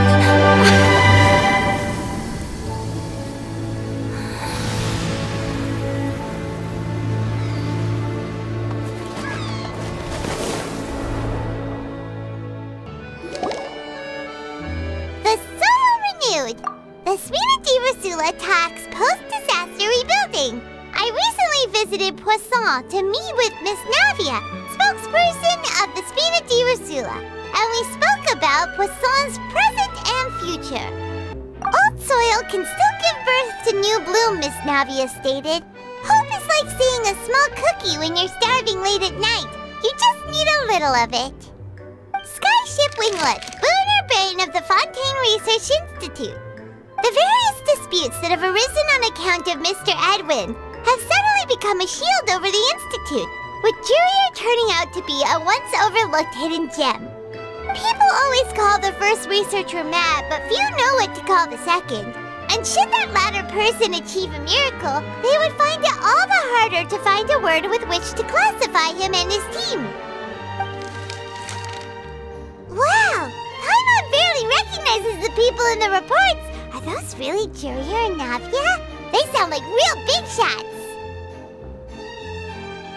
What do you think? Pretty enthralling, huh? The Steambird's idea was pretty simple. With the disaster just having passed, we would print a free edition packed to the margins with good news to calm people down. The value for these big scoops lies in their inevitable follow-ups. We'll publish further reports and go into the stories behind those people. Edwin's assistant, Jurier, created a true flying ship, while Navia is leading people in the reconstruction of their home. I'm sure that these stories could draw even your well-traveled eye. Paimon's curious too! Wait a minute. Didn't we watch everything happen from start to finish? What's there to be curious about? And that's exactly why I'd like you to come conduct interviews with me. You're the best incubators of news, if you haven't noticed. And also, with you around, I'm sure I'll get to see that Duke. Are you sure? Hasn't he turned you down several times already? Oh, this time will be different. Come on, let's head to Poisson first, and then make a trip to the fortress. There are some things you'll only know when you get there. Navia! Oh, it's you. What brings you all here? Hey, we're just having a look around. I'm here to update myself on how things are going here. Oh, the Fatui are here too. Let me introduce you. This is Mr. Garunt Snežević. He represented the Knave in sending us a large amount of supplies, and is helping with our work. Our residents are hard at work as well. Thanks to everyone, work is progressing nicely. We've lost a lot of people, but we're moving forward. That will have to be enough. Hello, Miss Charlotte. I'm a big fan of yours. I especially like that article you wrote last year about Fontaine's stray cats. But if you don't mind, could you not emphasize our role too much in your report? It's not charity we're doing here. We just happen to share the same interests as the Spina. I get where you're coming from. I'll keep it as simple as possible. Or would you be willing to feature as friendly neighbors? That would be fine. Thanks! Oh, you're back too. How are things? We finished laying down the construction materials. It'll be another hour before the workers are able to go over there. Huh? You're here too, Clorinde? Well, her reputation's greatly risen after that whole duel business with Miss Farina. So she's here in Poisson to wait out the heat. All right. She really came here to help me out. There's too much to consider in the reconstruction of Poisson. The Spina has need of more decision-makers. And, well, I do already happen to be connected to Mr. Callis. Oh, wait just a moment. Do you mind me asking a few questions? You know, about how you felt before the duel, about what it was like facing down a god. There's lots of exciting material there, I bet. Forget it.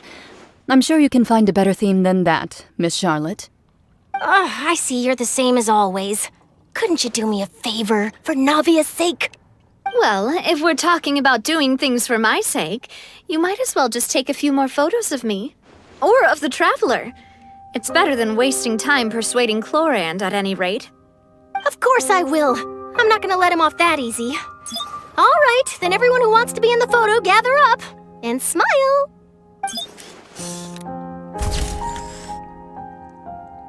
How did it go? Was it a good shot? Did Paimon look cute in it? Not bad. Your addition really helped the composition of the picture. All right, hang on a moment. Let me snap a few more shots.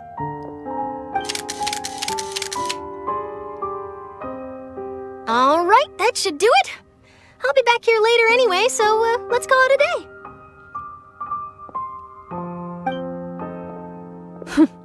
You're very quick. Speed is of the essence when it comes to the news, and freshness is the key. Also, not to brag, but I'm pretty good at building connections. Who knows? I might eventually get that interview with you after all, Miss Clorinde. Wow, you really do have that never say die spirit. I'm impressed.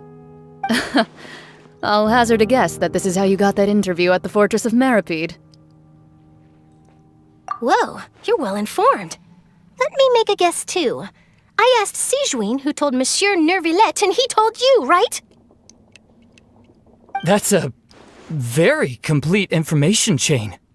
In truth, all Monsieur Nervillet asked me was, when did the fortress become so friendly towards the media? I told him that it was best not to speak too soon. There's no guarantee that Wriothesley will make a personal appearance. You're right. I've got to treasure every moment I have with them. In which case, I'll be making a move first. Stay safe now. And tell me if you hear anything interesting. I'll treat you to afternoon tea in exchange. Wow, guess we're here again, huh? There's a real nostalgic feeling to this place. Looks like you've been missing us. Duke! Did you come all the way to the entrance to greet us? Of course. I'm here to welcome you and our dear Miss Charlotte, whom our good head nurse recommended to me. It's an honor to finally meet the much-rumored Duke. Thank you for consenting to my visit to the fortress, sir. No need to thank me. But that said, I shouldn't be the focus of your interview. I trust you recall our agreement? Of course, of course. All right then, this way.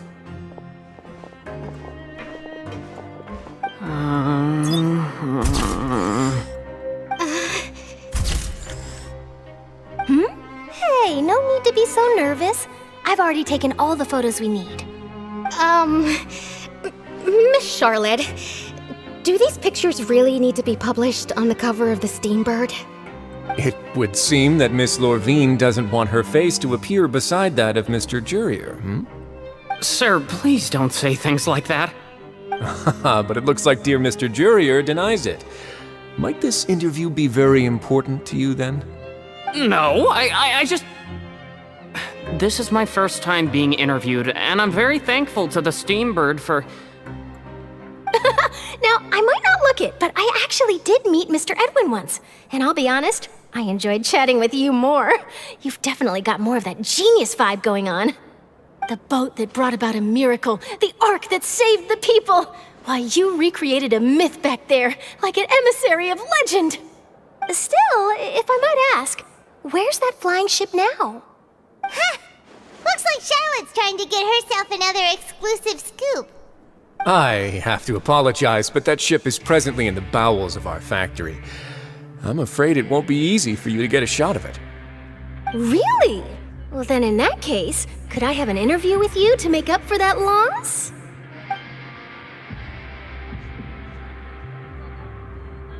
You already know my answer, I'm afraid. Best you interview our head nurse instead.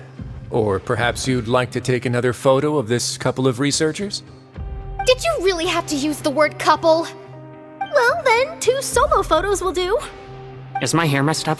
Please, someone help me have a look. Things sure are getting pretty lively here.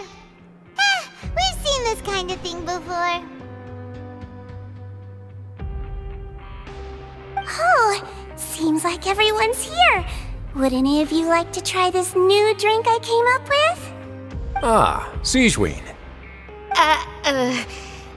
Hey, Miss Charlotte.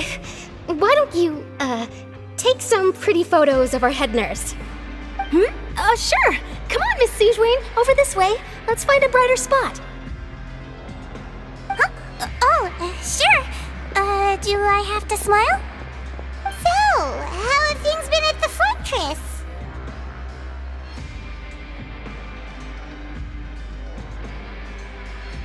Same old, as you can see. Fontaine's undergone some changes, but this place is still more or less the same.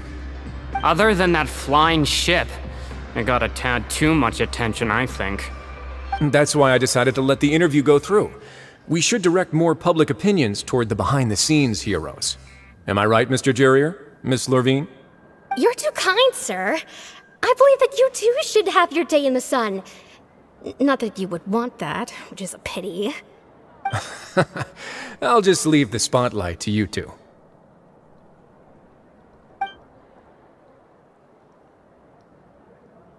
I see. Lots of things happened that day, huh? Anyway, regarding that Harbinger, I'm not sure you remember, but his 3 young followers are still waiting for his return. He sure did win them over, huh? I'll tell them that there's good news and bad news. The good being that their boss seems fine, and the bad being that they must face extended sentences for abetting his escape. Oh, actually, what about you? Are things gonna change for you too? What change can there be? The fortress will keep chugging along, and so will my duties. As to what Miss Farina's departure will mean for the nation, and if our laws and governance will be transformed, we'll leave those to the folks in the overworld. Hey everyone, the photo shoot's done. Good. In that case, let's call it a day here. Thanks for your cooperation. Come on, Traveler, let's go. Till next time, everyone. There'll be a next time? Maybe. Who knows? I might write a story about the underwater factory next time. Until then.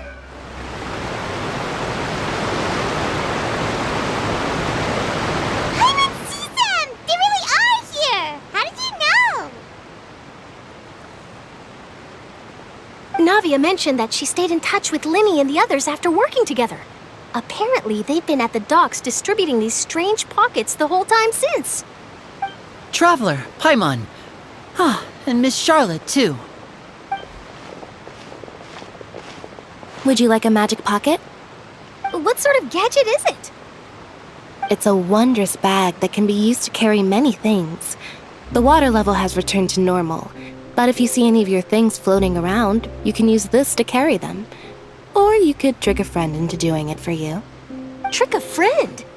I wonder which of my friends would fall for that.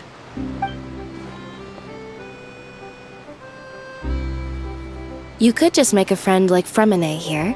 Isn't that right, Fremine? Is this what you meant by, I'll help you make some more friends? To be honest, that sounds pretty sweet. Could I have your contact, please? Sure.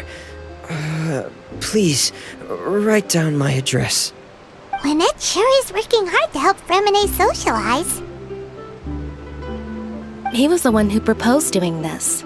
He even wants to assist in our magic shows. Yes, I was planning to first introduce Pear as an assistant, and later Fremine himself. In the future, I think we can leave underwater escape magic to him too. That said, would anyone want to see a diver escape underwater? Oh, it'll work out. Every journey begins with the first step. He'll become a part of our show eventually. Lynette, could you come over? Miss Charlotte says she wants to take a picture of us. Got it. My, that Charlotte is rather perceptive.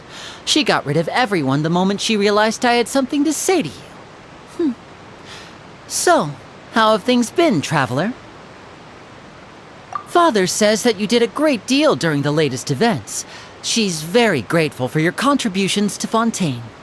That's alright. We were more than happy to help. So, what's she doing now? Oh, I guess you haven't heard. Well, after Lady Farina left, Father and Monsieur Neuvillette opened negotiations, during which he gave Fontaine's gnosis to her as a diplomatic gift. A diplomatic gift? A gnosis? Yes, I was quite surprised at first myself.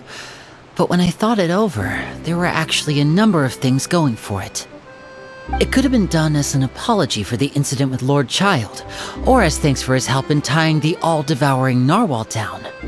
Furthermore, Father did also lend significant aid to Fontaine and Poisson. Well, that's true, but this is a gnosis we're talking about.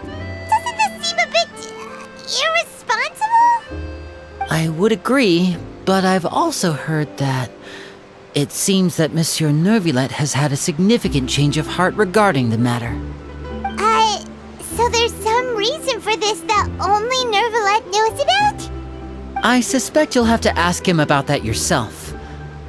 Yes, speaking of which, I did see him strolling around the entrance to the Fortress of Meripede a while back. Isn't he real busy and stuff?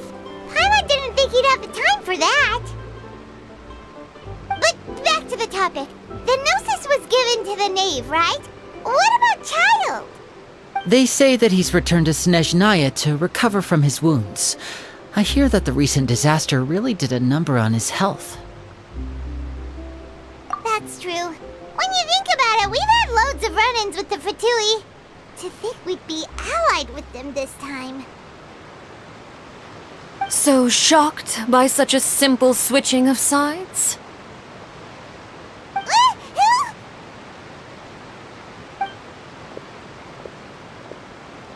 Father! Well, what do you know? Come to the docks to see how my children are doing and meet the traveler by chance. Please do not pay my accomplishments in Fontaine too much mind. I would have done them regardless. Are you going to take the gnosis back to Snezhnaya? That is our duty as harbingers, yes. Don't be too preoccupied with sides. The goal of the Fatui concerns not a single place or person, but the entire world. With such a grand goal in mind, it is inevitable that we must wear many masks. Switching my masks is something I've always done. Well, that depends on many things. No one truly knows what the future holds. What good is honesty if you can't rely on it forever? As for you, I very much look forward to our next collaboration. Good things cannot be achieved alone, and you've proved yourselves to be great partners. A vision? All right. I'll remember to return it. Thank you for keeping it safe for him this entire time. And that's a wrap for me. Huh? You're... Greetings, Miss Journalist. Hello. If I'm not mistaken, there are diplomatic channels I'll need to report to take a photo of you. That is correct. So forgive me, but I will not be able to serve as a subject in your article. However, feel free to write as much as you'd like about our dear magicians and our upcoming rookie talent. I will. The sea breeze is quite pleasant. I shall continue my walk while the weather remains so agreeable. Farewell. Farewell, Father. Oh, she has such an intimidating presence. I didn't even dare to take a picture. Thankfully, I've already wrapped up all my pre-scheduled interviews. Thank you all. This'll be more than enough for me to write about, I'm sure. Don't be too nervous. Why don't you take a magic pocket before you go? Here, Traveler, Paimon, you take one too. To move things about? That's right. Funny. I was giving out magic pockets when we first met too. And what do you know? I'm doing the exact same thing right now. So many things have happened, but the pockets are still the pockets. I guess this must be life. We will all follow our own paths, and serendipity will lead you to your fated friends. All right then. We'll be handing out pockets in some other districts later, so we'll get going now. Have a good day, you two. The entrance to the fortress! Ooh, he really is there!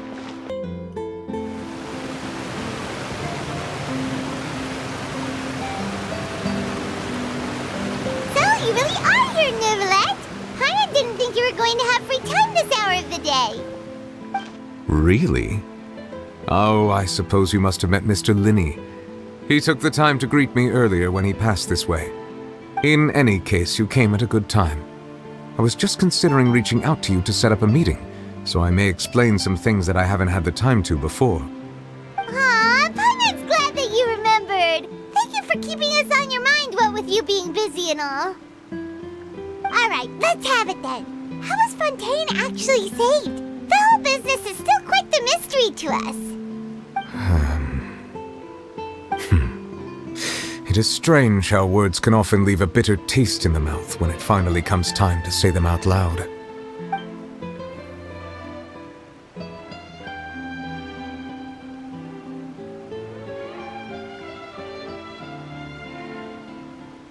Whoa. So that's what happened? Focalor destroyed the divine throne of the Hydro Archon and restored your power to you, transforming you into a fully fledged elemental dragon sovereign. But Paimon still doesn't quite get what you did to save the Fontainians from dissolving. For me, the authority of the ancient dragons refers to absolute control over the hydro element. Fontainians were incomplete humans born of Egeria's use of the power of the primordial sea, with constitutions similar to that of mimics. But so long as those primordial energies remain within them, I could use the ancient dragon's authority to grant them true blood, after the fashion in which life was first brought into being on this planet. In other words, when I gave my verdict, Fontainians became true humans, and thus would naturally no longer be dissolved by water from the primordial sea. Focalor must have counted on you to make that decision as well. Your verdict was the key to making the prophecy appear to have come true while saving everyone. Yeah, and in a manner of speaking, Focalor finally managed to fulfill the original Hydro Archon's wish to turn Oceanids into real people too! It seems from your expressions that you still have more things you wish to ask. Ask away. I will tell you the truth as I know it. I have investigated his case along many avenues, and I have learned that he once fell into an unknown chasm when he was young. There, by chance, he awakened the all-devouring narwhal. But whether it be by sentiment or reason, that should not have been enough to consider him the root cause of the disaster. At most, he would have had tangential liability. As for the judgment passed by the Oratrice during the trial, whether it was due to that liability by association or Focalors deliberately using him to buy time for us on the assumption that he would be able to hold the creature off, I cannot say. Guess Focalors had Fontainians in mind the whole time. In the end, it was thanks to her that they finally became real humans. Hang on a second. Paimon suddenly got another question. Back when Fontainians hadn't yet become real humans, were the children they had also transformed Oceanids? Life has always flowed like water. Do you recall how Fontainians would often come to the Fountain of Lucine to pray for children? Yeah, Lynette said the fountain is where all the waters in Fontaine converge. In truth, even those couples did not know that such prayers were no mere custom, but instead a form of ritual. Those Oceanids who were blessed within the spring water would later descend as new humans in the coming months. Paimon sorta gets it now. Either way, seems like this ritual won't be of any further use, but it'll probably live on as a local custom. Ask away. I will tell you the truth as I know it. Yeah, about that. Risley said Farina has already left. What's that all about? Ah, Lady Farina. The people are only aware that her death sentence has not been carried out. She abdicated the post of Hydro Archon and left affairs related to that title to me, before leaving the Opera House. I related Focalors' words to her faithfully and completely. After hearing them, she seemed neither saddened nor comforted. She simply said that she was tired and needed to rest. Having said that, she then packed her things and moved out of the Opera House, not unlike how an ordinary person might. But she's still got a place to stay, right? You need not worry. I will make arrangements to ensure that she will not want for food, clothing, board, or travel. In truth, I am somewhat happy for her. The wear and tear on her spirit will, of course, take time to heal. But now that she no longer has to play the role of Focalors the Hydro Archon, she can finally lay down her burdens and lead a normal life. What about you then? What are your plans now that you've regained your full powers as the Hydro Dragon? After Focalors passed on, the Oratrice also ceased to function. This matter will directly affect our trials. After much careful consideration, I've decided to take over its role in our courts. From now on, I shall hear cases and pass verdicts by myself. Looks like you're still considering stuff from the perspective of the Udex, huh? As an elemental dragon, there are indeed many things that I must do. But this power and this duty, in a manner of speaking, you could say that both were granted to me. As such, before I attend to my other responsibilities, I must first and foremost continue to serve Fontaine as its highest judge.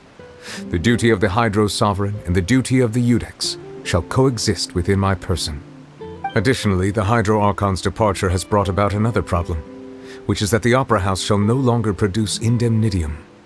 That's true. That power was derived from the people's faith in the Hydro Archon, wasn't it?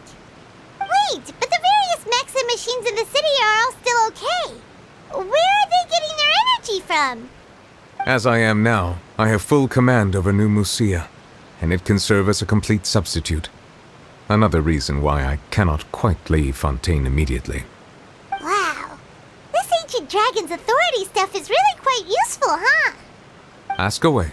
I will tell you the truth as I know it. Oh, that's right! They say you've given it to the knave as a diplomatic gift or something! Leaving aside their intentionality, the two Fatui Harbingers have indeed done much for us during this crisis. Their sole remaining goal in Fontaine, at least at this point, would seem to be the Gnosis. The Oratrice has ceased to function. The Hydro Archon's divine throne is now no more, and I do not need the Gnosis's power. As such, it has lost all meaning for Fontaine. If the Fatui have impure designs, then we might as well accede to their request now, and avoid unnecessary conflict. What complicated considerations! Paimon thought you were just giving it to them out of gratitude to the knave and as an apology to Child. Ask away. I will tell you the truth as I know it. You will soon be heading to Natlan, I presume. I'm afraid that I have little talent as a travel guide, so all I can do is tell you what I know about that land. As far as I'm aware, Natlan can be said to be a nation of dragons. A nation of dragons? You mean like you? No, I suspect that I would not find myself welcome there. Unlike ancient dragons such as myself, the dragons of Natlan have undergone long years of development and evolution. Large numbers of them have entered a form of coexistence with humanity. Natlan is also the nation of war. War ravages those lands like an undying flame. There is one other piece of information I got incidentally from my negotiations with the Knave that I believe may be useful to you. The Harbinger known as the Captain has thrown his hat into the endless ring of war. The Captain. Sounds like a real tough customer. Seriously, everywhere you look, there's a Fatui Harbinger doing their thing. I suggest that you fully prepare yourself before going to Natlan. In the meantime, Fontaine's doors will always be open to you. Ask away. I will tell you the truth as I know it. Hang on a sec. Paimon's still got a question about the Gnosis. When we spoke to Linny earlier, he mentioned that your attitude towards giving away the Gnosis had clearly changed. We guessed that there might be some reason for it that only you were aware of. No wonder the House of the Hearth is the Fatui's intelligence division. They are certainly sharp. So regarding this specific issue, I was just getting ready to share something with you. What is it? In truth, I exchanged some further words with that lady named Skirk after sending you two back to the surface. It went something like this. Well, we're going to head topside to see what's going on. You hurry over soon as well, all right, Nervalet?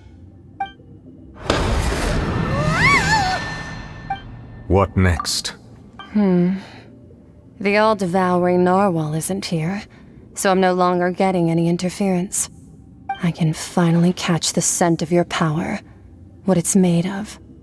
It is the authority of the planet's primordial dragons, but with something very similar to a god's curse mixed in. Quite a novel blend. I'm sure I've encountered something like this before. What was it again? I do not know what you speak of. Of course. How could I forget? You should have the remains of the third descender on your person, yes? Remains? I've never heard of any such thing. According to your parlance, I believe it may be called a gnosis. Well, that much is true. After Focalor's divinity faded, she handed her gnosis to me. But I fear I have never heard of it described in the manner that you just did. I've been training with my master, the Foul, ever since I was young, and I have never returned to the surface since. So most of the information I possess, I got from him. It is only natural for those who are greater than humanity to possess a different sort of common sense, which is why there are so many problems in our attempts to communicate with humans. Regardless, you should probably get rid of objects of misfortune to prevent any disasters from befalling you. To live in itself is a blessing. But once a person dies, the bonds he once had with this world shall all turn to curses. What do you mean by that? No need to fret. These are just my personal thoughts, and my reason for no longer wishing to return to the surface. This third descender you refer to, who are they?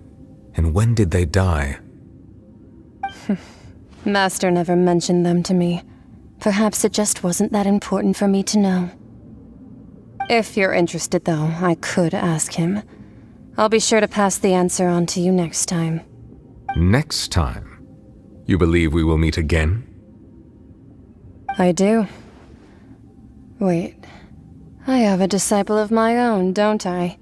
He can be the messenger then. That's what she told me. Whether it would prove useful or not, I wanted to pass that information on to you.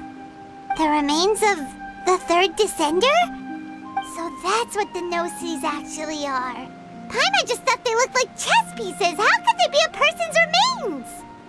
All the same, assuming that there was no misunderstanding or special metaphor at play, that is what she meant to say. And she said that it would bring misfortune and that you should check it, which is why you gave it to the Fatui. If she speaks the truth, then I would simply be putting Fontaine at unnecessary risk by keeping it here.